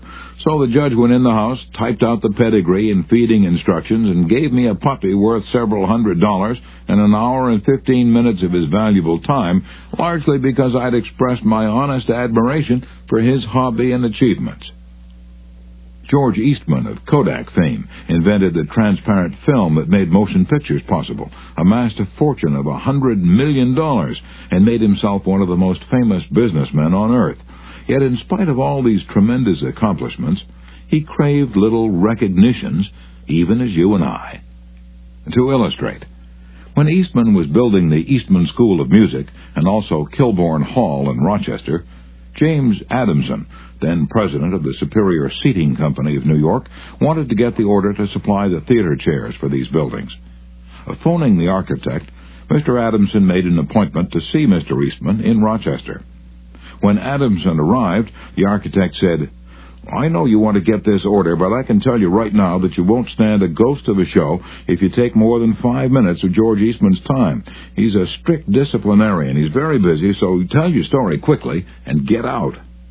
Adamson was prepared to do just that, and when he was ushered into the room, he saw Mr. Eastman bending over a pile of papers at his desk. And presently, Mr. Eastman looked up, removed his glasses, and walked toward the architect and Mr. Adamson, saying, "Good morning, gentlemen. What can I do for you?" And the architect introduced them, and then Mr. Adamson said, "While we've been waiting for you, Mr. Eastman, I've been admiring your office. I wouldn't mind working in a room like this myself. I'm in the interior woodworking business, and I never saw a more beautiful office in all my life." And George Eastman replied, "You remind me of something I had almost forgotten. It is beautiful, isn't it? I enjoyed it a great deal when it was first built, but I come down here now with a lot of other things on my mind, and sometimes don't even see the room for weeks at a time." Adamson walked over and rubbed his hand across a panel. "And this is English oak, isn't it? A little different texture from Italian oak." "Yes," Eastman replied. "Imported English oak. It was selected for me by a friend who specializes in fine woods." And then Eastman showed him about the room, commenting on the proportions, the coloring, the hand carving, and other effects he'd helped to plan and execute. While drifting about the room, admiring the woodwork, they paused before a window, and George Eastman, in his modest, soft-spoken way, pointed out some of the institutions through which he was trying to help humanity: the University of Rochester, the General Hospital, the Homeopathic Hospital, the Friendly Home, the Children's Hospital. Mr. Adamson congratulated him warmly on the idealistic way he was using his wealth to alleviate the sufferings of humanity. Presently, George Eastman unlocked a glass case and pulled out the first camera he had ever owned, an invention he had bought from an Englishman. Adamson questioned him at length about his early struggles to get started in business. Mr. Eastman spoke with real feeling about the poverty of his childhood, telling how his widowed mother had kept a boarding house while he clerked in an insurance office. The terror of poverty haunted him day and night, and he resolved to make enough money so that his mother wouldn't have to work. Mr. Adamson drew him out with further questions and listened absorbed while he related the story of his experiments with dry photographic plates. He told how he had worked in an office all day and sometimes experimented all night, taking only brief naps while the chemicals were working, sometimes working and sleeping in his clothes for 72 hours at a stretch. James Adamson had been ushered into Eastman's office at 10:15, and had been warned that he must not take more than 5 minutes, but an hour had passed, and then 2 hours passed, and they were still talking. Finally, George Eastman turned to Adamson and said, "The last time I was in Japan, I bought some chairs, brought them home and put them on my sun porch, but the sun peeled the paint, so I went downtown the other day and bought some paint and painted the chairs myself. Wouldn't you like to see what sort of a job I can do painting chairs? All right, come up to my home and have lunch with me, and I'll show you." The order for the seats amounted to $90,000. Now, who do you suppose got the order? James Adamson or one of his competitors? From the time of this story until Mr. Eastman's death, he and James Adamson were close friends. Claude Marais, a restaurant owner in Rouen, France, used this principle and saved his restaurant the loss of a key employee. This woman had been in his employ for 5 years and was a vital link between Monsieur Marais and his staff of 21 people. He was shocked to receive a registered letter from her advising him of her resignation. Monsieur Marais reported, "I was very surprised and even more disappointed because I was under the impression that I had been fair to her and receptive to her needs. Inasmuch as she was a friend as well as an employee, I probably had taken her too much for granted, and maybe was even more demanding of her than of other employees. I could not, of course, accept this resignation without some explanation. I took her aside and said, 'Paulette, you must understand that I cannot accept your resignation. You mean a great deal to me and to this company, and you are as important to the success of this restaurant as I am.' I repeated this in front of the entire staff and invited her to my home and reiterated my confidence in her with my family present. Paulette withdrew her resignation, and today I can rely on her as never before. I frequently reinforce this by expressing my appreciation for what she does and showing her how important she is to me and to the restaurant." "Talk to people about themselves," said Disraeli, one of the shrewdest men who ever ruled the British Empire. "Talk to people about themselves, and they will listen for hours." Principle 6. Make the other person feel important, and do it sincerely. In a nutshell, 6 ways to make people like you. Principle 1. Become genuinely interested in other people. Principle 2. Smile. Principle 3. Remember that a person's name is to that person the sweetest and most important sound in any language. Principle 4. Be a good listener. Encourage others to talk about themselves. Principle 5. Talk in terms of the other person's interests. Principle 6. Make the other person feel important, and do it sincerely.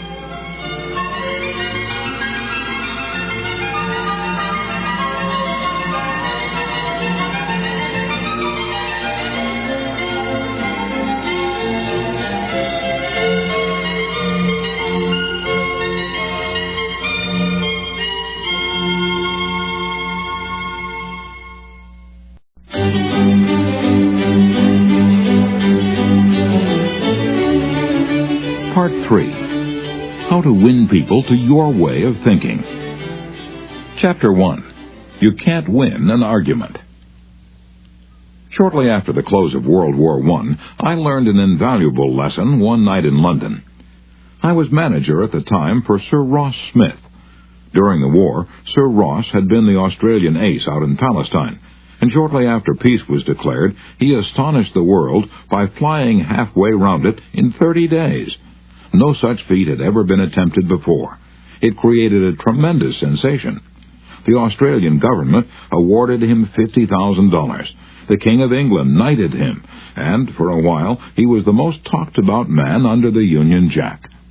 I was attending a banquet one night given in Sir Ross's honor, and during the dinner, the man sitting next to me told a humorous story which hinged on the quotation, "There's a divinity that shapes our ends, rough hew them how we will." And the raconteur mentioned that the quotation was from the Bible. He was wrong, I knew that. I knew it positively. There couldn't be the slightest doubt about it. And so, to get a feeling of importance and display my superiority, I appointed myself an unsolicited and unwelcome committee of one to correct him. He stuck to his guns. What? From Shakespeare? Impossible. Absurd. That quotation was from the Bible, and he knew it. The storyteller was sitting on my right, and Frank Gammond, an old friend of mine, was seated at my left. Mr. Gammond had devoted years to the study of Shakespeare, so the storyteller and I agreed to submit the question to Mr. Gammond. Mr. Gammond listened. He kicked me under the table and then said, "Dale, you're wrong. The gentleman is right. It is from the Bible." On our way home that night, I said to Mr. Gammond, "Frank, you know that quotation was from Shakespeare." "Yes, of course," he replied. "Hamlet, Act 5, Scene 2. But we were guests at a festive occasion, my dear Dale. Why prove to a man that he is wrong? Is that going to make him like you? Why not let him save his face?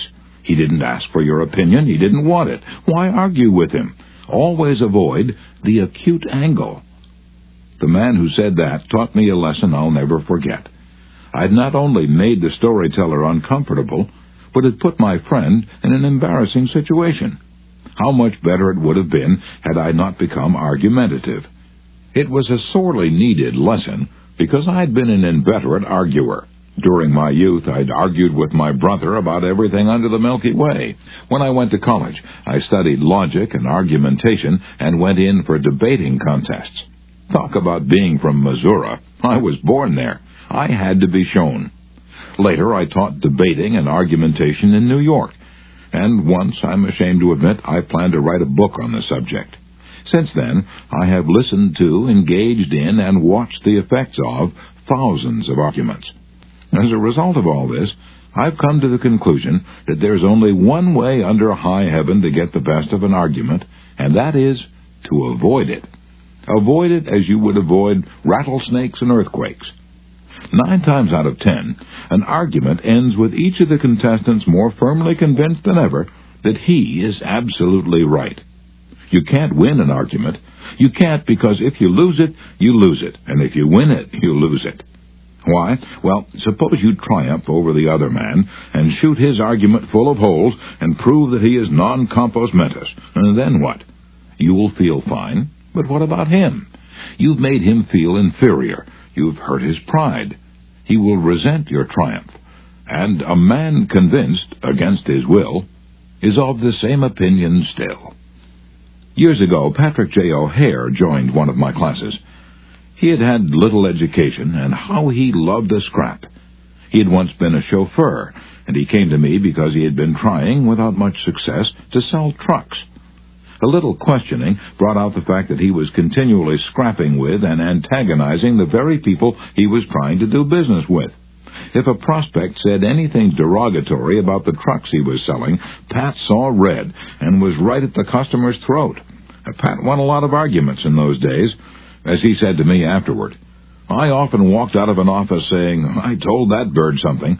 Sure, I told him something, but I hadn't sold him anything."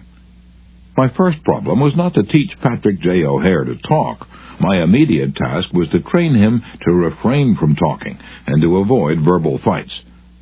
Mr. O'Hare became one of the star salesmen for the White Motor Company in New York. How did he do it? Here's his story in his own words. If I walk into a buyer's office now and he says, "What, a white truck? They're no good. I wouldn't take one if he gave it to me. I'm going to buy the Who's It truck." I say, "The Who's It's a good truck. If you buy the Who's It, you'll never make a mistake. The Who's It's are made by a fine company and sold by good people." He's speechless then. There's no room for argument. If he says the Who's It's the best, and I say, "Sure it is," he has to stop. He can't keep on all afternoon saying, "It's the best," when I'm agreeing with him. We then get off the subject of the Who's It, and I begin to talk about the good points of the white truck.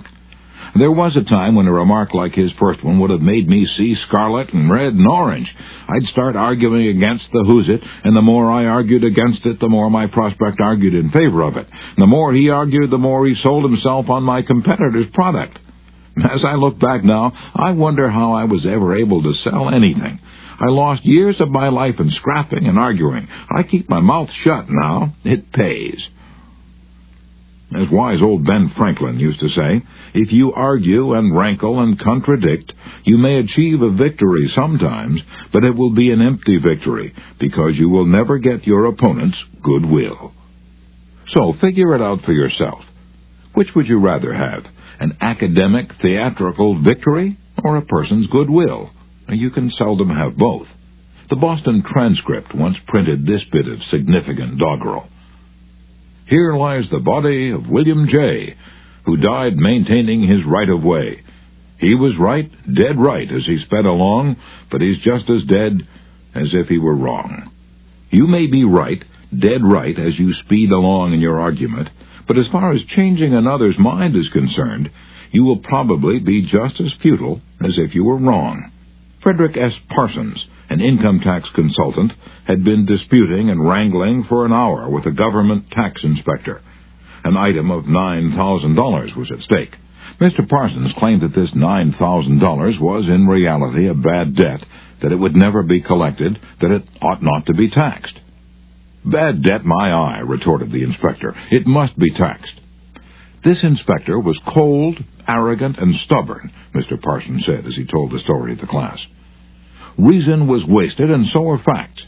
The longer we argued, the more stubborn he became, so I decided to avoid argument, change the subject, and give him appreciation. I said, I suppose this is a very petty matter in comparison with the really important and difficult decisions you're required to make. I've made a study of taxation myself, but I've had to get my knowledge from books. You're getting yours from the firing line of experience. I sometimes wish I had a job like yours. It would teach me a lot. I meant every word I said. Well, the inspector straightened up in his chair, leaned back, and talked for a long time about his work, telling me of the clever frauds he had uncovered. His tone gradually became friendly, and presently he was telling me about his children. As he left, he advised me that he would consider my problem further and give me his decision in a few days. He called at my office 3 days later and informed me that he had decided to leave the tax return exactly as it was filed. Now, this tax inspector was demonstrating one of the most common of human frailties. He wanted a feeling of importance. And as long as Mr. Parsons argued with him, he got his feeling of importance by loudly asserting his authority. But as soon as his importance was admitted, and the argument stopped, and he was permitted to expand his ego, he became a sympathetic and kindly human being. Buddha said, hatred is never ended by hatred, but by love. And a misunderstanding is never ended by an argument, but by tact, diplomacy, conciliation, and a sympathetic desire to see the other person's viewpoint. Lincoln once reprimanded a young Army officer for indulging in a violent controversy with an associate. No man who is resolved to make the most of himself, said Lincoln, can spare time for personal contention. Still less can he afford to take the consequences, including the vitiation of his temper and the loss of self-control. Yield larger things to which you show no more than equal rights, and yield lesser ones, though clearly your own. Better give our path to a dog than be bitten by him in contesting for the right. Even killing the dog would not cure the bite. In an article in Bits and Pieces, some suggestions are made on how to keep a disagreement from becoming an argument. Welcome the disagreement. Remember the slogan, when two partners always agree, one of them is not necessary. If there is some point you haven't thought about, be thankful if it is brought to your attention. Perhaps this disagreement is your opportunity to be corrected before you make a serious mistake. Distrust your first instinctive impression. Our first natural reaction in a disagreeable situation is to be defensive. Be careful. Keep calm and watch out for your first reaction. It may be you at your worst, not your best. Control your temper. Remember, you can measure the size of a person by what makes him or her angry. Listen first. Give your opponents a chance to talk. Let them finish. Do not resist, defend, or debate. This only raises barriers. Try to build bridges of understanding. Don't build higher barriers of misunderstanding. Look for areas of agreement. When you have heard your opponents out, dwell first on the points and areas on which you agree. Be honest. Look for areas where you can admit error, and say so. Apologize for your mistakes. It will help disarm your opponents and reduce defensiveness. Promise to think over your opponent's ideas and study them carefully, and mean it. Your opponents may be right. It is a lot easier at this stage to agree to think about their points than to move rapidly ahead and find yourself in a position where your opponents can say, "We tried to tell you, but you wouldn't listen." Thank your opponents sincerely for their interest. Anyone who takes the time to disagree with you is interested in the same things you are. Think of them as people who really want to help you, and you may turn your opponents into friends. Postpone action to give both sides time to think through the problem.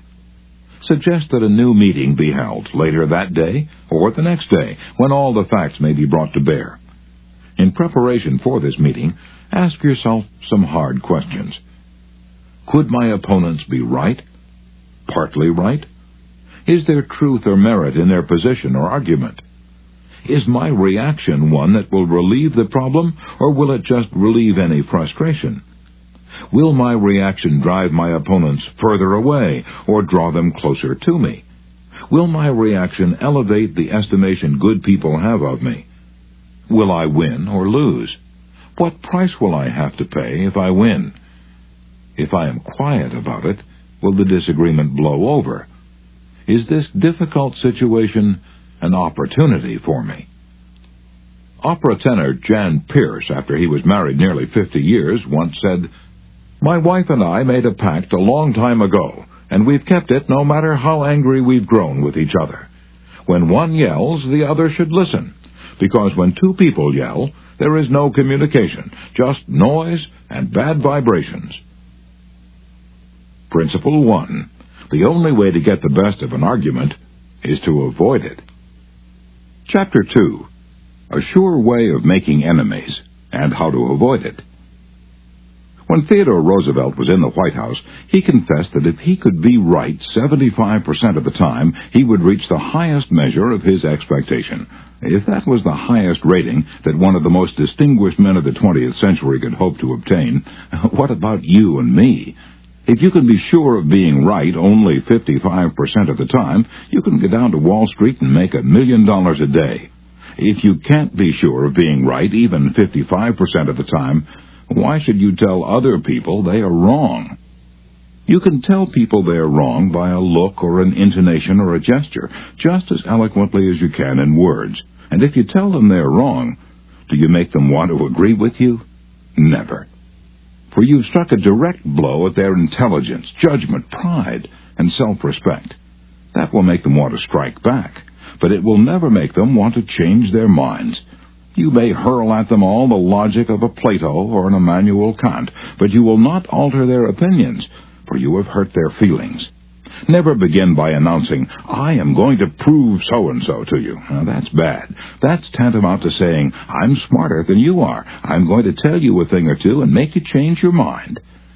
That is a challenge. It arouses opposition and makes the listener want to battle with you before you even start. It is difficult, under even the most benign conditions, to change people's minds, so why make it harder? Why handicap yourself? If you're going to prove anything, don't let anybody know it. Do it so subtly, so adroitly, that no one will feel that you are doing it. This was expressed succinctly by Alexander Pope. Men must be taught as if you taught them not, and things unknown proposed as things forgot. Over 300 years ago, Galileo said, "You cannot teach a man anything. You can only help him to find it within himself." As Lord Chesterfield said to his son, "Be wiser than other people if you can, but do not tell them so." Socrates said repeatedly to his followers in Athens, "One thing only I know, and that is that I know nothing." Well, I can't hope to be any smarter than Socrates, so I have quit telling people they are wrong, and I find that it pays. If a person makes a statement that you think is wrong, yes, even that you know is wrong, Isn't it better to begin by saying, well, now, look, I thought otherwise, but I may be wrong. I frequently am. And if I am wrong, I want to be put right. Let's examine the facts. There's magic, positive magic in such phrases as, I may be wrong, I frequently am. Let's examine the facts. Nobody in the heavens above, or on the earth beneath, or in the waters under the earth will ever object to your saying, I may be wrong. Let's examine the facts. One of our class members who used this approach in dealing with customers was Harold Renke, a Dodge dealer in Billings, Montana. He reported that because of the pressures of the automobile business, he was often hard-boiled and callous when dealing with customers' complaints. This caused flared tempers, loss of business, and general unpleasantness. He told his class, recognizing that this was getting me nowhere fast, I tried a new tack. I'd say something like this. Our dealership has made so many mistakes that I'm frequently ashamed. We may have erred in your case, so tell me about it. This approach becomes quite disarming, and by the time the customer releases his feelings, he's usually much more reasonable when it comes to settling the matter. In fact, several customers have thanked me for having such an understanding attitude, and 2 of them have even brought in friends to buy new cars. In this highly competitive market, we need more of this type of customer, and I believe that showing respect for all customers' opinions and treating them diplomatically and courteously will help beat the competition. You will never get into trouble by admitting that you may be wrong. That will stop all argument and inspire your opponent to be just as fair and open and broad-minded as you are. It will make him want to admit that he, too, may be wrong. If you know positively that a person is wrong, and you bluntly tell him or her so, what happens? Let me illustrate. Mr. S., a young New York attorney, once argued a rather important case before the United States Supreme Court. Lustgarten versus Fleet Corporation, 280 U.S. 320. The case involved a considerable sum of money and an important question of law. During the argument, one of the Supreme Court justices said to him, the statute of limitations in admiralty law is 6 years, is it not? Mr. S. stopped, stared at the justice for a moment, and then he said bluntly, Your Honor, there is no statute of limitations in admiralty. A hush fell on the court, said Mr. S., as he related his experience to one of my classes, and the temperature in the room seemed to drop to 0. I was right, the justice was wrong, and I had told him so. But did that make him friendly? No.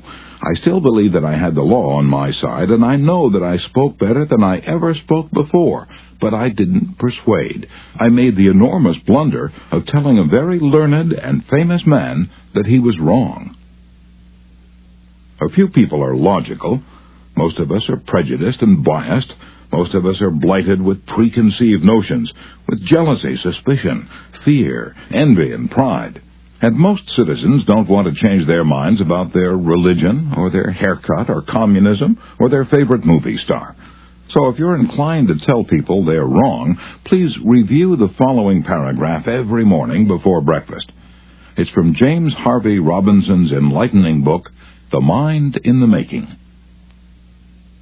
We sometimes find ourselves changing our minds without any resistance or heavy emotion. But if we are told we are wrong, we resent the imputation and harden our hearts.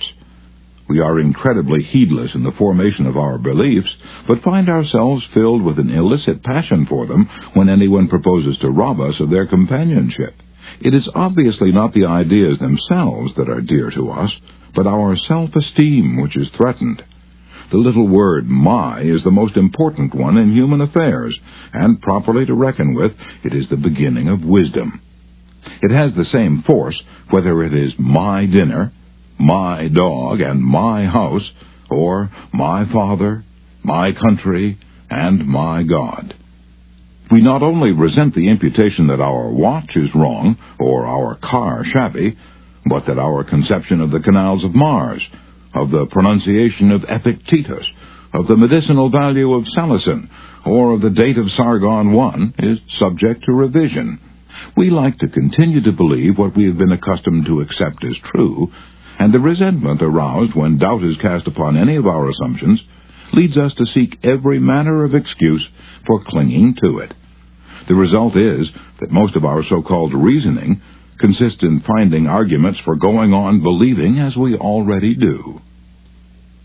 Carl Rogers, the eminent psychologist, wrote in his book on becoming a person, "I have found it of enormous value when I can permit myself to understand the other person. The way in which I have worded this statement may seem strange to you. Is it necessary to permit oneself to understand another? I think it is. Our first reaction to most of the statements which we hear from other people is an evaluation or judgment rather than an understanding of it. When someone expresses some feeling, attitude, or belief, our tendency is almost immediately to feel, that's right, or that's stupid, that's abnormal, that's unreasonable, that's incorrect, that's not nice.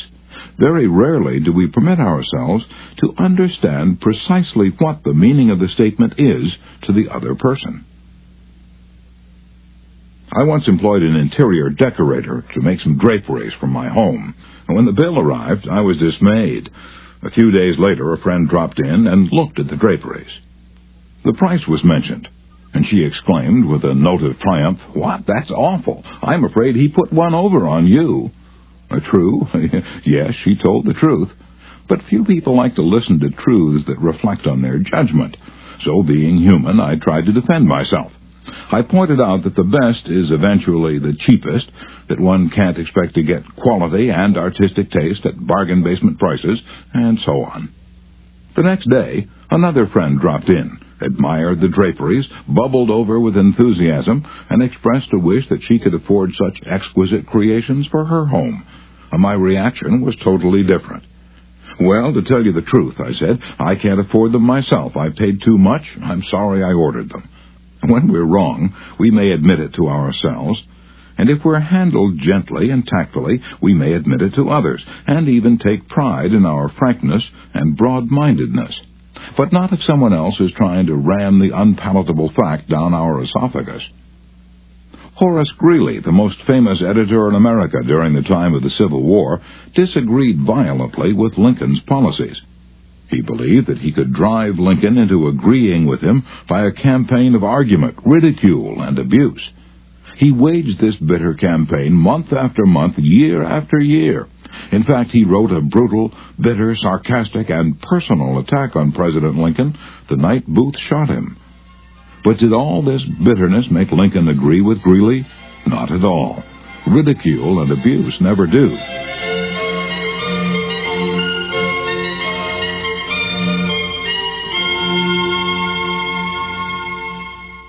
If you want some excellent suggestions about dealing with people and managing yourself and improving your personality, read Benjamin Franklin's autobiography, one of the most fascinating life stories ever written, one of the classics of American literature. Ben Franklin tells how he conquered the iniquitous habit of argument and transformed himself into one of the most able, suave, and diplomatic men in American history. One day, when Ben Franklin was a blundering youth, an old Quaker friend took him aside and lashed him with a few stinging truths, something like this. "Ben, you are impossible. Your opinions have a slap in them for everyone who differs with you. They have become so offensive that nobody cares for them. Your friends find they enjoy themselves better when you are not around. You know so much that no man can tell you anything. Indeed, no man is going to try, for the effort would lead only to discomfort and hard work. So you are not likely ever to know any more than you do now, which is very little." One of the finest things I know about Ben Franklin is the way he accepted that smarting rebuke. He was big enough and wise enough to realize that it was true, to sense that he was headed for failure and social disaster. So he made a right-about face. He began immediately to change his insolent, opinionated ways. "I made it a rule," said Franklin, "to forbear all direct contradiction to the sentiment of others, and all positive assertion of my own. I even forbade myself the use of every word or expression in the language that imported a fixed opinion, such as certainly, undoubtedly, etc., and I adopted instead of them, I conceive, I apprehend, or I imagine a thing to be so, or it so appears to me at present. When another asserted something that I thought an error, I denied myself the pleasure of contradicting him abruptly and of showing immediately some absurdity in his proposition, and in answering I began by observing that in certain cases of circumstances his opinion would be right, but in the present case there appeared or seemed to me some difference, etc. I soon found the advantage of this change in my manner. The conversations I engaged in went on more pleasantly. The modest way in which I proposed my opinions procured them a readier reception and less contradiction. I had less mortification when I was found to be in the wrong, and I more easily prevailed with others to give up their mistakes and join with me when I happened to be in the right. And this mode, which I at first put on with some violence to natural inclination, became at length so easy and so habitual to me that perhaps for these 50 years no one has ever heard a dogmatical expression escape me. And to this habit, after my character of integrity, I think it principally owing that I had earned so much weight with my fellow citizens when I proposed new institutions or alterations in the old, and so much influence in public councils when I became a member. For I was but a bad speaker, never eloquent, subject to much hesitation in my choice of words, hardly correct in language, and yet I generally carried my points. How do Ben Franklin's methods work in business? Let's take two examples. Catherine A. Allred of Kings Mountain, North Carolina, is an industrial engineering supervisor for a yarn processing plant. She told one of our classes how she handled a sensitive problem before and after taking our training. Part of my responsibility, she reported, deals with setting up and maintaining incentive systems and standards for our operators so they can make more money by producing more yarn. The system we were using had worked fine when we had only 2 or 3 different types of yarn, but recently we had expanded our inventory and capabilities to enable us to run more than 12 different varieties. The present system was no longer adequate to pay the operators fairly for the work being performed and give them an incentive to increase production. I had worked up a new system which would enable us to pay the operator by the class of yarn she was running at any one particular time. With my new system in hand, I entered the meeting, determined to prove to the management that my system was the right approach. I told them in detail how they were wrong and showed where they were being unfair and how I had all the answers they needed. To say the least, I failed miserably. I had become so busy defending my position on the new system that I had left them no opening to graciously admit their problems on the old one. The issue was dead. After several sessions of this course, I realized all too well where I had made my mistakes. I called another meeting, and this time I asked where they felt their problems were. We discussed each point, and I asked them their opinion on which was the best way to proceed. With a few low-keyed suggestions at proper intervals, I let them develop my system by themselves. At the end of the meeting, when I actually presented my system, they enthusiastically accepted it. I am convinced now that nothing good is accomplished and a lot of damage can be done if you tell a person straight out that he or she is wrong. You only succeed in stripping that person of self-dignity and making yourself an unwelcome part of any discussion. Let's take another example. And remember, these cases I'm citing are typical of the experiences of thousands of other people. R.V. Crowley was a salesman for a lumber company in New York. Crowley admitted that he had been telling hard-boiled lumber inspectors for years that they were wrong, and he'd won the arguments too, but it hadn't done any good. For these lumber inspectors, said Mr. Crowley, are like baseball umpires. Once they make a decision, they never change it. Mr. Crowley saw that his firm was losing thousands of dollars through the arguments he won. So while taking my course, he resolved to change tactics and abandon arguments. And with what results? Here's the story as he told it to fellow members of his class. One morning the phone rang in my office. A hot and bothered person at the other end proceeded to inform me that a car of lumber we had shipped into his plant was entirely unsatisfactory. His firm had stopped unloading and requested that we make immediate arrangements to remove the stock from their yard. After about one-fourth of the car had been unloaded, their lumber inspector reported that the lumber was running 55% below grade. Under the circumstances, they refused to accept it. I immediately started for his plant, and on the way turned over in my mind the best way to handle the situation. Ordinarily, under such circumstances, I should have quoted grading rules and tried, as a result of my own experience and knowledge as a lumber inspector, to convince the other inspector that the lumber was actually up to grade and that he was misinterpreting the rules in his inspection. However, I thought I would apply the principles learned in this training. When I arrived at the plant, I found the purchasing agent and the lumber inspector in a wicked humor, both set for an argument and a fight. We walked out to the car that was being unloaded, and I requested that they continue to unload so that I could see how things were going. I asked the inspector to go right ahead and lay out the rejects as he had been doing, and to put the good pieces in another pile. After watching him for a while, it began to dawn on me that his inspection actually was much too strict, and that he was misinterpreting the rules. This particular lumber was white pine, and I knew the inspector was thoroughly schooled in hardwoods, but not a competent, experienced inspector on white pine. A white pine happens to be my own strong suit, but did I offer any objection to the way he was grading the lumber? None whatever. I kept on watching, and gradually began to ask questions as to why certain pieces were not satisfactory. I didn't for one instant insinuate that the inspector was wrong. I emphasized that my only reason for asking was in order that we could give his firm exactly what they wanted in future shipment. By asking questions in a very friendly, cooperative spirit, and insisting continually that they were right in laying out boards not satisfactory to their purpose, I got him warmed up, and the strained relations between us began to thaw and melt away. An occasional carefully put remark on my part gave birth to the idea in his mind that possibly some of these rejected pieces were actually within the grade that they had bought, and that their requirements demanded a more expensive grade. I was very careful, however, not to let him think I was making an issue of this point. Gradually, his whole attitude changed.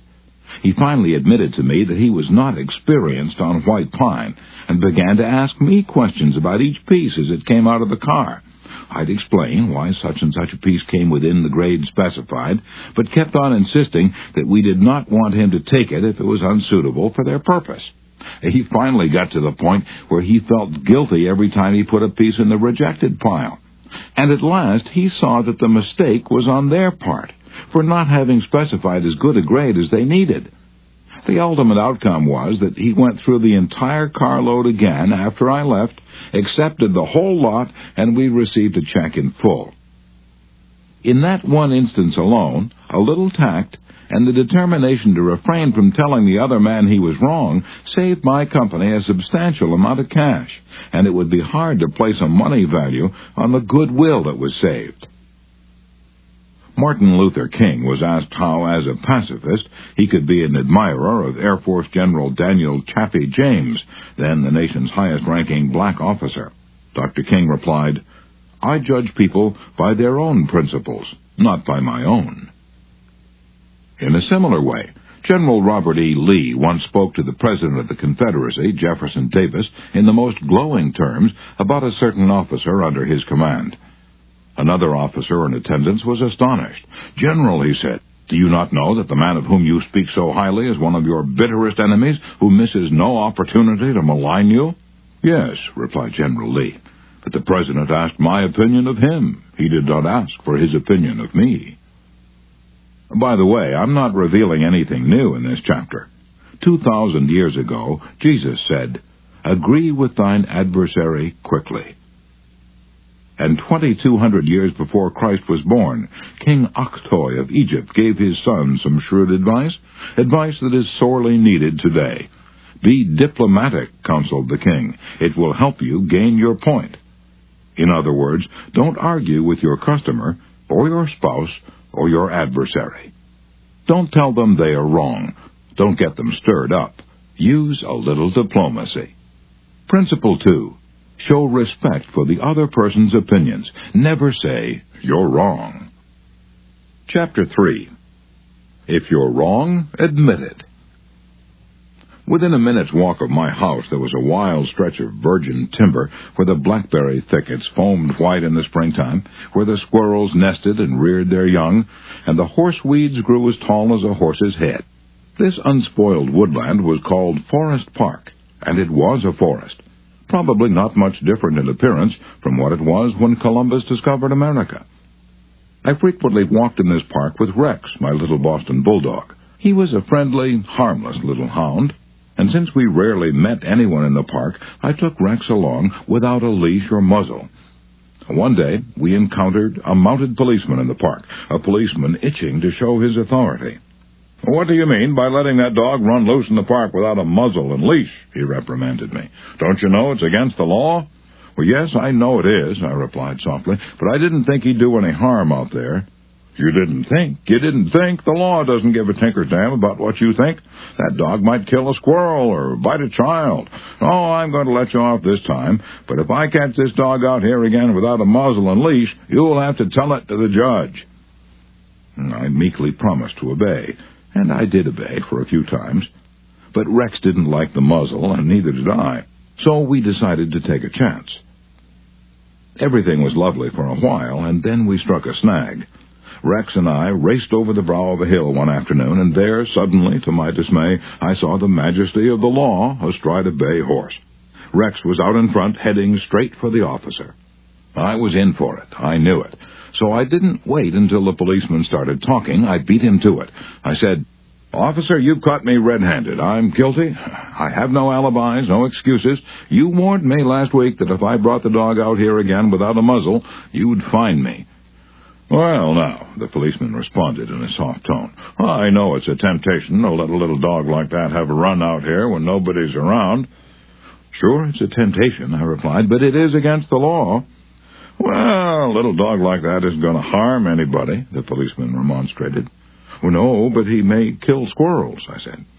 "Well, now, I think you're taking this a bit too seriously," he told me. "I'll tell you what you do.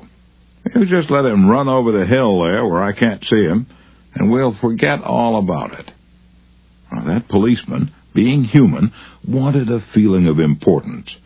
So when I began to condemn myself, the only way he could nourish his self-esteem was to take the magnanimous attitude of showing mercy. But suppose I'd tried to defend myself. Well, did you ever argue with a policeman?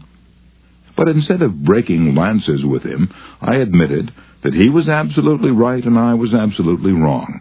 I admitted it quickly, openly, and with enthusiasm. The affair terminated graciously in my taking his side and his taking my side. Lord Chesterfield himself could hardly have been more gracious than this mounted policeman who only a week previously had threatened to have the law on me. If we know we are going to be rebuked anyhow, isn't it far better to beat the other person to it and do it ourselves? Isn't it much easier to listen to self-criticism than to bear condemnation from alien lips? Say about yourself all the derogatory things you know the other person is thinking, or wants to say, or intends to say, and say them before that person has a chance to say them. The chances are 100 to 1 that a generous, forgiving attitude will be taken, and your mistakes will be minimized, just as the mounted policeman did with me and Rex. Ferdinand E. Warren, a commercial artist, used this technique to win the goodwill of a petulant, scolding buyer of art. It is important in making drawings for advertising and publishing purposes to be precise and very exact, Mr. Warren said as he told the story. Some art editors demand that their commissions be executed immediately, and in these cases some slight error is liable to occur. I knew one art director in particular who was always delighted to find fault with some little thing. I have often left his office in disgust, not because of the criticism, but because of his method of attack. Recently, I delivered a rushed job to this editor, and he phoned me to call at his office immediately. He said something was wrong. When I arrived, I found just what I had anticipated and dreaded. He was hostile, gloating over his chance to criticize. He demanded with heat why I had done so-and-so. My opportunity had come to apply the self-criticism I'd been studying about, so I said, "Mr. So-and-so, if what you say is true, I am at fault. and there is absolutely no excuse for my blunder. I have been doing drawings for you long enough to know better. I am ashamed of myself." Immediately, he started to defend me. "Yes, you're right, but after all, this isn't a serious mistake. It's only—" And I interrupted him. "Any mistake," I said, "may be costly, and they're all irritating." He started to break in, but I wouldn't let him. I was having a grand time. For the first time in my life, I was criticizing myself, and I loved it. "I should have been more careful," I continued. "You give me a lot of work, and you deserve the best, so I'm going to do this drawing all over." No, he protested. "I wouldn't think of putting you to all that trouble." He praised my work, assured me he wanted only a minor change, and that my slight error hadn't cost his firm any money, and after all, it was a mere detail not worth worrying about. My eagerness to criticize myself took all the fight out of him. He ended up by taking me to lunch, and before we parted, he gave me a check and another commission. There's a certain degree of satisfaction in having the courage to admit one's errors. It not only clears the air of guilt and defensiveness, but often helps solve the problem created by the error. Bruce Harvey of Albuquerque, New Mexico, had incorrectly authorized payment of full wages to an employee on sick leave. When he discovered his error, he brought it to the attention of the employee and explained that to correct the mistake, he would have to reduce his next paycheck by the entire amount of the overpayment. The employee pleaded that as that would cause him a serious financial problem, could the money be repaid over a period of time? In order to do this, Harvey explained, he would have to obtain his supervisor's approval. And this, I knew, reported Harvey, would result in a boss-type explosion. While trying to decide how to handle the situation better, I realized that the whole mess was my fault, and I would have to admit it to my boss. I walked into his office, told him that I had made a mistake, and then informed him of the complete facts. He replied, in an explosive manner, that it was the fault of their personnel department. I repeated that it was my fault. He exploded again about carelessness in the accounting department. Again, I explained it was my fault. He blamed 2 other people in the office, but each time I reiterated that it was my fault. And finally, he looked at me and said, "Okay, it was your fault. Now straighten it out." The error was corrected, and nobody got into trouble. I felt great, because I was able to handle a tense situation and had the courage not to seek alibis. My boss has had more respect for me ever since. Any fool can try to defend his or her mistakes, and most fools do. But it raises one above the herd and gives one a feeling of nobility and exultation to admit one's mistakes. For example, one of the most beautiful things that history records about Robert E. Lee is the way he blamed himself and only himself for the failure of Pickett's charge at Gettysburg. Pickett's charge was undoubtedly the most brilliant and picturesque attack that ever occurred in the Western world. General George E. Pickett himself was picturesque. He wore his hair so long that his auburn locks almost touched his shoulders, and, like Napoleon in his Italian campaigns, he wrote ardent love letters almost daily while on the battlefield.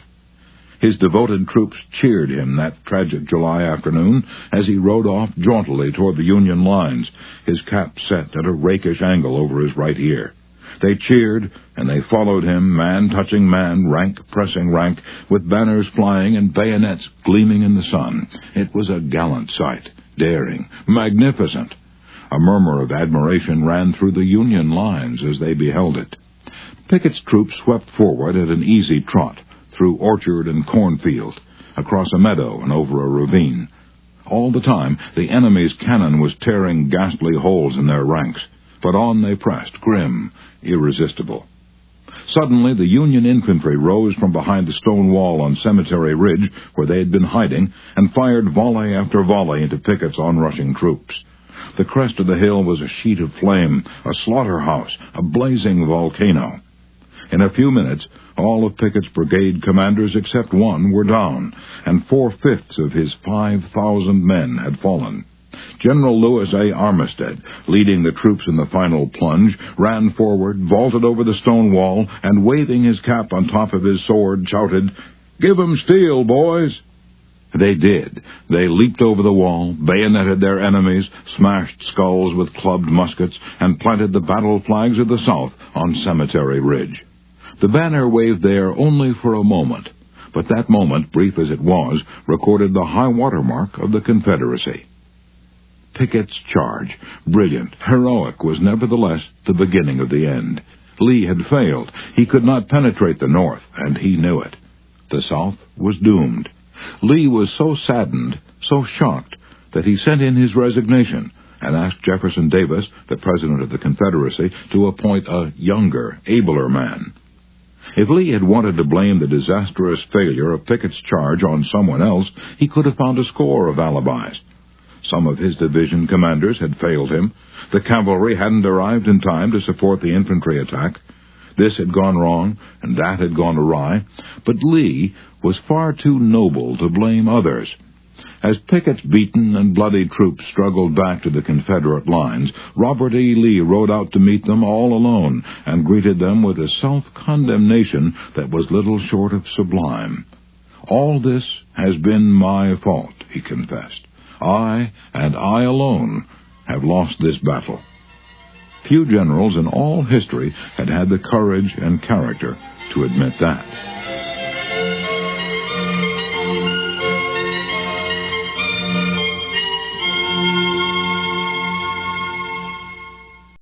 One of the major areas of controversy between members of the Army Reserves and their regular Army trainers is haircuts.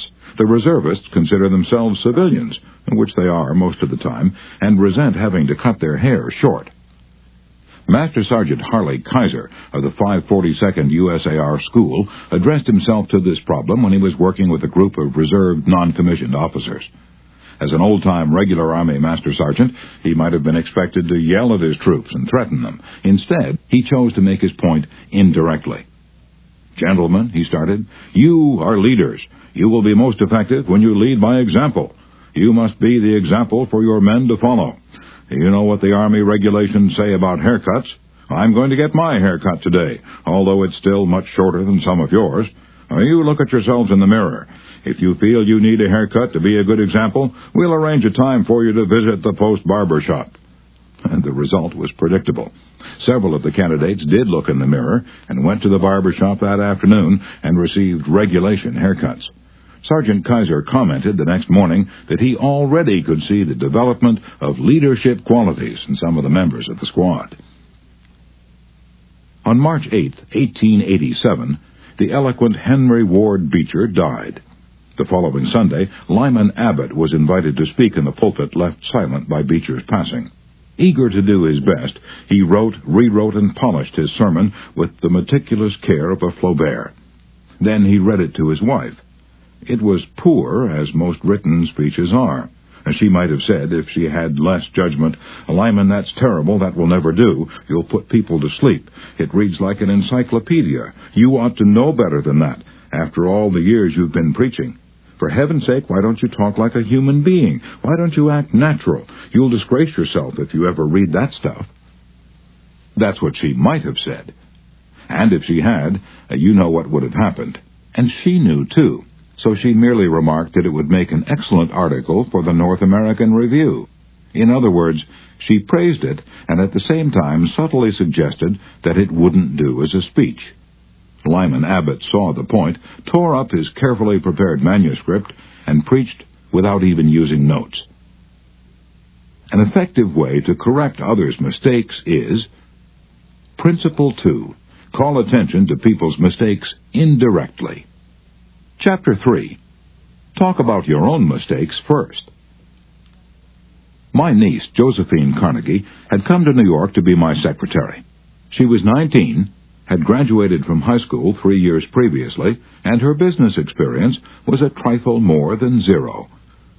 She became one of the most proficient secretaries west of Suez, but in the beginning she was, susceptible to improvement. One day I started to criticize her. I said to myself, "Just a minute, Dale Carnegie, just a minute. You are twice as old as Josephine. You have had 10,000 times as much business experience. How can you possibly expect her to have your viewpoint, your judgment, your initiative, mediocre though they may be? And just a minute, Dale. What were you doing at 19? Remember the asinine mistakes and blunders you made? Remember the time you did this and that? After thinking the matter over, honestly and impartially, I concluded that Josephine's batting average at 19 was better than mine had been, and that, I'm sorry to confess, isn't paying Josephine much of a compliment. So after that, when I wanted to call Josephine's attention to a mistake, I used to begin by saying, "You've made a mistake, Josephine, but the Lord knows it's no worse than many I have made. You were not born with judgment. That comes only with experience, and you are better than I was at your age. I've been guilty of so many stupid, silly things myself. I have very little inclination to criticize you or anyone, but don't you think it would have been wise if you had done so-and-so?" It isn't nearly so difficult to listen to a recital of your faults if the person criticizing begins by humbly admitting that he, too, is far from impeccable.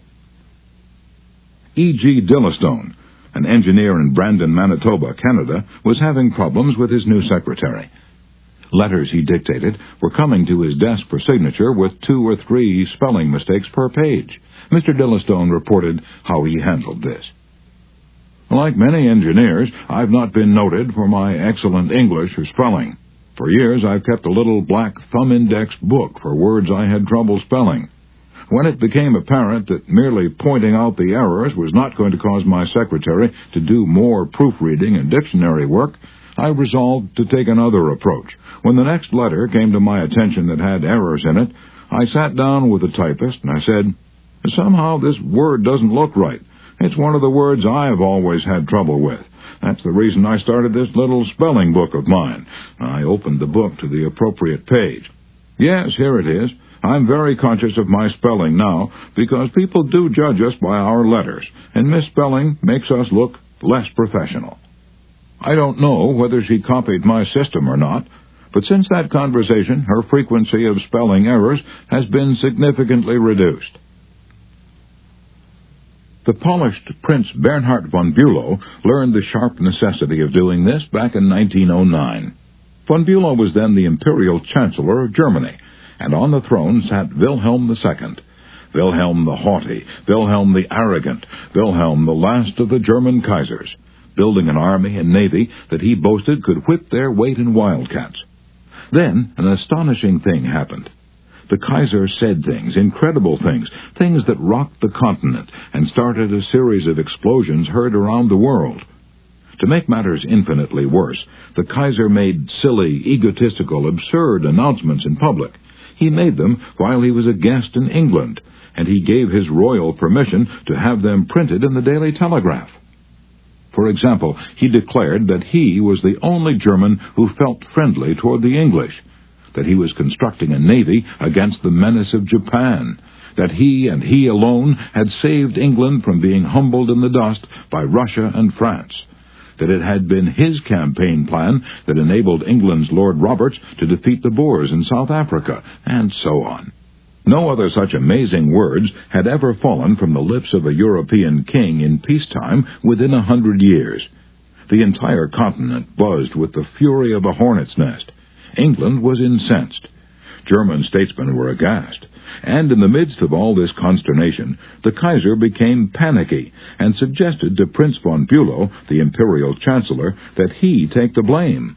Yes, he wanted von Bülow to announce that it was all his responsibility, that he had advised his monarch to say these incredible things.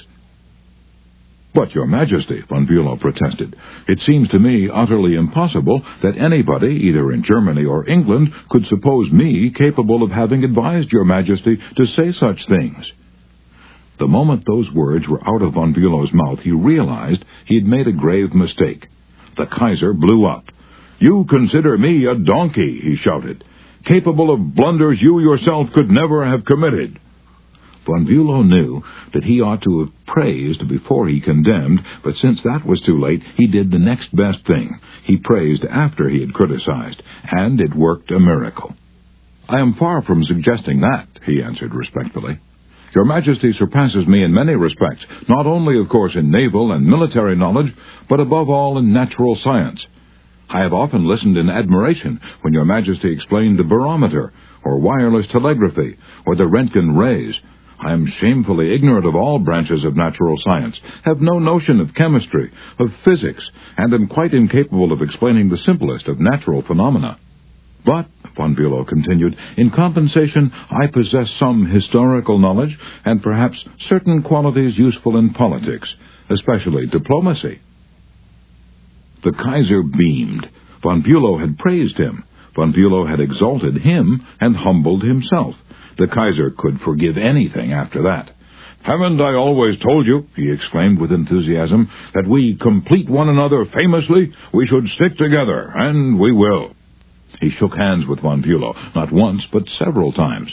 And later in the day, he waxed so enthusiastic that he exclaimed with doubled fists, "If anyone says anything to me against Prince von Bülow, I shall punch him in the nose." Von Bülow saved himself in time, but, canny diplomat that he was, he nevertheless had made one error.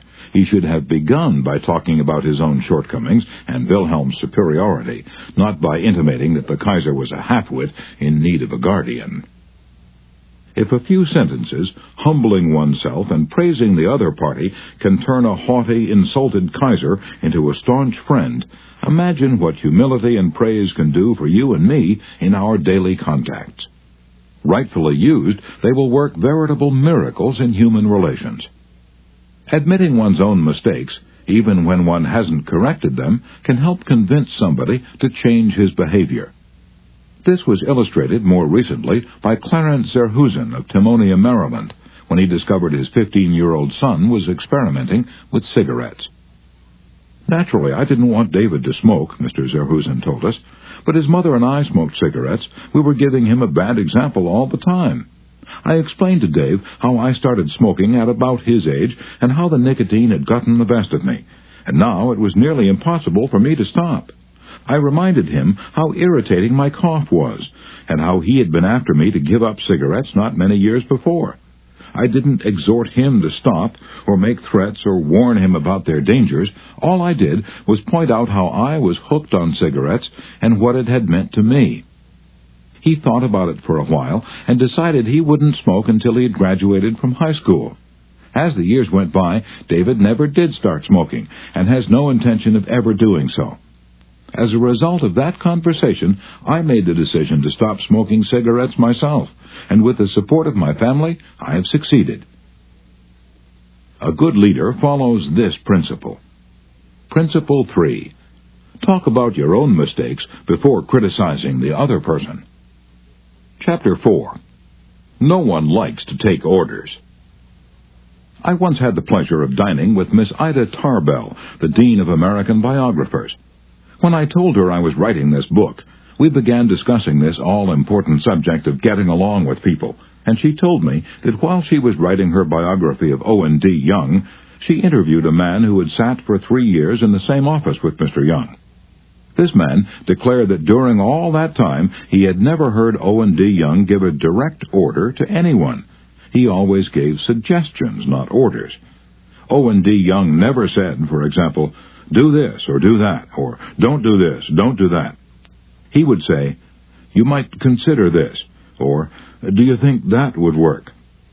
Frequently he would say, after he had dictated a letter, "What do you think of this?" In looking over a letter of one of his assistants, he would say, "Maybe if we were to phrase it this way, it would be better." He always gave people the opportunity to do things themselves. He never told his assistants to do things. He let them do them, let them learn from their mistakes. A technique like that makes it easy for a person to correct errors. A technique like that saves a person's pride and gives him or her a feeling of importance. It encourages cooperation instead of rebellion. Resentment caused by a brash order may last a long time, even if the order was given to correct an obviously bad situation.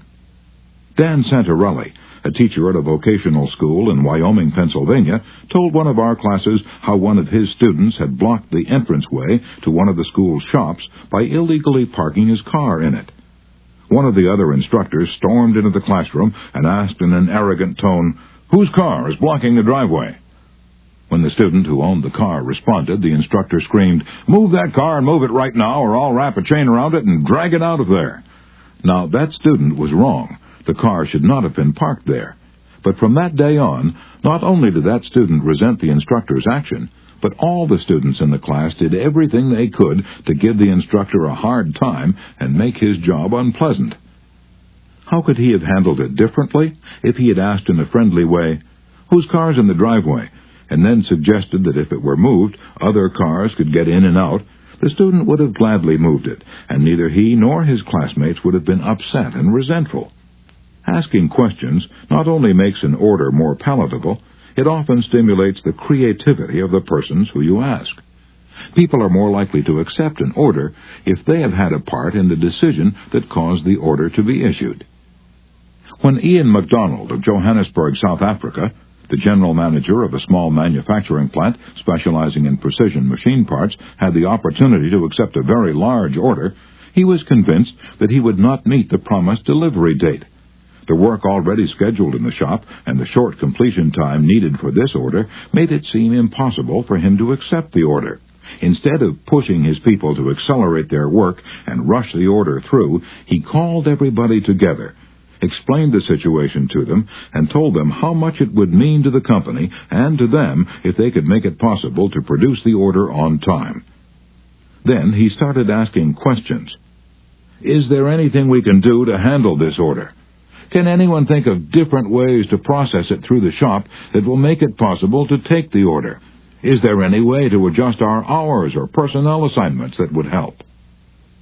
The employees came up with many ideas and insisted that he take the order.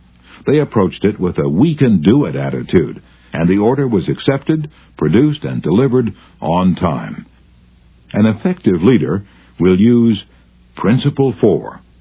Ask questions instead of giving direct orders. Chapter 5.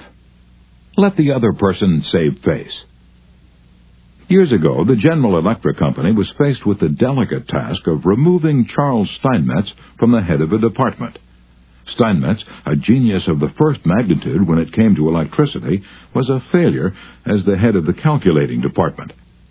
Yet the company didn't dare offend the man. He was indispensable and highly sensitive, so they gave him a new title. They made him Consulting Engineer of the General Electric Company, a new title for work he was already doing, and let someone else head up the department. Steinmetz was happy. So were the officers of GE. They had gently maneuvered their most temperamental star, and they had done it without a storm, by letting him save face. Letting one save face, how important, how vitally important that is, and how few of us ever stop to think of it. We ride roughshod over the feelings of others, getting our own way, finding fault, issuing threats, criticizing a child or an employee in front of others, without even considering the hurt to the other person's pride. Whereas a few minutes' thought, a considerate word or two, a genuine understanding of the other person's attitude would go so far toward alleviating the sting. Let's remember that the next time we're faced with the distasteful necessity of discharging or reprimanding an employee. Firing employees is not much fun. Getting fired is even less fun. I'm quoting now from a letter written me by Marshall A. Granger, a certified public accountant. Our business is mostly seasonal. Therefore, we have to let a lot of people go after the income tax rush is over. It's a byword in our profession that no one enjoys wielding the axe. Consequently, the custom has developed of getting it over as soon as possible, and usually in the following way. Sit down, Mr. Smith. The season's over. We don't seem to see any more assignments for you. Of course, you understand you were only employed for the busy season anyhow, etc., etc. And the effect on these people is one of disappointment and a feeling of being let down.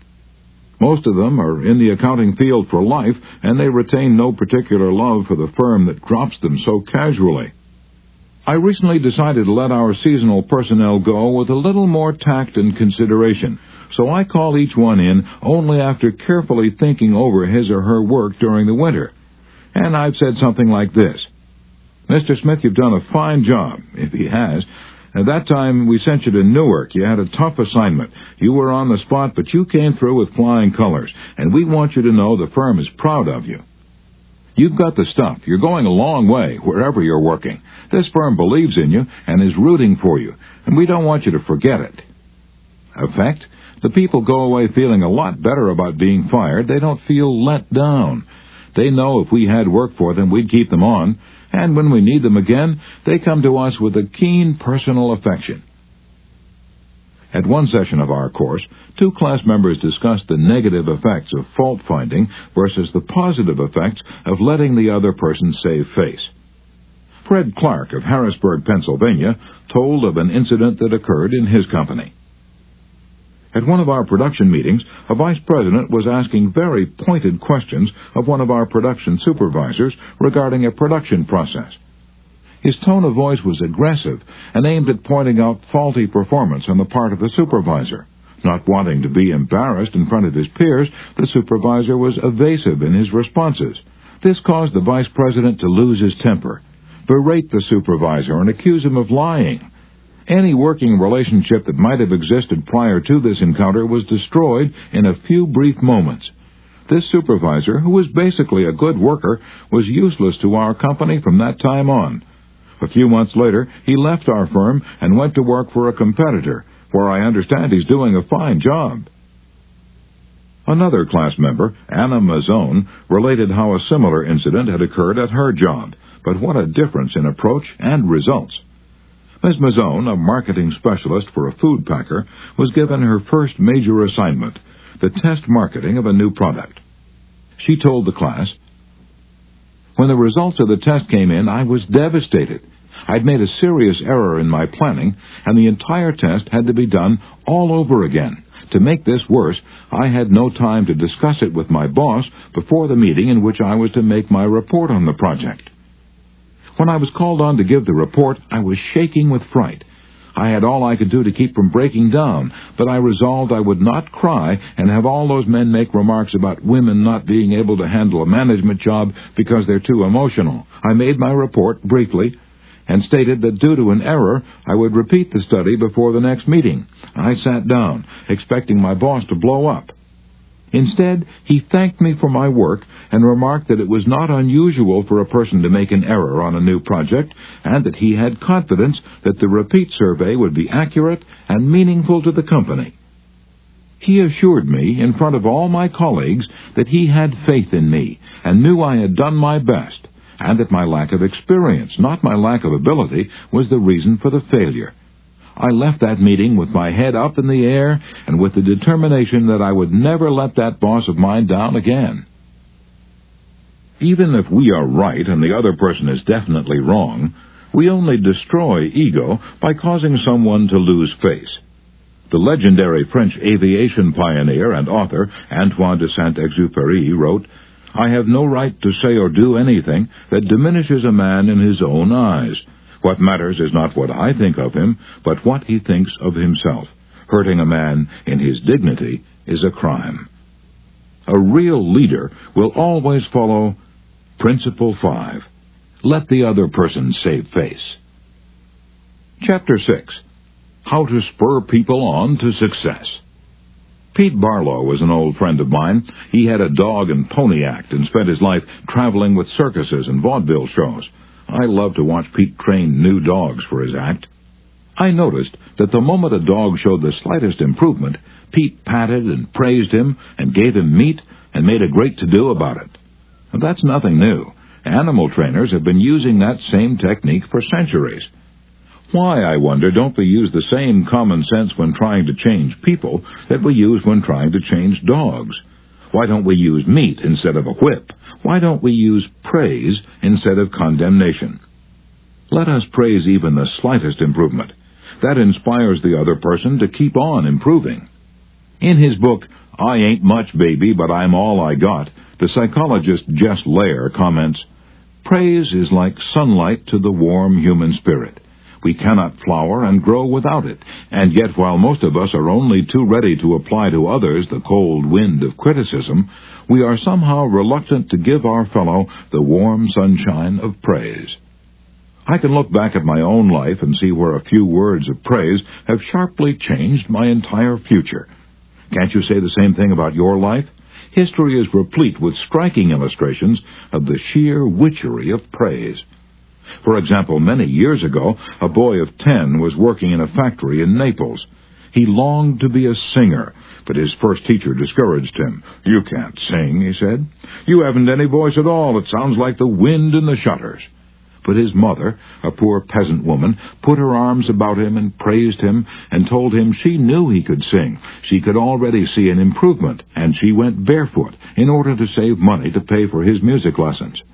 That peasant mother's praise and encouragement changed that boy's life. His name was Enrico Caruso, and he became the greatest and most famous opera singer of his age. In the early 19th century, a young man in London aspired to be a writer, but everything seemed to be against him. He had never been able to attend school more than 4 years. His father had been flung in jail because he couldn't pay his debts, and this young man often knew the pangs of hunger. Finally, he got a job pasting labels on bottles of blacking in a rat-infested warehouse, and he slept at night in a dismal attic room with 2 other boys, gutter snipes from the slums of London. He had so little confidence in his ability to write that he sneaked out and mailed his first manuscript in the dead of night so nobody would laugh at him. Story after story was refused. Finally, the great day came when one was accepted.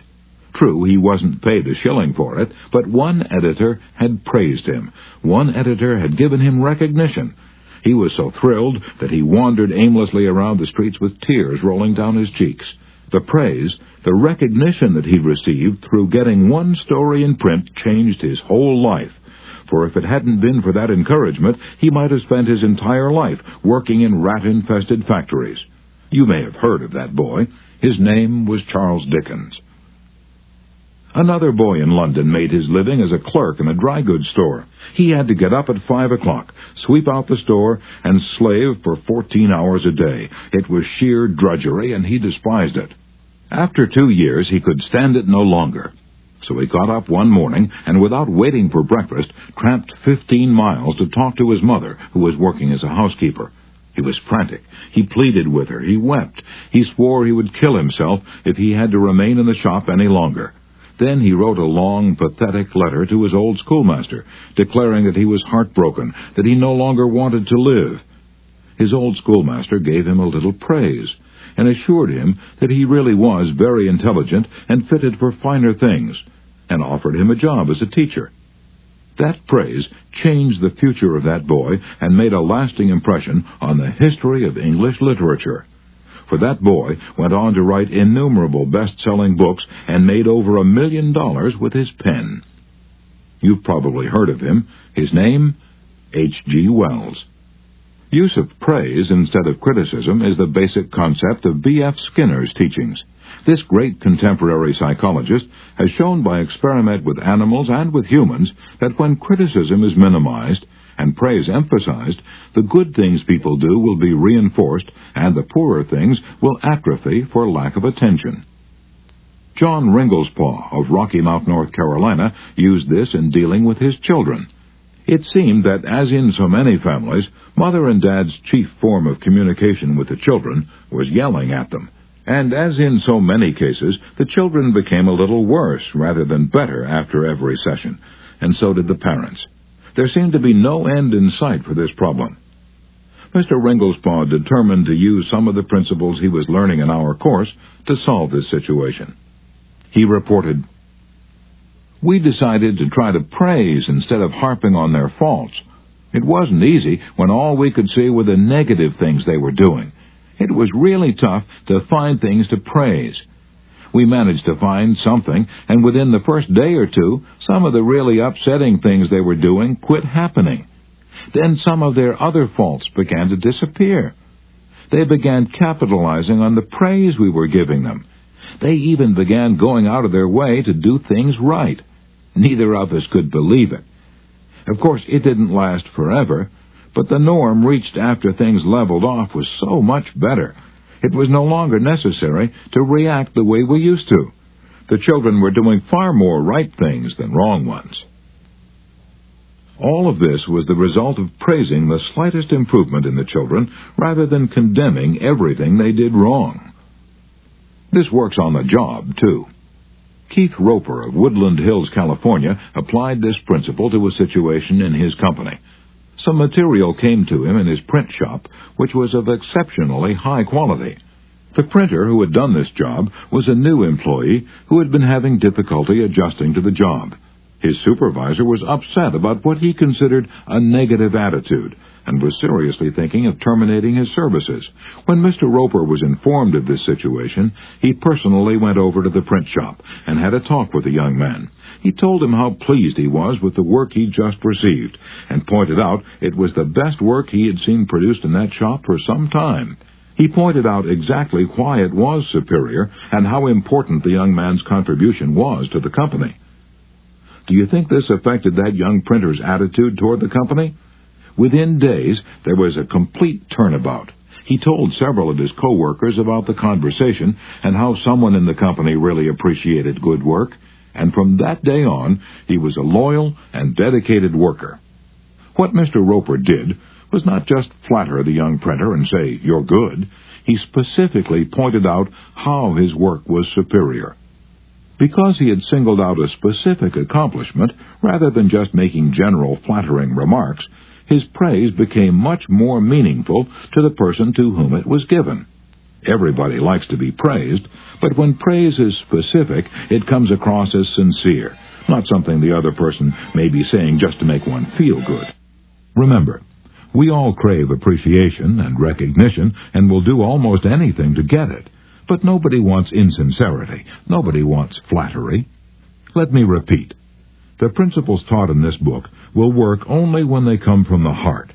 I'm not advocating a bag of tricks. I'm talking about a new way of life.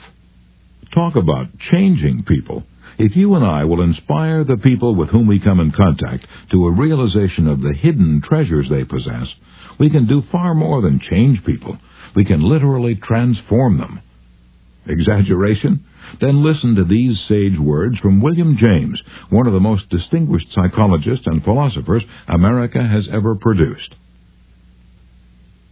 Compared with what we ought to be, we are only half awake. We are making use of only a small part of our physical and mental resources. Stating the thing broadly, the human individual thus lives far within his limits. He possesses powers of various sorts which he habitually fails to use. Yes, you possess powers of various sorts which you habitually fail to use. And one of these powers you are probably not using to the fullest extent is your magic ability to praise people and inspire them with a realization of their latent possibilities.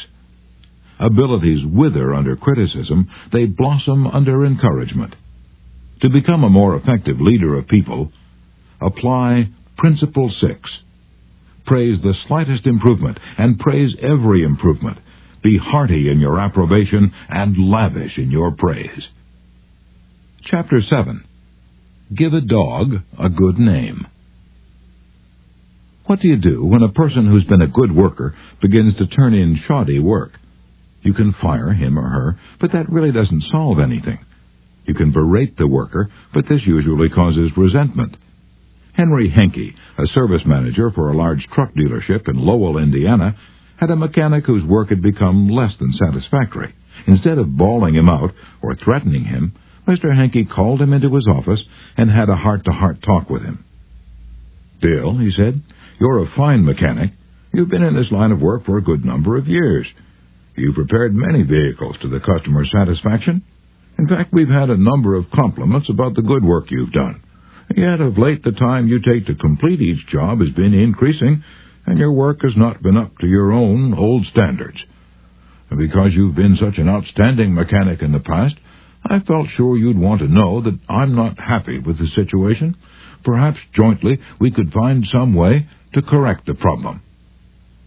Bill responded that he hadn't realized he'd been falling down in his duties, and assured his boss that the work he was getting was not out of his range of expertise, and that he would try to improve in the future. Did he do it? You can be sure he did. He once again became a fast and thorough mechanic. With that reputation Mr. Henke had given him to live up to, how could he do anything else but turn out work comparable to that which he had done in the past? "The average person," said Samuel Vauclain, then president of the Baldwin Locomotive Works, "can be led readily if you have his or her respect, and if you show that you respect that person for some kind of ability. In short, if you want to improve a person in a certain respect, act as though that particular trait were already one of his or her outstanding characteristics. Shakespeare said, "Assume a virtue if you have it not." And it might be well to assume and state openly that other people have the virtue you want them to develop. Give them a fine reputation to live up to, and they will make prodigious efforts rather than see you disillusioned. Georgette LeBlanc, in her book Souvenirs, My Life with Maeterlinck, describes the startling transformation of a humble Belgian Cinderella. "A servant girl from a neighboring hotel brought my meals," she wrote. She was called Marie the dishwasher because she had started her career as a scullery assistant. She was a kind of monster, cross-eyed, bandy-legged, poor in flesh and spirit. One day, while she was holding my plate of macaroni in her red hand, I said to her point-blank, "Marie, you do not know what treasures are within you." Accustomed to holding back her emotion, Marie waited a few moments, not daring to risk the slightest gesture for fear of a catastrophe. Then she put the dish on the table, sighed, and said ingenuously, "Madame, I would never have believed it." She did not doubt, she did not ask a question, she simply went back to the kitchen and repeated what I had said, and such is the force of faith that no one made fun of her. From that day on, she was even given a certain consideration. But the most curious change of all occurred in the humble Marie herself. Believing she was the tabernacle of unseen marvels, she began taking care of her face and body so carefully that her starved youth seemed to bloom and modestly hide her plainness. 2 months later, she announced her coming marriage with the nephew of the chef. "I'm going to be a lady," she said, and thanked me. A small phrase had changed her entire life.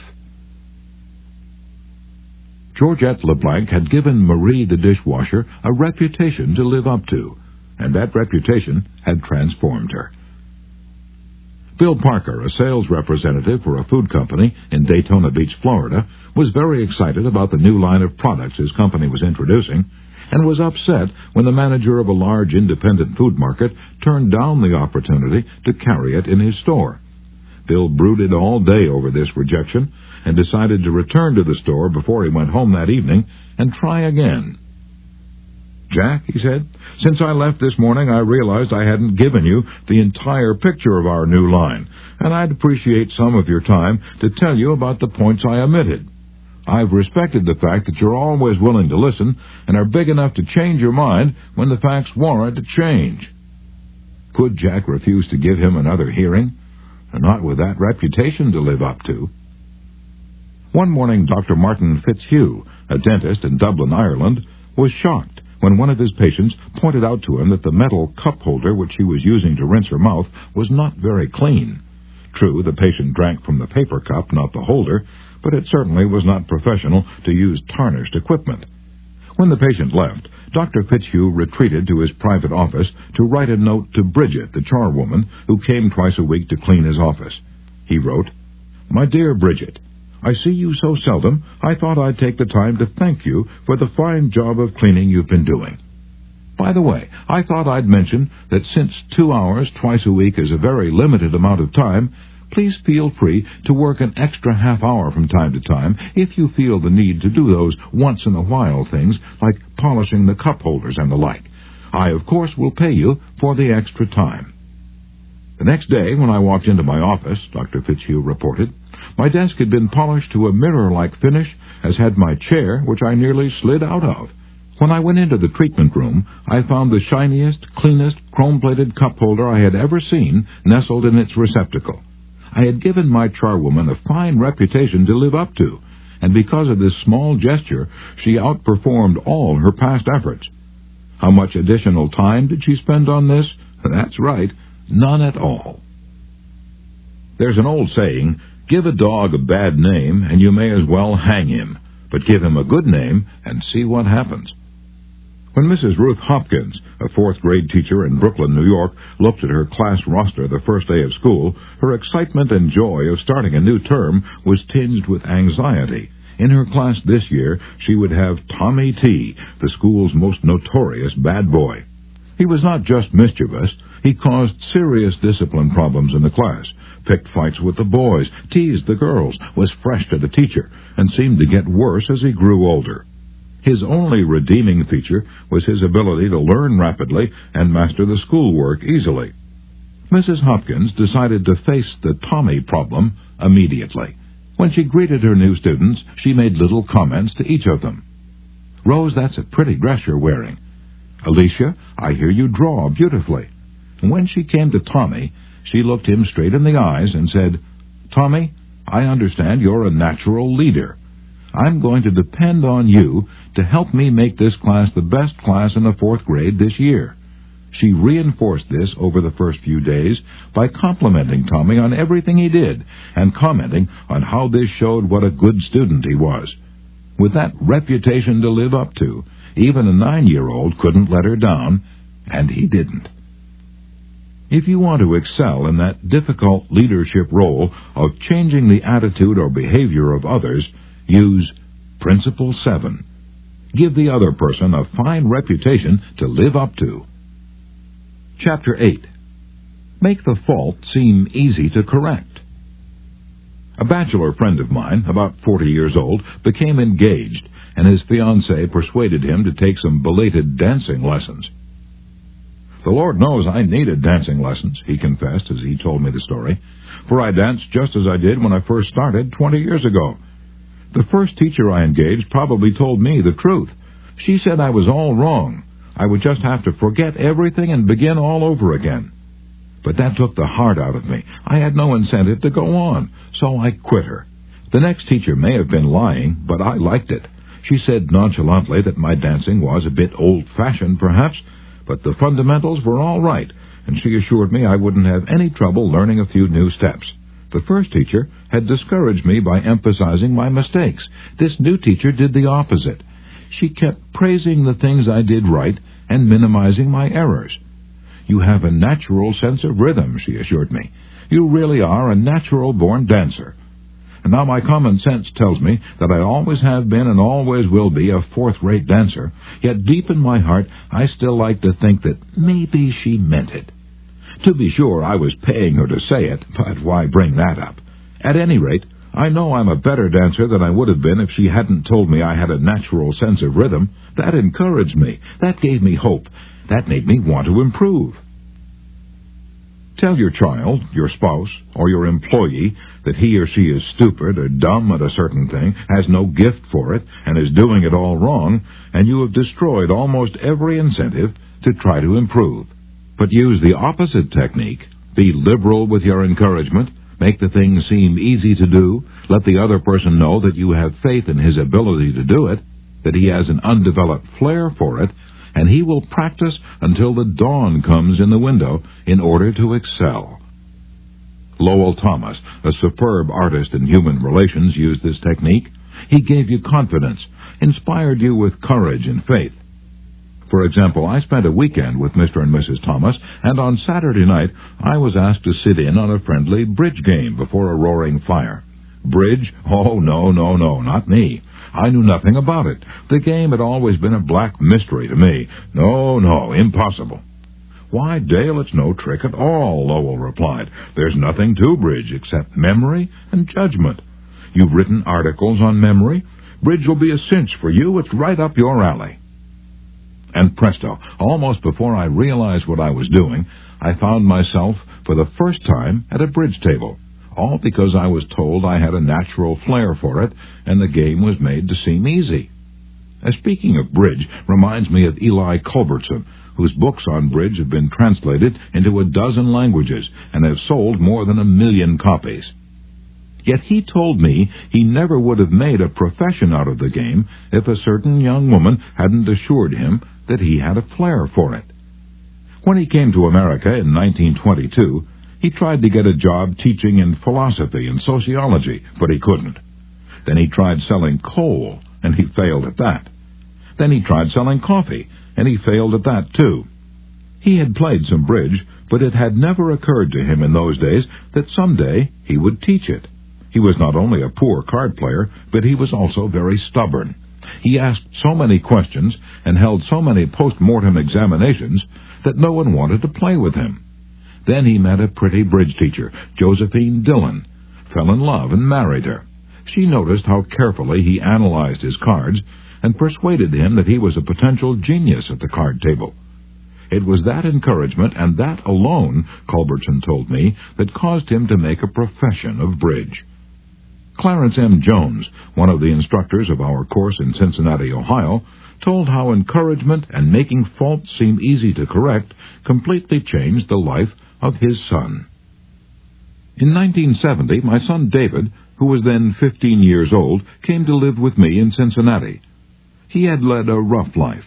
In 1958, his head was cut open in a car accident, leaving a very bad scar on his forehead. In 1960, his mother and I were divorced, and he moved to Dallas, Texas, with his mother. Until he was 15, he'd spent most of his school years in special classes for slow learners in the Dallas school system. Possibly because of the scar, school administrators decided that he was brain injured and could not function at a normal level.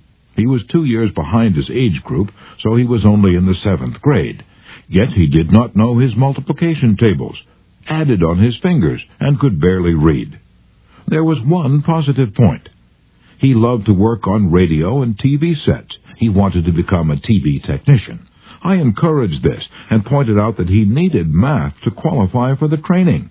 I decided to help him become proficient in this subject.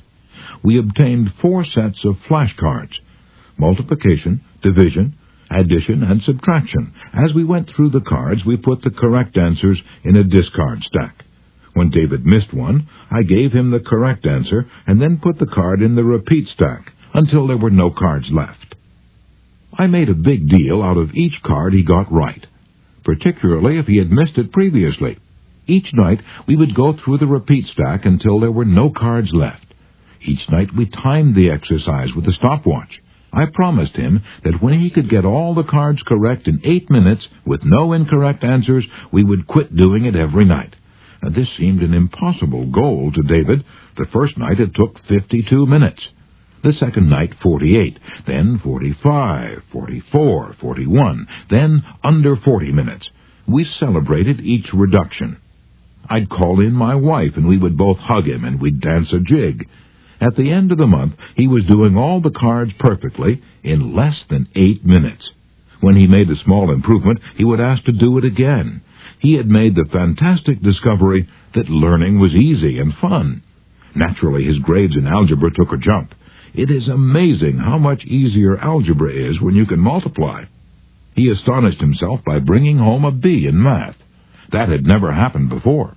Other changes came with almost unbelievable rapidity. His reading improved rapidly, and he began to use his natural talents in drawing. Later in the school year, his science teacher assigned him to develop an exhibit. He chose to develop a highly complex series of models to demonstrate the effect of levers. It required skill not only in drawing and model making, but in applied mathematics. The exhibit took first prize in his school science fair and was entered in the city competition and won third prize for the entire city of Cincinnati. That did it. Here was a kid who had flunked 2 grades, who had been told he was brain damaged, who'd been called Frankenstein by his classmates, and told his brains must have leaked out of the cut on his head. Suddenly he discovered he could really learn and accomplish things. The result? From the last quarter of the 8th grade all the way through high school, he never failed to make the honor roll. In high school, he was elected to the National Honor Society. Once he found learning was easy, his whole life changed. If you want to help others to improve, remember Principle 8. Use encouragement. Make the fault seem easy to correct. Chapter 9. Making people glad to do what you want. Back in 1915, America was aghast. For more than a year, the nations of Europe had been slaughtering one another on a scale never before dreamed of in all the bloody annals of mankind. Could peace be brought about? No one knew. But Woodrow Wilson was determined to try. He would send a personal representative, a peace emissary, to counsel with the warlords of Europe. William Jennings Bryan, Secretary of State, Bryan, the peace advocate, longed to go.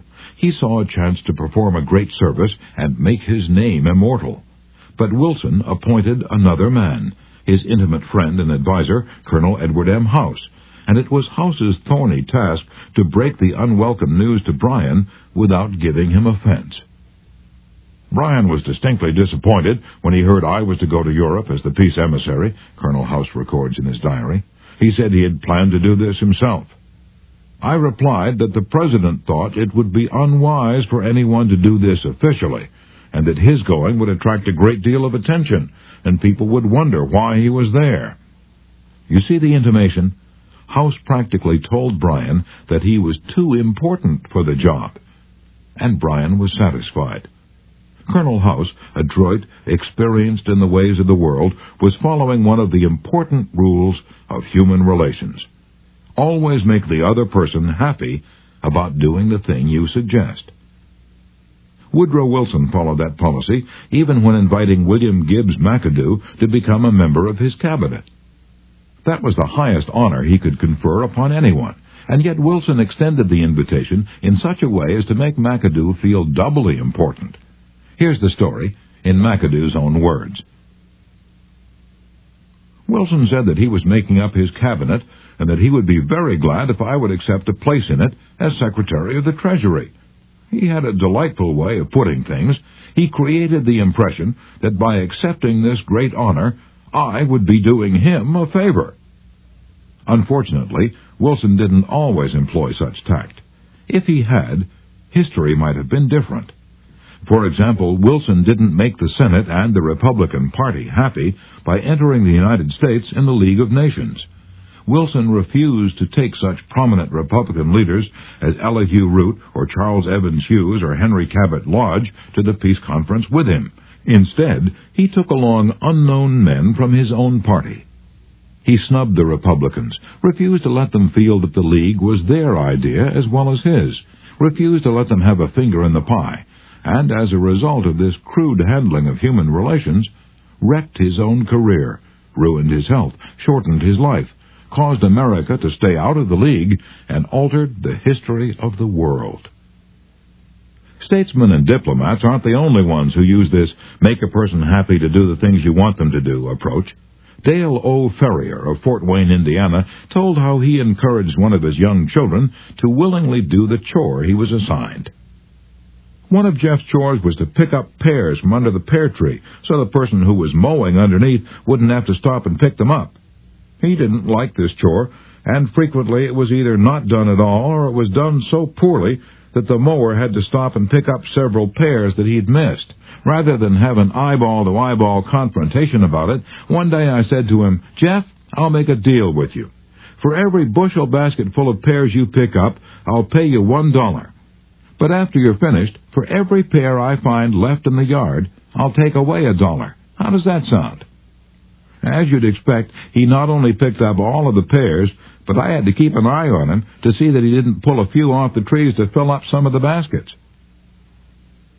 I knew a man who had to refuse many invitations to speak, invitations extended by friends, invitations coming from people to whom he was obligated, and yet he did it so adroitly that the other person was at least contented with his refusal. How did he do it? Not by merely talking about the fact that he was too busy and too this and too that. No, after expressing his appreciation of the invitation and regretting his inability to accept it, he suggested a substitute speaker. In other words, he didn't give the other person any time to feel unhappy about the refusal.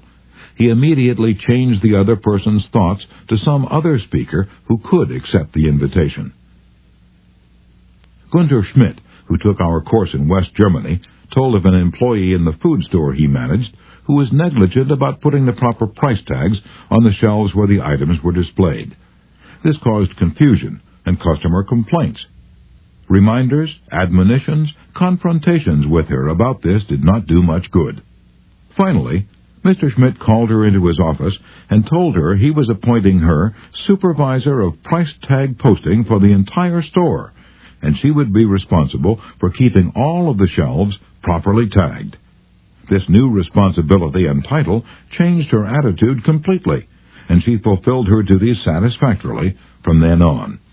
Childish? Perhaps. But that is what they said to Napoleon when he created the Legion of Honor and distributed 15,000 crosses to his soldiers and made 18 of his generals marshals of France and called his troops the Grand Army. Napoleon was criticized for giving toys to war-hardened veterans, and Napoleon replied, "Men are ruled by toys." This technique of giving titles and authority worked for Napoleon, and it will work for you. For example, a friend of mine, Mrs. Ernest Gent of Scarsdale, New York, was troubled by boys running across and destroying her lawn. She tried criticism, she tried coaxing, neither worked. Then she tried giving the worst sinner in the gang a title and a feeling of authority. She made him her detective and put him in charge of keeping all trespassers off her lawn. That solved her problem. Her detective built a bonfire in the backyard, heated an iron red hot, and threatened to brand any boy who stepped on the lawn. The effective leader should keep the following guidelines in mind when it's necessary to change attitudes or behavior. 1. Be sincere. Do not promise anything that you cannot deliver. Forget about the benefits to yourself and concentrate on the benefits to the other person. 2. Know exactly what it is you want the other person to do. 3. Be empathetic. Ask yourself what it is the other person really wants.